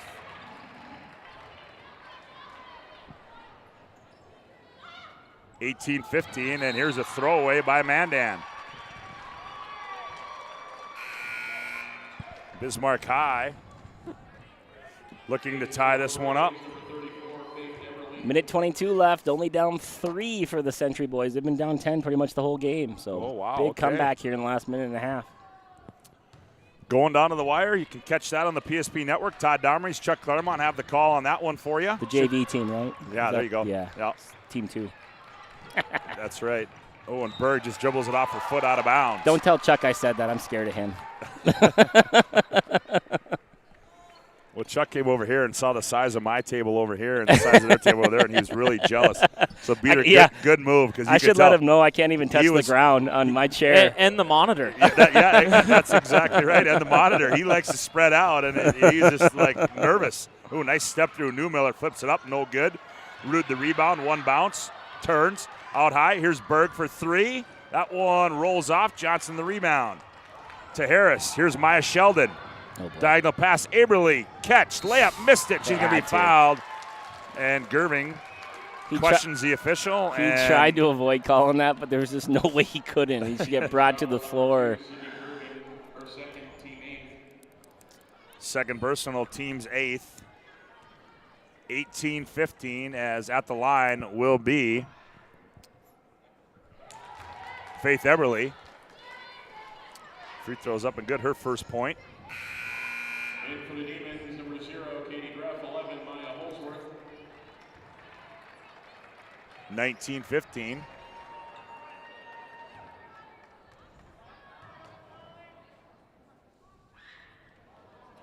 Eberly misses the second one. 19-15, lead pass to Greff. Here's Holsworth, thought about it, now goes up high to Greff. 7:19 to go. Holsworth's going to fire a three. That rolls off. Johnson the rebound. Gets it off to Piper Harris. Ooh, down to a 2-point game over there now. 35 seconds to play. Harris sets the offense for the Braves. 6:59 to play on the BNC Bank scoreboard, opening half. Eberly, tried to pocket pass to Johnson. Johnson runs it down, 7 to shoot. Here's Harris, nice catch, reverse layup, flips it up. No contact, and out of there comes Newmiller with it. Newmiller runs right over Eberly, and Newmiller's got to get herself to slow down, and we see that all too often with her. Yeah. Is that she gets going too fast. Second personal on Peyton Newmiller. Bill Shetler wants a timeout. It's a Hubbard National Insurance timeout on the floor. Call 355-3100. Ask for Michael Borman for your commercial insurance needs. On the BNC Bank scoreboard, 6:42 to go, opening half. Mandan 19, Bismarck 15. You listen to the West Region Tournament on the PSP Network. If your eyes could talk, they'd tell you life is better with LASIK. No more reaching for your glasses. No more dry eye from overwearing your contact lenses. Right now, Bismarck LASIK is offering free consultations for LASIK procedures. Break free from the daily hassles and expenses of glasses and contacts. Life is clearly better. Book your free consultation today with Bismarck LASIK and see the difference. Call 222-2020 or schedule online at bismarcklasik.com. You remember where this goes? I don't know. Are you sure it was a clicking and not a zoom, zoom? I think your quash litter valve's stuck. Do you even have insurance? If we soak it, it should be good. No matter how much you know or don't know about your vehicle, trust the experts at Tires Plus. Real answers from real mechanics. Purchase 4 eligible Firestone tires and receive up to $120 in a prepaid Visa gift card. Thinking service? Think Tires Plus. 19-15, 6:42 to go. Opening half of play. Mandan with a 4-point lead, and they have the basketball as Harris controls for the Braves. Gets it off to Maya Sheldon, out high to Huddle. Huddle on the bounce, now drops it off to Eberly. Eberly attacks, the runner blocked out of bounds by Jersey Berg.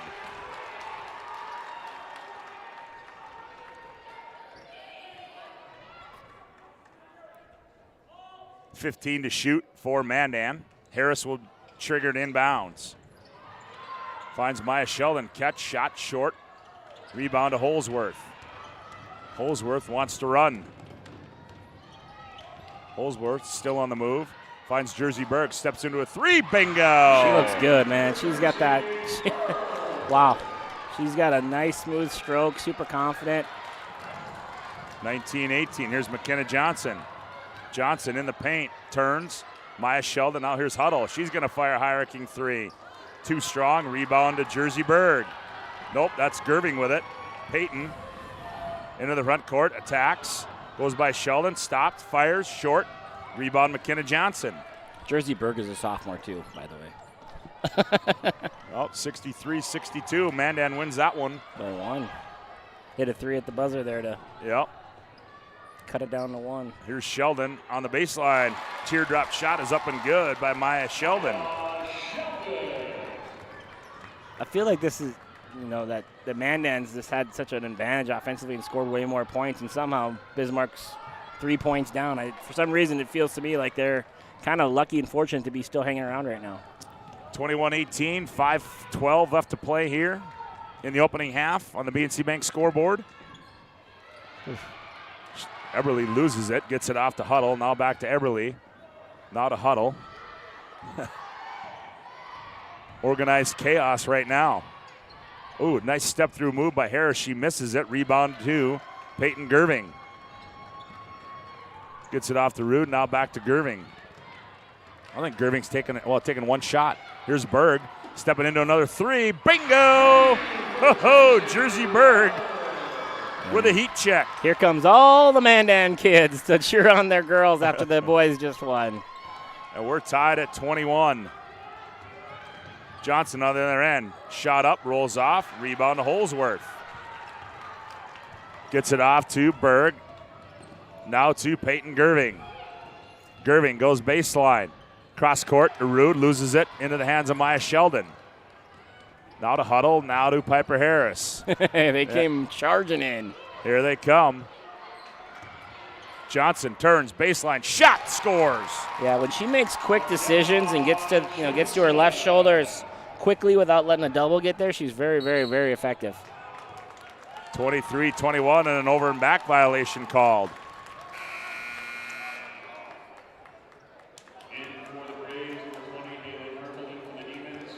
Bill Shuttler having a word with the officials down low. Tonight's game brought to you in part by Jersey Mike's. Make sure to vote for this week's Jersey Mike's Player of the Week on the PSP Network. On the PSP Network Facebook page, Jersey Mike's is a sub above. Reminder, it'll be a Legacy Financial Partners Premier Chiropractic Halftime Show. Legacy Financial Partners, a private wealth advisory practice of Ameriprise Financial Services, LLC. Visit them at planwithlfp.com. And shot short. Here's a breakout. Peyton Gerving on the other end. And what are they going to get? Oh, they're going to get Eberle with a foul. And Henderson goes up and down the sideline. Well, who's going to get the first tee? Shuttler or Sean Henderson? It's back and forth right now. I mean, they could have called one early right after the defensive rebound. They let it go, then they got the one late. I mean, every missed shot, it feels like someone's hand's getting slapped or something's going on. It's wild right now. Gerving gets the first one, her first points of the night. And she misses the second one. 23-22, Mandan by one. Harris breaks the pressure in the front court. They go to Markle. Markle now gives it off to Maya Sheldon. Sheldon turns the corner. Huddle. Caught it, dropped it. Now Markle. Wow. Markle goes to the ground. Yeah, they're going to just a jump ball or just a kick. Is that all they called? Yeah.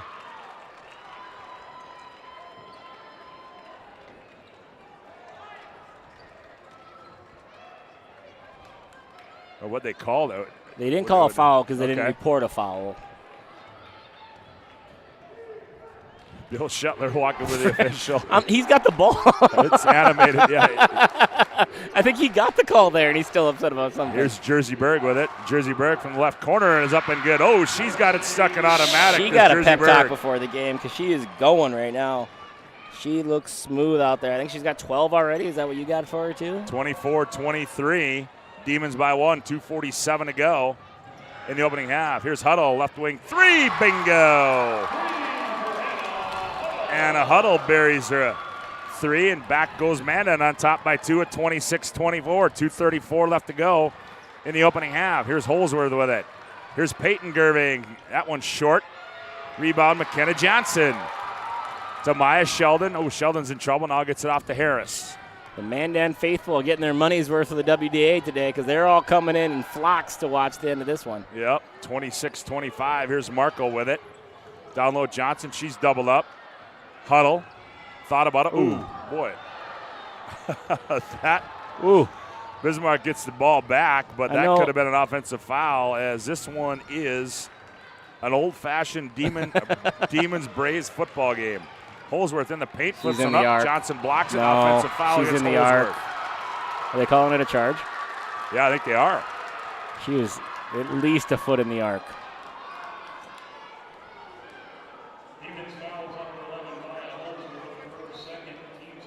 Her second, that's a team's 10th. Minute 53. I mean, like every possession has a block charge call on it, it seems like right now.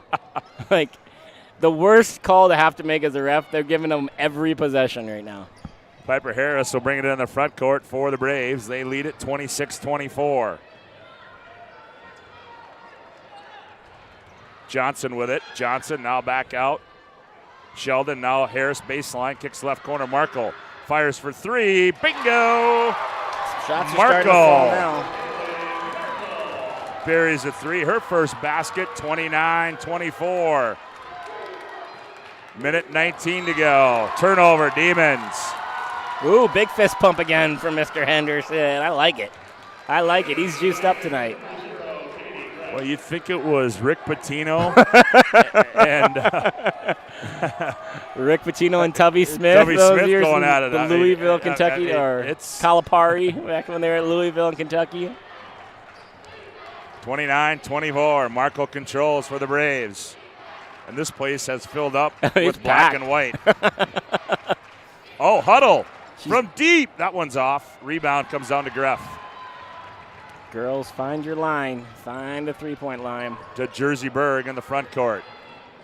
Hounded by Markle. Whoa. Offensive foul is going to go against Jersey Berg.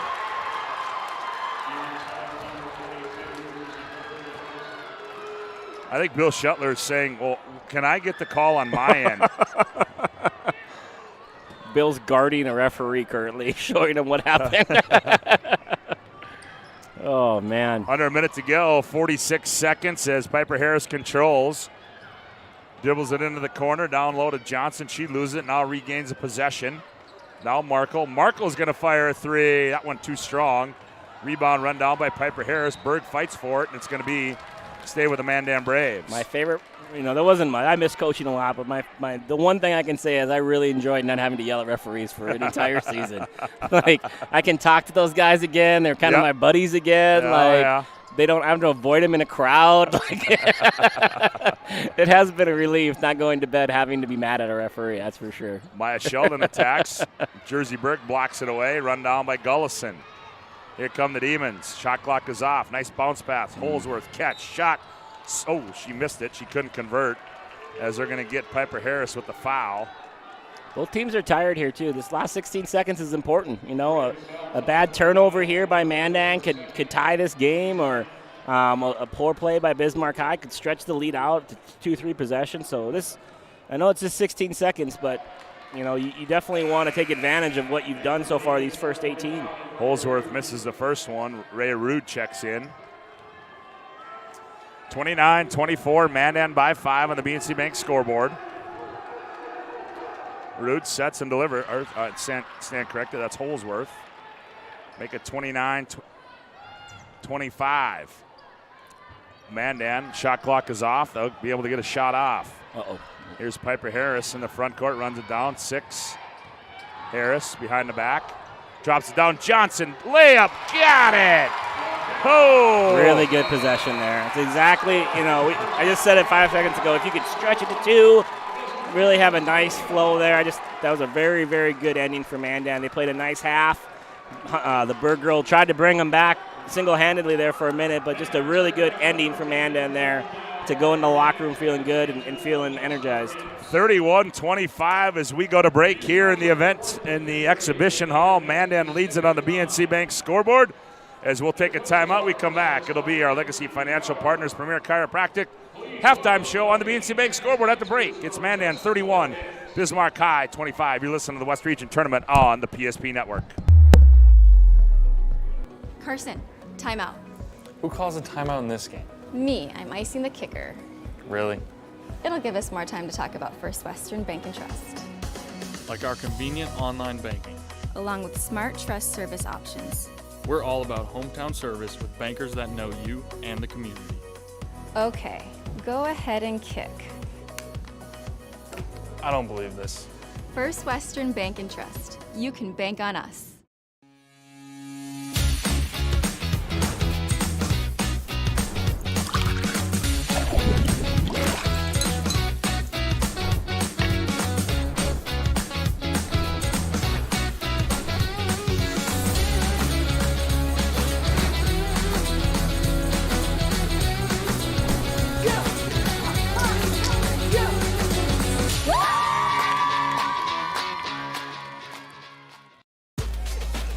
raise the bar on bar food with sandwiches, tenders, and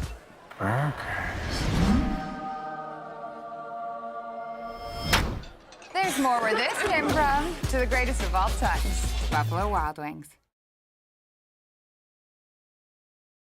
You have built an amazing life by working hard and doing your job well. Delivering financial advice is what we do well.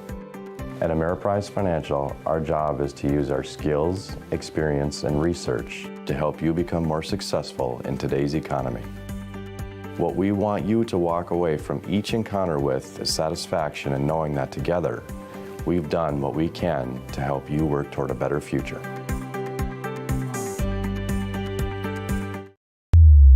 Welcome back to the exhibit hall. Scott Woodmansey alongside Joe Cattell, and welcome inside our Legacy Financial Partners Premier Chiropractic halftime show. Hey, work with Legacy Financial Partners, a private wealth advisory practice of Ameriprise Financial Services, LLC.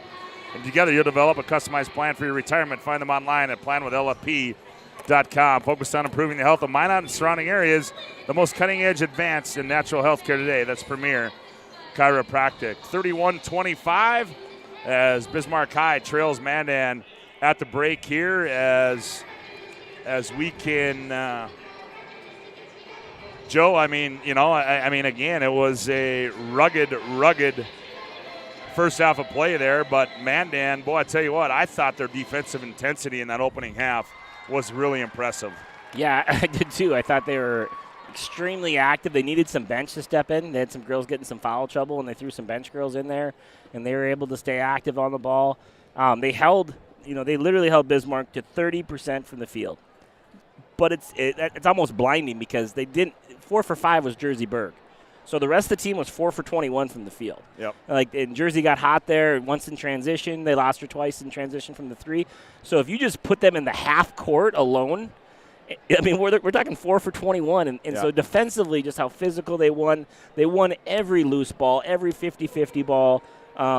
They didn't allow a lot of Bismarck missed that many shots and still only had 7 offensive rebounds. But when you have that many opportunities, when you miss 22 shots and only get 7, that's less than 33%, and that's the number you're looking at as a coach is how many opportunities and how many do they get. If they make a bunch of shots and get 7, that's not good. But when you're able to keep them off the boards to a tentative, and then also win all the 50-50 balls, I'm telling you what now the problem is they're only up 6, right? And that's because offensively they also had 13 turnovers. So it's going to go back and forth here. Fouls are going to come into play. Who fouls a little bit less, who doesn't they put Bismarck to the line 10 times. If they can figure out a way not to do that, I mean, they scored 7 of their points from the free throw line. So if they could just figure out a few good things on defense, don't foul, and then clean up their offense a little bit, they could run away with this, but it could also flip the complete opposite way with how physical the game is right now. Yeah, it should be a great second half. Let's update you on what's taking place here at the West Region Tournament. On the boys' side, it was in game number 1, Minot over Jamestown 60-54. As you'll see that right there. 60-51 there. St. Mary's hammers Dickinson 85-42. And then it was a game that just went final. It was Mandan defeating Century, the number 2 seed, 63-62. So there's your first upset on the boys' side in the West Region Tournament. You can see in the EDC, there's your upset there. Grand Forks Central knocks out Grand Forks Red River 79-73. It was North over South, 81-64, and Davies over Shanley, 68-63. Cheyenne and Red River and West Fargo doing battle right now. On the girls' side here, it was Century over Watford City, 66-44.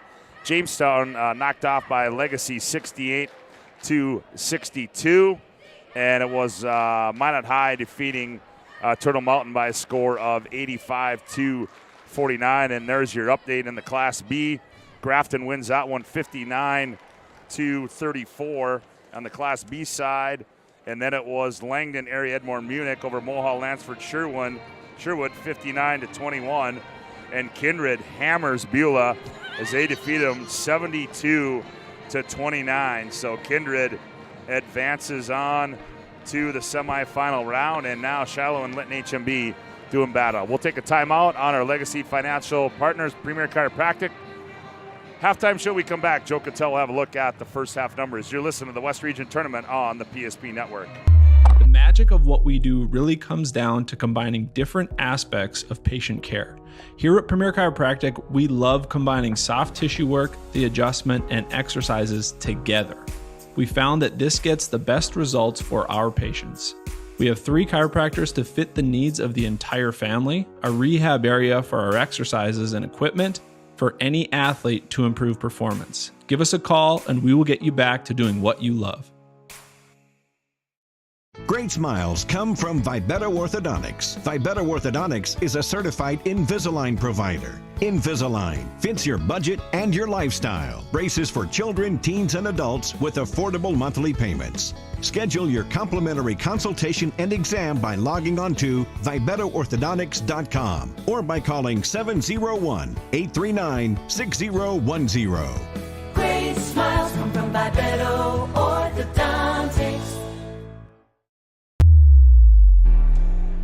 Back at halftime in our Legacy Financial Partners Premier Chiropractic halftime show. As at the break, Mandan leads this one 31-25. And for a look at the first half individual and team numbers, here is Joe Cattell. Yeah, Maya Sheldon with 2 points in the first half. Anna Huddle with 3 points. Haley Markle with 3 points. 5 for Morgan Shelton. And 10 for Jordan Toman. We have 1 for Faith Eberly and 7 for McKenna Johnson. I thought McKenna was really good in the last half of the first half, just being really more efficient, just getting to the rim faster, getting to her left shoulder, right hand a little bit more effectively. She also had 11 rebounds, so double-double watch is in effect there. For Bismarck, Paige Brewer with 4 points. Both of those came on offensive rebounds. 4 points for Maya Hallsworth. 12 points for Jersey Berg. Again, 4 for 5 from the field, 2 for 3 from the 3. So good first half from her. And then we have 1 point for Peyton Gerving, 2 points for, Peyton Gerving, 2 points for Peyton Newmiller, and 2 points for Allie Gullison. Big picture, I think 11 fouls for Bismarck, 9 fouls for Mandan. It's going to be a factor somewhere. Both teams with 13 turnovers, so very tied there. But the biggest number is just that 31% from the field goal. From Bismarck Demons. They need to be able to be a little more efficient offensively, cut back on some turnovers, all those things that you can clean up and have some control over. And the other thing, Joe, that stands out to me in this is that the points off of turnovers, they both created 13 turnovers, but Mandan got 11 to Bismarck High's 4 off of turnovers. So it just shows you who's better in the half-court defense, and who got back in transition, all those things exactly. Yep. Who didn't foul in transition. There was 3 or 4 times there's and you said it right away, everything feels like an and one. Well, all those are in transition. If you can get back and get your defense set. So, yeah, you're right on the money. One took advantage of those turnovers and one really didn't. Yeah, so both teams making their way back out onto the playing floor. Reminder, the PSP Network will be back on the air with you tomorrow as we will have coverage of both the semifinal round and the consolation semifinal round on right here on the PSP Network as we got this covered wire to wire for you. Glad to have you aboard across the state of North Dakota, across the country, and across the world on the PSP Network. As hope you're enjoying the coverage that we're able to provide to you. And also, hey, again, Buffalo Wild Wings is the pregame, midgame, and postgame headquarters. Head on over to Buffalo Wild Wings. Get some, boy, I tell you what, the ads they run in this thing, man. When you do this up here, number 1, I'm not used to being on this side. Number 2, I don't know where the hospitality room is on this side. Number 3 is normally there isn't one on this side. Yeah. And number 4 is I know where the hospitality room on the other side. I got to call an Uber to get there and back in time. So nonetheless, that's why we bring snacks. I started drooling when you said Jersey Mike's. That's my favorite place. And then I remembered we were doing Minot, right? This is Minot too, and then Buffalo Wild Wings, and I just about had you order a pizza if the Lake Shore Lodge had a pizza ready for us when we got done with this thing. Well, there you have it. As we're ready for second half action, Mandan will have the basketball to start the second half. They lead by 6 at 31-25. Here's Sheldon. They try to go high post to Johnson. Tipped away, but she gathered it. Now Tolman throws it away. Newmiller. Bismarck's doing a good job, too, of getting Johnson out of the low block. They got her pushed around almost all the way to the three-point line there in that possession. They are not letting her have anything easy. And there's a turnover right back. Piper Harris on the other end. Layup, missed it. The follow, Sheldon got it. Good hustle there. Points off turnovers. Morgan Sheldon makes it 33-25. Gerving, boy, she's got to get on track. Step through move on Johnson off the window, too strong. Rebound McKenna Johnson. She's got a few of those tonight. Oh, Sydney Gerving almost got a steal on Piper Harris. Harris controls. Oof. Now she's tied up, jump ball, and it's going to go to Bismarck High. And Piper Harris goes around. Today's game brought to you in part by Magic City Inspections, is a locally owned company that committed to providing exceptional inspection services to ensure you are ready to take the next step in your home ownership. Find them online at MinotInspections.com. BNC National Bank, financial solutions for your life and business. Customer-focused, community-driven, the bank for business people. Here's Newmiller, right side three. That one too strong. Rebound McKenna Johnson. It's going to start getting tighter and tighter here for Bismarck if they don't start making some plays. We talked about the monkey on their back already. Down 8, not able to make any shots to your rival team that you're supposed to beat. Like, that doesn't make any of these shots fall any easier. Here's Eberly with it. High post Johnson looks inside to Sheldon. Nobody home. Now they go back. Eberly, the runner down the lane. Oof. Good no call there. Lots of contact. Collision Sydney start. Gerving comes downhill the other way. Here's Holsworth. Holsworth gathers it. Kicks it out. Newmiller, wide open look for three. That one rolls off. Johnson the rebound. Can I plug Hub Insurance right now? These ladies need to call Josh Cattell right now for some car accident insurance because it feels like there's a car accident on every play. Sheldon down low, misses the bunny. Johnson the rebound. The putback missed that one. Here's Holsworth with it. Holsworth now gets it off to Sydney Gerving. Sydney runs it in the front court for the Demons on the right-handed hip-high dribble. Now crosses over to the left. It's a collision every possession. Newmiller backs in. Eberly hounding her. Newmiller nowhere to go. Harris almost got a steal. Sydney Gerving. Nope, that's Peyton. Now drops it off. Holsworth and Piper Harris. And some of them are just self-inflicted, like that one. I tell you what, Piper Harris kind of reminds me of the Lundy girl from the last game. She's just tougher than tough and makes a lot of plays, and she may not be the leading scorer, but she's tough. Yeah, you knew that was coming. He was out by the Mort Sport Marine sign. Not the one you see on the opposite side of the floor, but the one closest to us. He might have well has been. When you're out of the box that far, you're just out of the box. Here's Gerving. Her shot comes off. Boy, they can't buy a hoop. No. Eberly the rebound, gets it off to Piper Harris. Now to Eberly, now to Harris. Now McKenna Johnson. Sheldon, now Harris. No, Eberly sets the offense. 15-14 left to go in the ball game. The winner gets the Majets. Johnson operates down the right side of the lane. Running shot comes off. She's going to be bumped and will shoot two. Foul's going to go against Newmiller. That's going to be her third. Good things happen when McKenna's getting the basketball right now, and I think it's really important for Mandan not to rush shots. They play with the lead a little bit. Keep putting pressure on Bismarck and get it to your stud. Get it to your post player that seems to be able to find easy buckets or find other people some easy shots. She's going to attract a double team here, and other people will get open because of it. Johnson misses the first one, just a 53% free throw shooter. Now she gets the second one to go, and she's got 8. And that makes it 34-25, a 9-point lead for the Braves. Bismarck High needs a hoop. They have yet to score out of the halftime. Here's Newmiller, operates. Newmiller in the paint, turns. Wanted to step through, has it taken away. She better be careful. Wisely backs off. Now they get it to Toman. Now to Harris. Now to Johnson in the paint. One bounce goes up. She's going to be fouled, and she will shoot two. Boy, Mandan is just being the aggressor right now on the offensive and the defensive end. Starting to smell a little bit of blood. Yeah, I think, I think that's a good call there, getting Jersey Berg in the game, because I think she's the one that really provided the spark as we talked in that first half. And the Demons certainly need a spark here in the second. Body language, too. Like, I'm a big body language guy, and you see the Mandan team coming together, slapping each other, helping people up off the ground, celebrating a little bit. And Bismarck's kind of just waiting for somebody to make something happen so they can kind of get into it a little bit. This energy level is definitely swaying towards Mandan. And they get that fan section involved here. Bismarck could be in trouble here soon. Yeah, Mandan had to win a play-in game to get into the tournament as the 6th seed. And they now lead the Demons by 10. Here's Jersey Berg. Hintz. Berg, now they go Newmiller. Newmiller goes baseline, cut off there, doubled up. Finds Brewer. Brewer off the left elbow, and there you go. Now she breaks the ice for the Demons. Paige Brewer. She's got 6. Here's Morgan Sheldon. Attacks. Oh, yep. That's an over and back violation.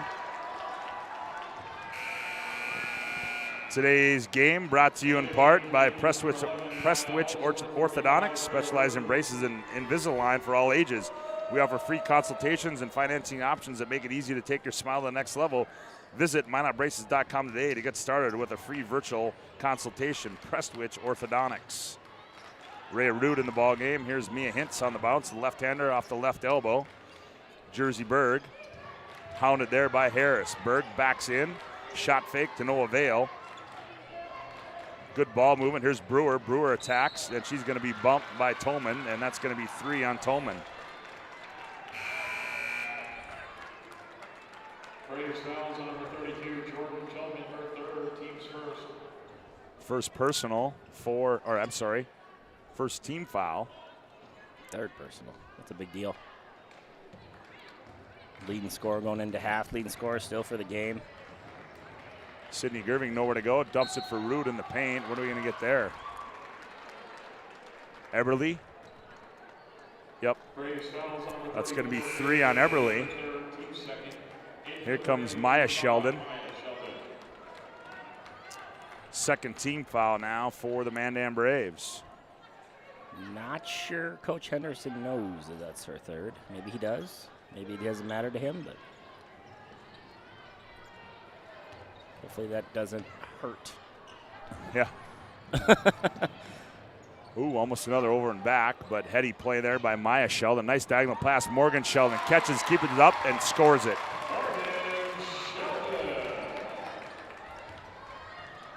37-27. Boy, Morgan Sheldon, she must have got that athletic ability from her mom. It certainly wasn't from her dad, Scott. I know that. He's never heard that joke before. I'm sure not. Remember, here's Jersey Berg, left wing threes. Oof. Up and good. She ain't scared. Jersey Berg. She ain't scared. She was tired. Was that a 2? That was a long 2, long huh? 2. 37-29. She was tired of us talking about all the other 9th graders, 10th graders, and sophomores. She wanted her little limelight, too.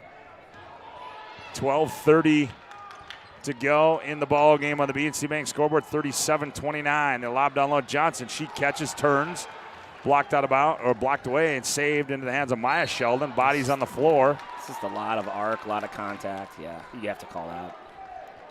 Referees are anything that's secondary defender and that arc grounded. Refs are kind of trained to call that, and that one's no difference. It's just can't stand still in the arc. Ray Rude gets called for the foul. Bill Shelter can't believe it.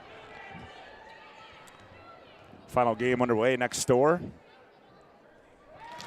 As Maya Sheldon knocks that one down.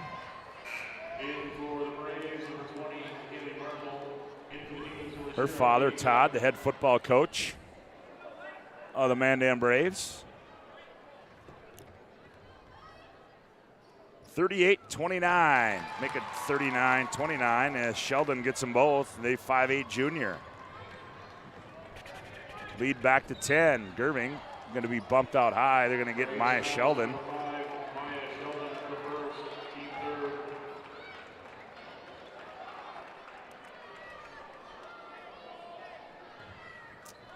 $12:14 left, 39-29. Reminder, our planning team financial advisor, Shots Crossroads postgame show. Here's Ray Rude, a long 3, too strong. Johnson the rebound. Jeez. Ooh, almost a travel there. Down low, Sheldon, left-handed layup, up and good. And Mandan, and we've got a Hub International Insurance timeout on the floor. 11:52 to go. In this one on the BNC Bank scoreboard, Mandan 41, Bismarck 29. You're listening to the West Region Tournament on the PSP Network. BNC has been here for over 25 years. We're still a community bank that's there for you. When you come in with your business plan, your vision, your idea, we can make it a reality. I love seeing projects come alive for our clients. We're real people helping real people. We know you, and we're always happy to see you. We build relationships. You're part of the BNC family. We are part of the community. It's what we're built on. Yours truly, BNC.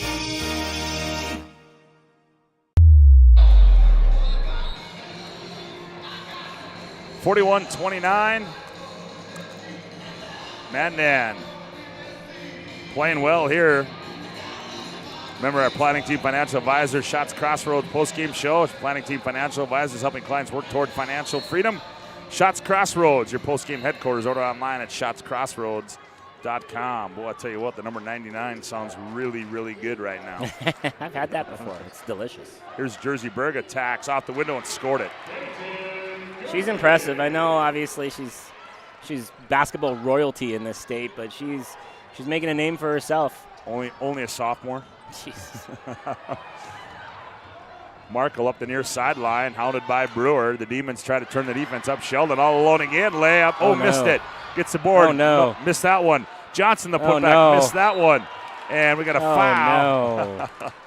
As Markle is going to get called as they had 3 point-blank looks at the hoop, and they missed all 3 of them, the Mandan Braves. On the good side, that's literally the 4th time they've broke the press that way, and Bismarck's kind of a step slow on their press. The ball pressure's good, but once it breaks, no one's kind of covering up the hoop on the backside.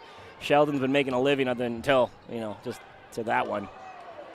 As Jersey Berg operates out high for the Demons. Oh, Piper Harris just picked her pocket. Harris on the other end, no-look pass. Markle, layup, missed it, but she's going to be fouled, and bodies go to the floor. Just that reaction right there. 5 girls sprinting to pick up a player. Like, those things are winning. I know that no one ever sees those things. No one ever notices, but winning teams do those, and teams that got good momentum. I saw it a possession ago, and I was going to say something. I wanted to make sure it was 2 possessions in a row, but Piper Harris on Berg. And she's a great ball pressure, and she's now come out twice, 2 possessions in a row, and really just kind of boxer mentality there. Got into her space a little bit and caused some issues. As what do we got here? As I think we're waiting for some maintenance on the floor. They have some water on the floor. Tonight's game brought to you in part by Northern Plains Heating and Air. Northern Plains Heating and Air has over 25 years of experience as your heating and air experts. As the factory authorized dealer for AeroSeal, there's no other choice to seal your heating and air game other than Northern Plains Heating and Air. Find them online at northern-plains.com as we tend to do some housekeeping duties. 41-31. Scotty, everybody's a critic. I mean, we're out here just doing this for the kids. We're out here just trying to, and we get, the text messages that are coming in about the critics of us. It's just unbelievable. Well, I see it says that Woody and Joe made the comment. No, Joe made the comment. Woody did not say anything about it. Woody didn't say anything. He chuckled. He chuckled. Yeah, I chuckled. It chuckled. Woody did not say anything. By the way, your uncle had some nice words for you, too, today. I talked to him earlier this afternoon. Wanted to know if I was working with you. So we're all wondering if next week, if we're going to get the second gym game, if they're going to put the Cattels together and have a chance of getting kicked off YouTube forever. As Markle makes the first of 2. 42-31, Mandan misses the second. Long rebound, run down, and tipped out of bounds. It'll go to the Demons. We did that a couple times back in my day. I'd help him with some state tournaments when he was a one-man color crew. I don't think he paid me anything, but PSP is a way better company than what he was running. Yeah, Gullison knocks down the jumper. 42-33. 10:49 left to play in this one. Piper Harris controls, gets it off to Markle. Now to Piper Harris. They look inside to Sheldon, nothing there. Now Piper comes out and resets. They inside going to Markle. Markle hits the floor. Maya Sheldon baseline, diagonal pass Morgan. Here's Piper Harris, high left side, 3, bingo! Big play there. She makes the right play, man. She's making good defensive plays. She makes the right pass. Here's Gullison to answer the bell, misses it. Newmiller, the rebound. Here's Gerving. That was much needed there. That was you could kind of feel the room switching a little bit. Peyton Gerving finally gets a field goal, makes it 45-36. Oh, and Maya Sheldon can't hit. Oh, nice save by Huddle. If she makes this, that'd be huge. Huddle, left corner three. Saves it and makes it. Saves it and makes it. Wow, what a play by Huddle. What a play. Anna Huddle makes it 48-36. Time winding down. Possessions are important for the Demons. Gullison on the backdoor pass. Missed the bunny. Rebound to Morgan Sheldon, 48-36. Here's Huddle in the front court. Anna attacks, stops, gets it back to Harris on the trail. Harris behind the back, now gets it off to Sheldon. Now Maya Sheldon, now Piper Harris. Right corner three, that one's short. Morgan Sheldon can't, Piper Harris the rebound. Reverse layup, missed it. Whoa. Oh, body's on the ground as Gullison sends Markle to the floor. Nice diagonal pass. Gerving, layup, got it. Just when Mandan has a chance to stretch it and kind of put it away, they miss a layup there, and Bismarck High comes right back, and now another turnover. Here's a steal by the Demons, 48-38. Here's Brewer. Good close out there, up high, Holsworth. Now they go left wing, Newmiller. Newmiller up high to Peyton Gerving. Now they go back to Brewer, down low, Gullison turns on Huddle, misses it. Ball's loose, saved by Huddle into the hands of Morgan Sheldon. It's a really good timeout right there. Sean Henderson wants a Hub International Insurance timeout. We'll take one as well. Hub International Insurance located at 4204 Boulder Ridge Road in Northwest Bismarck on the BNC Bank scoreboard. 8:25 to go. Mandan by 10, 48-38. You're listening to the West Region Tournament on the PSP Network. Whether you're looking for a full-service financial plan or planning for farm or business succession, Planning Team Financial Advisors is here to help you work toward achieving your financial goals. With locations in Bismarck, Garrison, and Center, our full-service team of professionals are dedicated to helping you work towards achieving your financial goals. Visit us online, planningteam.com. Securities offered through LPL Financial, member of FINRA and SIPC. Investment advice offered through GWM Advisors, LLC, doing business as Goss Advisors, a registered investment advisor. GWM Advisors, LLC, and Planning Team Financial Advisors are separate entities from LPL Financial. The right way to top a sub is with real red wine vinegar made from red grapes and no food coloring. And the right way to film it is in slow motion. Obviously. Because authentic ingredients make a sub above. 48-38, Mandan by 10, 8:25 to go in our fourth and final game of the quarterfinal round of the West Region Girls Basketball Tournament. The winner to take on the Majettes, the loser will take on Turtle Mountain in. Buckle up for this ending, boy. This is the loser out game. I love that timeout there by Coach. Yeah, it was a great timeout. Up 10, everything was kind of rattled. They kind of got lucky that they didn't cut it to 8 or 7 there, and they had some fouls. They just had some stupid stuff happen the last couple possessions, and just love that timeout by Coach. You get plenty of them. You might as well use one here. Piper Harris. Here's Tolman inside Johnson. Johnson, triple team, down low. Eberly, layup, got it. Boy, the more touches she gets, the more chances they're going to get at that. She was quadruple team there. I mean, they absolutely sandwiched her, and she was able to, and a willing passer, and that's exactly what they need to do. Play in the half court, slow the game down, get the ball to Johnson. On the other end, a quick shot by the Demons. Gullison's shot is off. Maya Sheldon attacks, now reverses her dribble, brings it back out and resets. Lob inside of Johnson. She's doubled up. Now to Maya Sheldon. Wide open three. That one rolls off. Rebound. Battle for into Maya Sheldon. No rush. As a coach, having a lead and you have a point guard like Piper and a post player like Johnson, it's so rewarding. You can break the press, you can slow the ball down, and you can do something in the half court late in the clock. And here they tried to hand it off. Did Eberly to Harris. It goes off Piper out of bounds, and it goes back to the Demons. The Demons trailing by 12 on the BNC Bank scoreboard. We'll have our Sport Clips MVP of the game, our Jobbers Moving and Storage move of the game. Here's Gullison on the left wing. One bounce, nowhere to go. Now out high, they go Holsworth. She's going to fire for three, and got it. Maya Holsworth. hanging That's around. just her 4th 3 of the year. 50-41, 9-point lead. Here's a steal, Newmiller on the other end. Newmiller looking for help. Gerving fires for 3. That one's off, contested by Tolman. Rebound, and we're going to get a foul. And Holsworth, yeah, just raise your hand, young lady. Maya Holsworth gets her 3rd. Paige Brewer comes back in. 6:45 to play. Berg coming back in too. Jersey Berg back in for the Demons. Mandan with a 9-point lead. Ooh. And the travel by Eberle. It's never good when you look at the ref and let him know that, yes, you did travel. Mandan, the number 6 seed. Bismarck High, the number 3 seed. Could we see our first upset on the girls' side? It doesn't Brewer. feel like an upset at all, Scott, either. Like One bounce, and she buries a 3. Does Paige Brewer. Both teams seem just physical and talented and competitive. Like, this feels like just a battle. 50-44. There's a trap. Ball's loose. Sean Henderson wants a timeout, and I think he got it as bodies they got to get spread off out those at the half sidelines. court. We'll take one as well. It's Hubbard International Insurance timeout on the floor. 6:20 to go on the BNC Bank scoreboard. Mandan 50, Demons 44. You're listening to the West Region Tournament on the PSP Network. At Shots Crossroads, we make 8 gallons of homemade ranch dressing every day.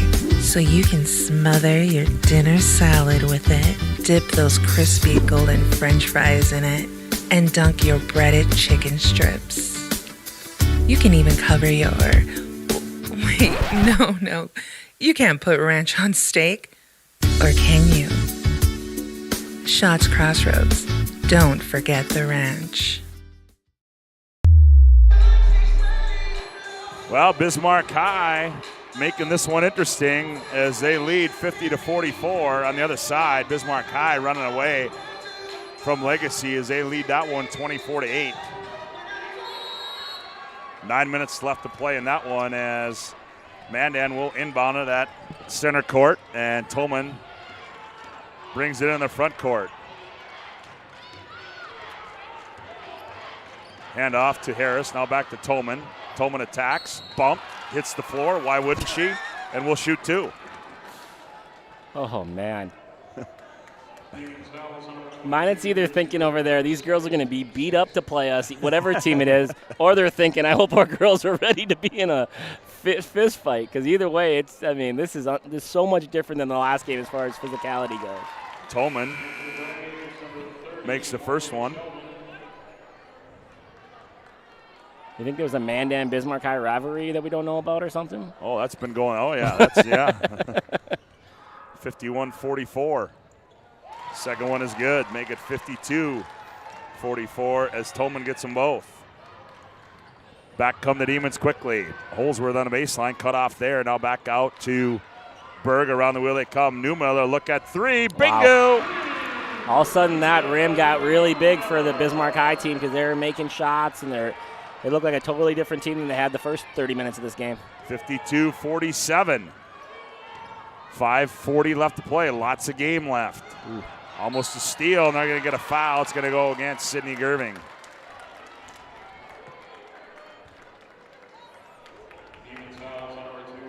Now it's going to give a free throw contest.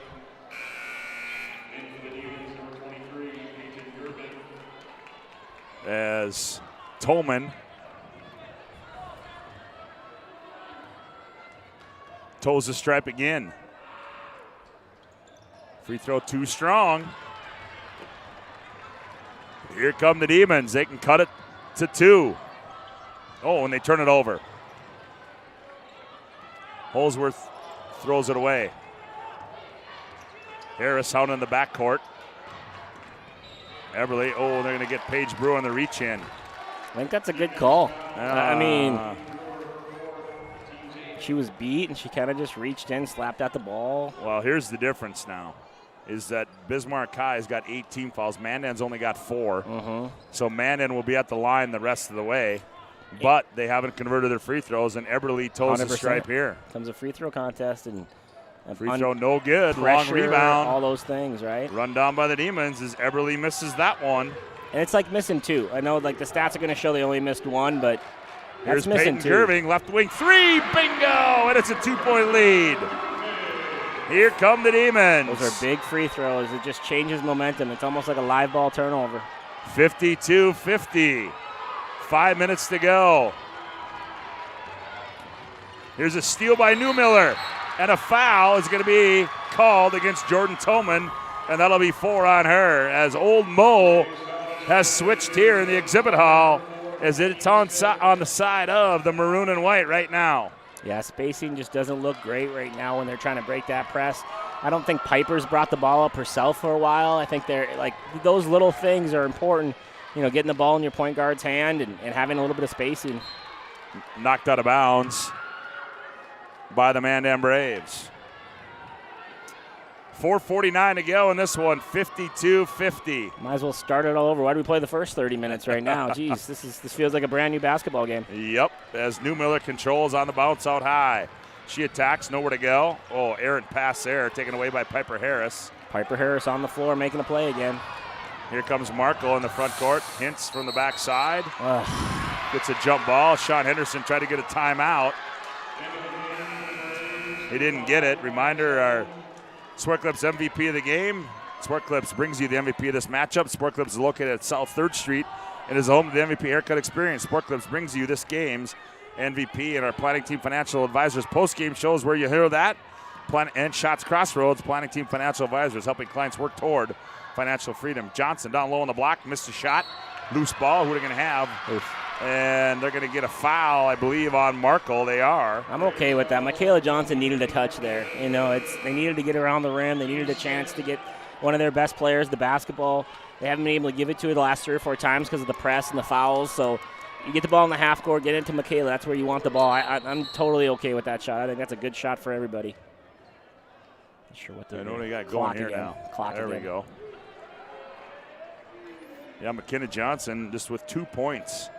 Yeah. In this second half, those Been coming from quiet. the free throw line. She does not have a field goal. 52-50. Here's Holsworth. Goes baseline on Johnson, leans in, flips it up, and gets fouled, and they're going to get, I believe, McKenna Johnson. I know you're already thinking about it, but missed free throws might be your jobber's mover of the game. You know, just I know it sounds dumb, but you have 2 back-to-back possessions where you could have stretched this lead from 5 to 7 to 9, and you come out away with nothing both of those possessions. That's a big, big deal. And now they got to be able to, you know, weather this storm a little bit and push the refresh button. Well, we got to do some more house cleaning on the floor, I do believe. Yeah, that's how physical this game has been. We've had 2 or 3 stoppages for blood now on the floor. That's exactly right. That's exactly right. I mean, it's like I said, it feels like a Demon Mandan, a Demon Braves football game in the fall. But these 2 teams have been going head-to-head, 52-50 on the other side. To give you an update there, it's all Bismarck High as they lead at 34-16.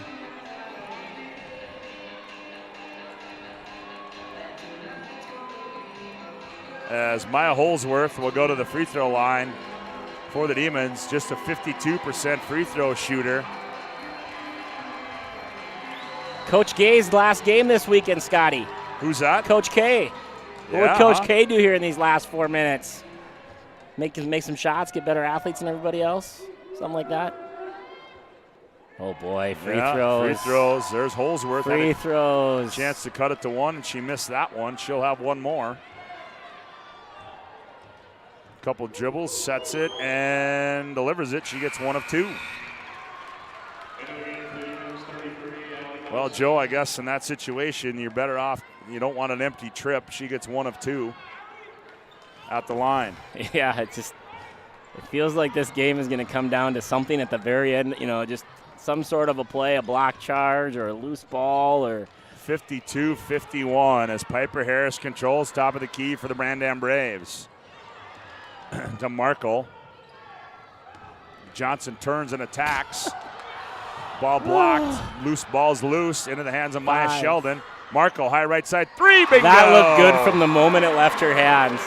Diving on the loose floor, saving an extra possession, and then shooting with confidence, man. This rim looks a lot different than it did in the first half when no one can make a shot. 55-51. Gullison thought about it, but Johnson, the fly swatter out there. Gullison attacks, step through move. Nope, they're gonna say she got bumped. Probably the right call there. Yep. As McKenna Johnson gets her second. And now that will put both teams in the bonus with 3:26 to go here in the ball game.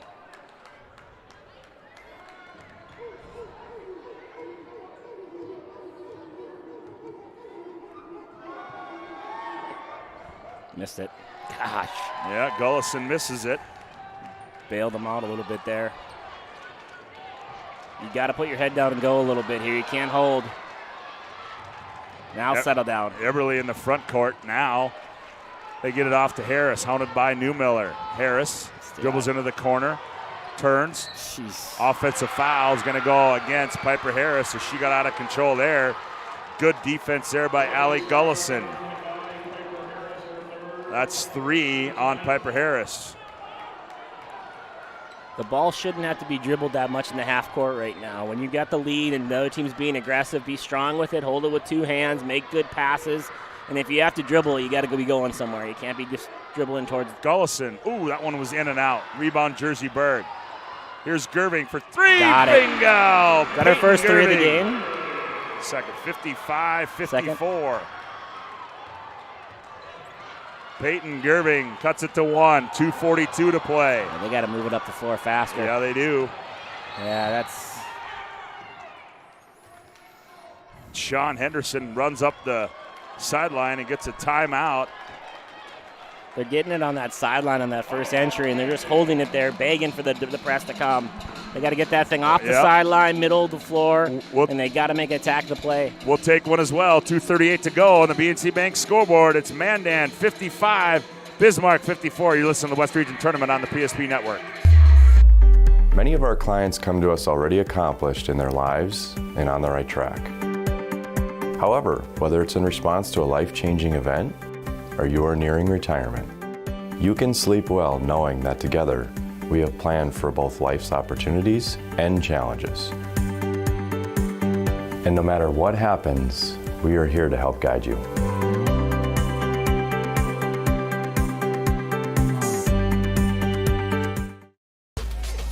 We raise the bar on bar food with sandwiches, tenders, and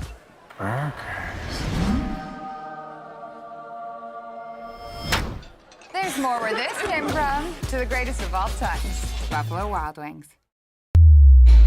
55-54, 2:38 to go in this one, as this one has turned into a barn burner here.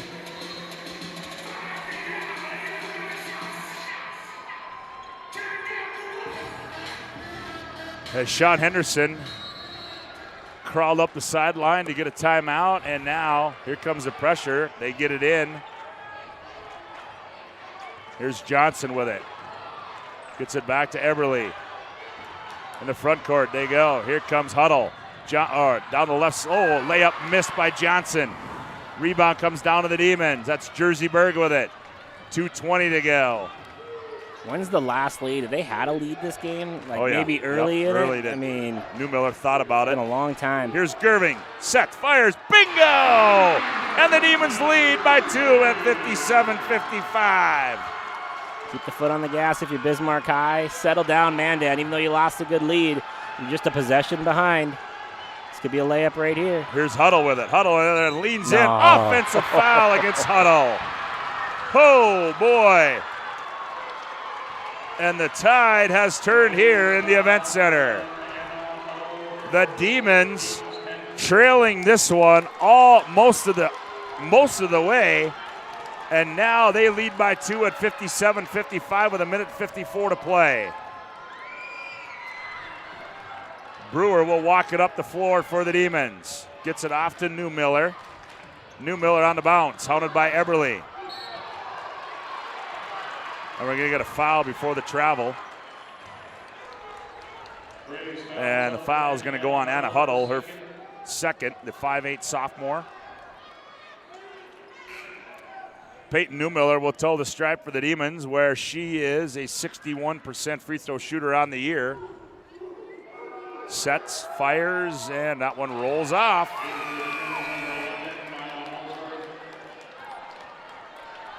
Bismarck has given up some layups in their transition, so this game is far from over as far as giving up in their press. Let's see if they come out and press even. Oh, man. Missed them both, but the rebound comes out to Peyton Gerving.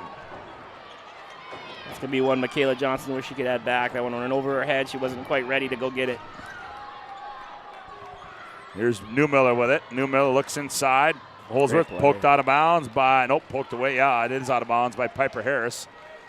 Minute 28 to play, 57-55. In for the Demons, number 33, Allie Gullison. Gullison comes in, Jersey Bird comes out. 14 to shoot for the Demons. Don't foul. Here's Brewer with it. Do not foul in this possession. Brewer with Holsworth.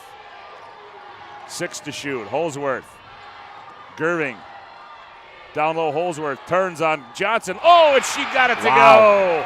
Wow. Big hoop there by Maya Holsworth, and it's a 4-point lead for the Demons at 59-55. Wow. Here's a steal by Newmiller, and a foul is going to be called on Jordan Tolman.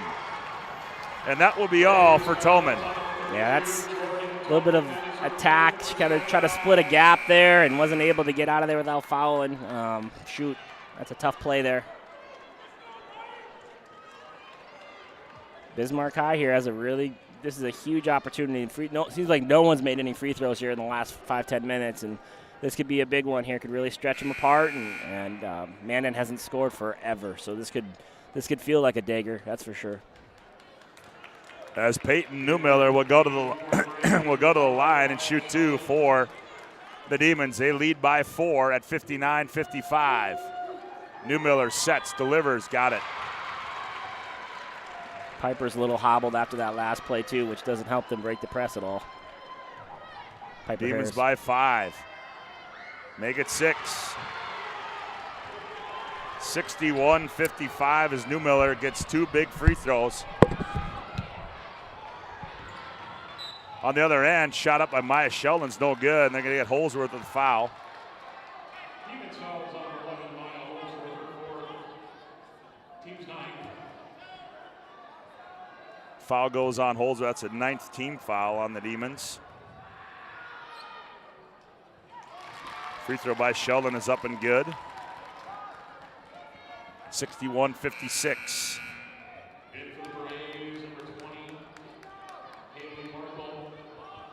Markle comes in.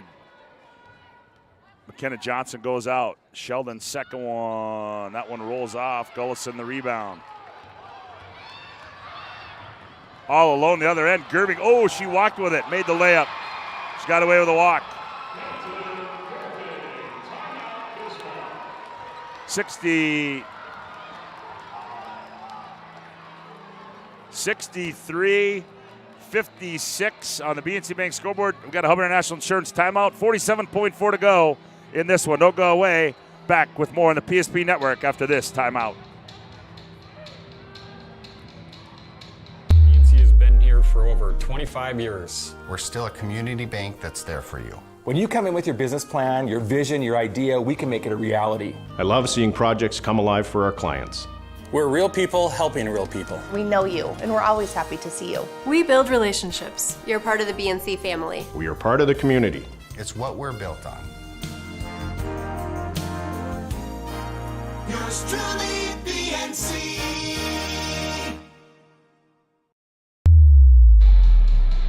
$63-56.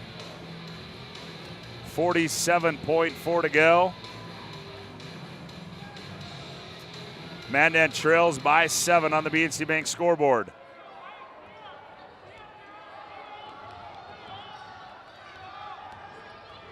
Here's Harris in the front court. Harris has it taken away by Newmiller to Peyton Gerving. Here's Brewer with it. Brewer, 30 seconds to go. Here's Gerving as they're going to play keep away now. Piper Harris get called for the foul, her 4th. So to the line will be Peyton Gerving.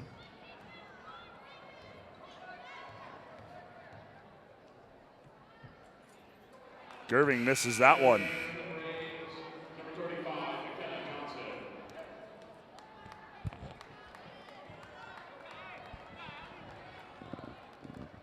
Gerving will have another one.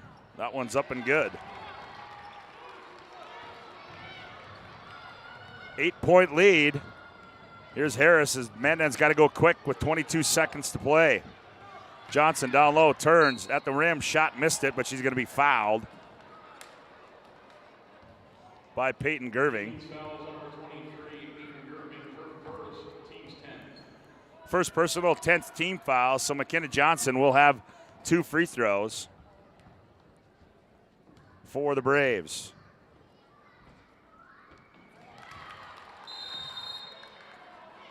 First one is good. 64-57 as we got a timeout on the floor. It's a Hub International Insurance timeout. Contact your local Hub agents, Leif Olson and Josh Cattell, for your personal insurance needs. 17.7 to play on the BNC Bank scoreboard. It's Bismarck 64, Mandan 57. You're listening to the West Region Tournament on the PSP Network.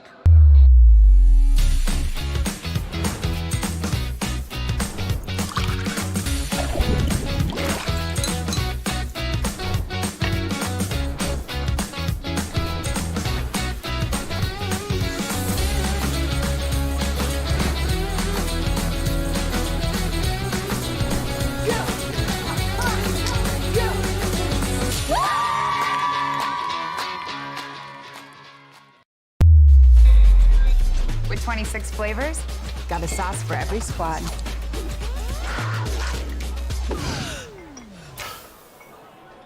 Don't drip on the drip.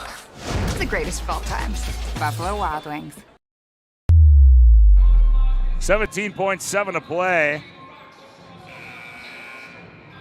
as Bismarck High trying to hang on here.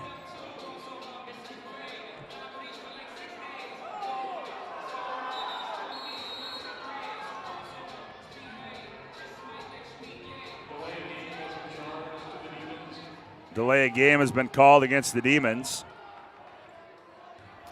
As McKenna, they were late coming out of the huddle, so McKenna Johnson at the line. She'll have one more.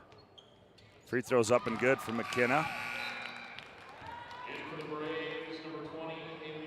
64-58. Markle checks back in. 6-point lead. Newmiller gets going to inbound it. And she does. Fires a laser at Brewer from about 2 feet away, and Brewer just caught it right in her belly, and now she gets fouled. Just part of the physicalness that's been going on in this game. Yeah, your own teammate just rifles one right at your gut. Why not? As Paige Brewer toes the stripe, the foul goes on Maya Sheldon, her second.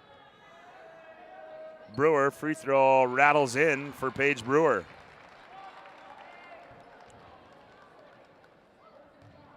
(65-58). Second one on its way is good as well. 66-58 as Brewer gets them both. Quickly back, here's Eberly with it. 9 seconds, Eberly fires one up, missed it, Newmiller the rebound. Harris fighting to the bitter end, and Demons are gonna bounce it out. And the Demons are going to survive and advance here as they win this one by a score of 66-58, and that leads us into our Planning Team Financial Advisors Shots Crossroads post-game show. Planning Team Financial Advisors helping clients work toward financial freedom, and Shots Crossroads get filled up with a delicious menu that includes the famous number 99. Order online at shotscrossroads.com. Team buses are always welcome. As Joe Cattell has made his way down to the floor, and he will try to get a few words with head coach Bill Shetler and a player from the Bismarck Demons as they advance, and they will take on the Minot Jets tomorrow afternoon in the main arena. And I believe right now Joe has got head coach Bill Shetler. Let's go courtside and Joe Cattell. Joe, take it away. Test. Awesome. Coach, congratulations on the win. Beating a team 3 times is really tough. Looked like a rock fight there, car accident, whatever verb you want to use or adjective you want to use. Talk a little bit about coming into this game, what you guys were talking about, and then how you were able to finish them off here at the end. Yeah, I wish I had a better answer, but they just physically beat us up and outplayed us we're probably, 3/4 of the game. And that was disappointing. We got bumped off our spots, and it took us out of everything. So credit to them. They did a heck of a job making us uncomfortable. But luckily, we had some girls step up and make some big shots for us down the stretch. But we knew we were going to get that fight. Mandan that's what they do. They get up into you and they play physical. I thought we were a little more prepared for it, but we survived and we advanced, so that's all I can really ask. That's right. Talk a little bit about Peyton second half. Pretty quiet in the first half, but it felt like when she got it going on the offensive end, especially with those 2 big threes she hit, seemed like everyone's just energy and everything just changed for you guys. Yeah, and we feed off of her. We feed off of both Peyton's, and she's been pretty darn consistent for us all year shooting the 3.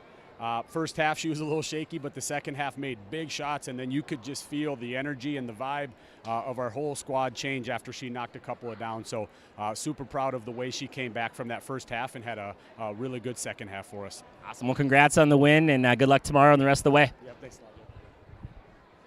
Peyton, how are you doing? Congrats on the win. Awesome second half. It felt like a couple shots that you made there just really lifted your team. Talk about some of the things that you guys were talking about, with 5, 6, 7 minutes left there when you guys really made that spurt. Yeah, we really wanted to focus on moving the ball. We didn't get the ball reversed in the first half at all. They were really keeping us on one side, pushing us to the baseline. So we really needed to get the ball reversed, and then when we did that, we had open shots. Awesome. Talk about, those shots led to some good defensive plays from you guys. Talk about just some of the things on defense that you were trying to do. Looked like that press really bothered them. Just what were some of the keys that you thought coming out of that press? Yeah, we just focus on being the tougher team, which tonight we weren't necessarily the whole time, but at the end we were. So we just got to get those few steals, and we got some big ones that fueled us, and we pulled it off in the end. Awesome. Well, congratulations on the win, and good luck tomorrow night against Minot. Thank you. Back to you, Scotty.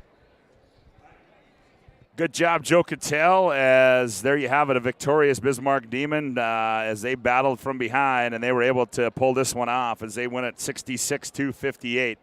Here in quarterfinal game number 4. As our Shots Crossroads Planning Team Financial Advisors postgame show rolls on with more as you're listening to the West Region Tournament on the PSP Network. At Shots Crossroads, we make 8 gallons of homemade ranch dressing every day, so you can smother your dinner salad with it, dip those crispy golden French fries in it, and dunk your breaded chicken strips. You can even cover your... Wait, no. You can't put ranch on steak. Or can you? Shots Crossroads. Don't forget the ranch. Whether you're looking for a full-service financial plan or planning for farm or business succession, Planning Team Financial Advisors is here to help you work toward achieving your financial goals. With locations in Bismarck, Garrison, and Center, our full-service team of professionals are dedicated to helping you work towards achieving your financial goals. Visit us online, planningteam.com. Securities offered through LPL Financial, member of FINRA and SIPC. Investment advice offered through GWM Advisors, LLC, doing business as Goss Advisors, a registered investment advisor. GWM Advisors, LLC, and Planning Team Financial Advisors are separate entities from LPL Financial.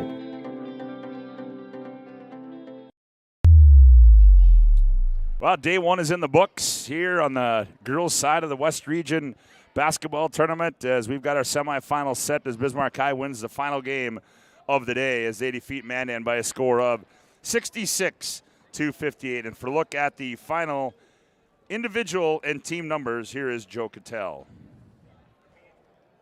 Oh, yeah, for Mandan, Maya Sheldon with 5 points. 6 points for Anna, not Hiddle, it's Huddle. I used to have a teacher named Hiddle, so I want to say Hiddle when I see that. Both with 3s. You just wanted to say it because it sounds like your name. I'm not that egotistical, I don't think, I guess. I don't know. 7 points from Haley Markle, again with a 2 big 3-pointers for Mandan. 3 points for Piper Harris. Struggled 1 for 7 tonight. She got beat up pretty good there. She was driving in there and just a lot of big bodies, but she did finish with 3 points and 3 assists. We have Morgan Sheldon with 11 points. 12 points for Jordan Toman. She was in Toman. She was in foul trouble most of the game. It fouled out there at the very end. Faith Eberly with 3. McKenna Johnson with 11. 20 boards. Pretty good night from the rebounding aspect. And then for Bismarck, we had 11 points from Paige Brewer, 10 points from Maya Halsworth, 14 for Jersey Berg, 17 for Peyton Gerving, 7 for Peyton Newmiller, and Allie Gullison with 7. And just some of the big things that just stand out is 36% in the second half from Mandan from the field, compared to 53, almost 54 for Bismarck High, which is huge. But then 10 for 16 from the free throw line. And again, I told you I was going to bring it up. It's actually 10 for 18. You know, they missed 2 front ends, and then they were up 5 points. That is a big difference. I mean, that ends up coming out to almost 50% from the free throw line in the second half. And that's just going to hurt. That's definitely going to hurt and make it hard to win. Well, Joe, a couple more things to do here on our Shots Crossroads Planning Team Financial post-game show. Got to give out our Jobbers Moving and Storage Move of the Game. They focus on the details of the process without ever losing sight of the big picture. The efficient step-by-step approach to move management keeps everyone on the same page and includes a comprehensive service of proactive checks, double checks, and ongoing communications that ensure attention to all details every step of the way. The location, the Bismarck, Minot, Fargo, and Aberdeen. Find them online at jobberswarehouse.com. Joe, your move of the game? Well, I'm a coach. I'm going to instantly go on the bad things, right? The missed free throws or the missed free throw offense rebound. But I'm going to go good because Jobbers wants the good stuff. It has to be the back-to-back threes from Peyton. I mean, it just opened the game up. I think the first one ended up stretching it to a 1-point lead, and then the next one ended up stretching it to a 4. I mean, for the whole first half, she wasn't really existent. And then all of a sudden, with 6, 7, 8 minutes left to go, game on the line, chance to go to the second round of the WDA on the line, she really showed up. I mean, she absolutely played her hearts out the last 10 minutes there. So, obviously, I think it's Peyton's last 2 threes there in the right about the 4 3-minute mark. Yeah, well, and we got to give out our Jobbers movie. Or not, we already did that. That was the Jobbers movie of the game. How about the Sport Clips MVP of the game? Sport Clips brings the MVP of this matchup. Sport Clips is located at South 3rd Street and is the home to the MVP haircut experience. Sport Clips brings you this game's MVP. And I'm going to throw a wrench. I'm going to give you a wrench. Oh, boy. Without Jersey Berg in the first half, they don't win this game. Okay. If they don't have someone that was able to keep that game within arm's length, they don't win that game. So I'm going Jersey Berg. I will take that as Jersey Berg is our Sport Clips MVP. Well, as we recap today, as game number 1, Century wins 66-44. Jamestown dumped by Bismarck by Legacy 68-62. And then Minot in the night session 85-49 over Turtle Mountain in a game that just went final. Bismarck over Mandan 66-58. That sets up our coverage tomorrow on the semifinal side in the girls. Century and Legacy at 2 o'clock. Minot High and Bismarck at 3:45. On the consolation will be Watford City and Jamestown and Turtle Mountain and Mandan in a loser-out game. We want to thank all of our sponsors here today. Buffalo Wild Wings. Again, Buffalo Wild Wings, make that your post-game headquarters home. Also the BNC National Bank. Shields, Hubbard International Insurance, The Medicine Shop, Clean Tech, Chuppy Clinic, Dakota Front Page, Prestwich Orthodontics, UPS Store, Jersey Mike, Storm the Plains Heating and Air, Magic City Inspections, also to Legacy Financial Partners and Premium Chiropractic, Planning Team Financial Advisors and Shots Crossroads, Sport Clips, and Jobbers Moving and Storage. Hey, we certainly hope you enjoyed day 1 coverage here from the West Region Tournament. We've got 2 more to go right here on the PSP Network, and we're going to have it all for you coming up tomorrow and on Saturday. Joe? Good job, man. Hey, appreciate it. Hey, you got it. Well, again, repeating our final score here tonight in our game that just went final, Bismarck High defeats Mandan 66-58. For John Haugen, Brandon Beater, Cole Higlin, Joe Cattell, until tomorrow night, Scott Woodmansey saying so long from the exhibit hall. We raise the bar on bar food with sandwiches, tenders, and burgers. There's more where this came from. To the greatest of all times, Buffalo Wild Wings.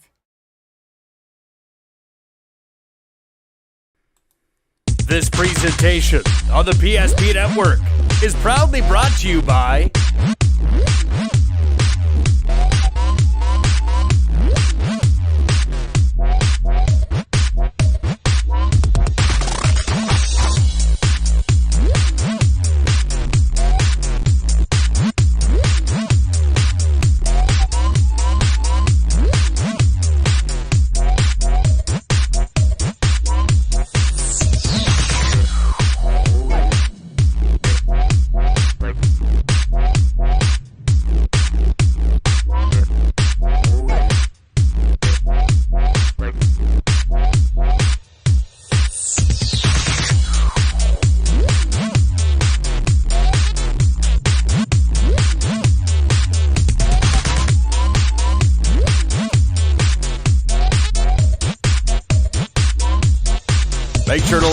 Follow the PSP Network on all social media platforms. PSP Network, it's game day. This presentation on the PSP Network is proudly brought to you by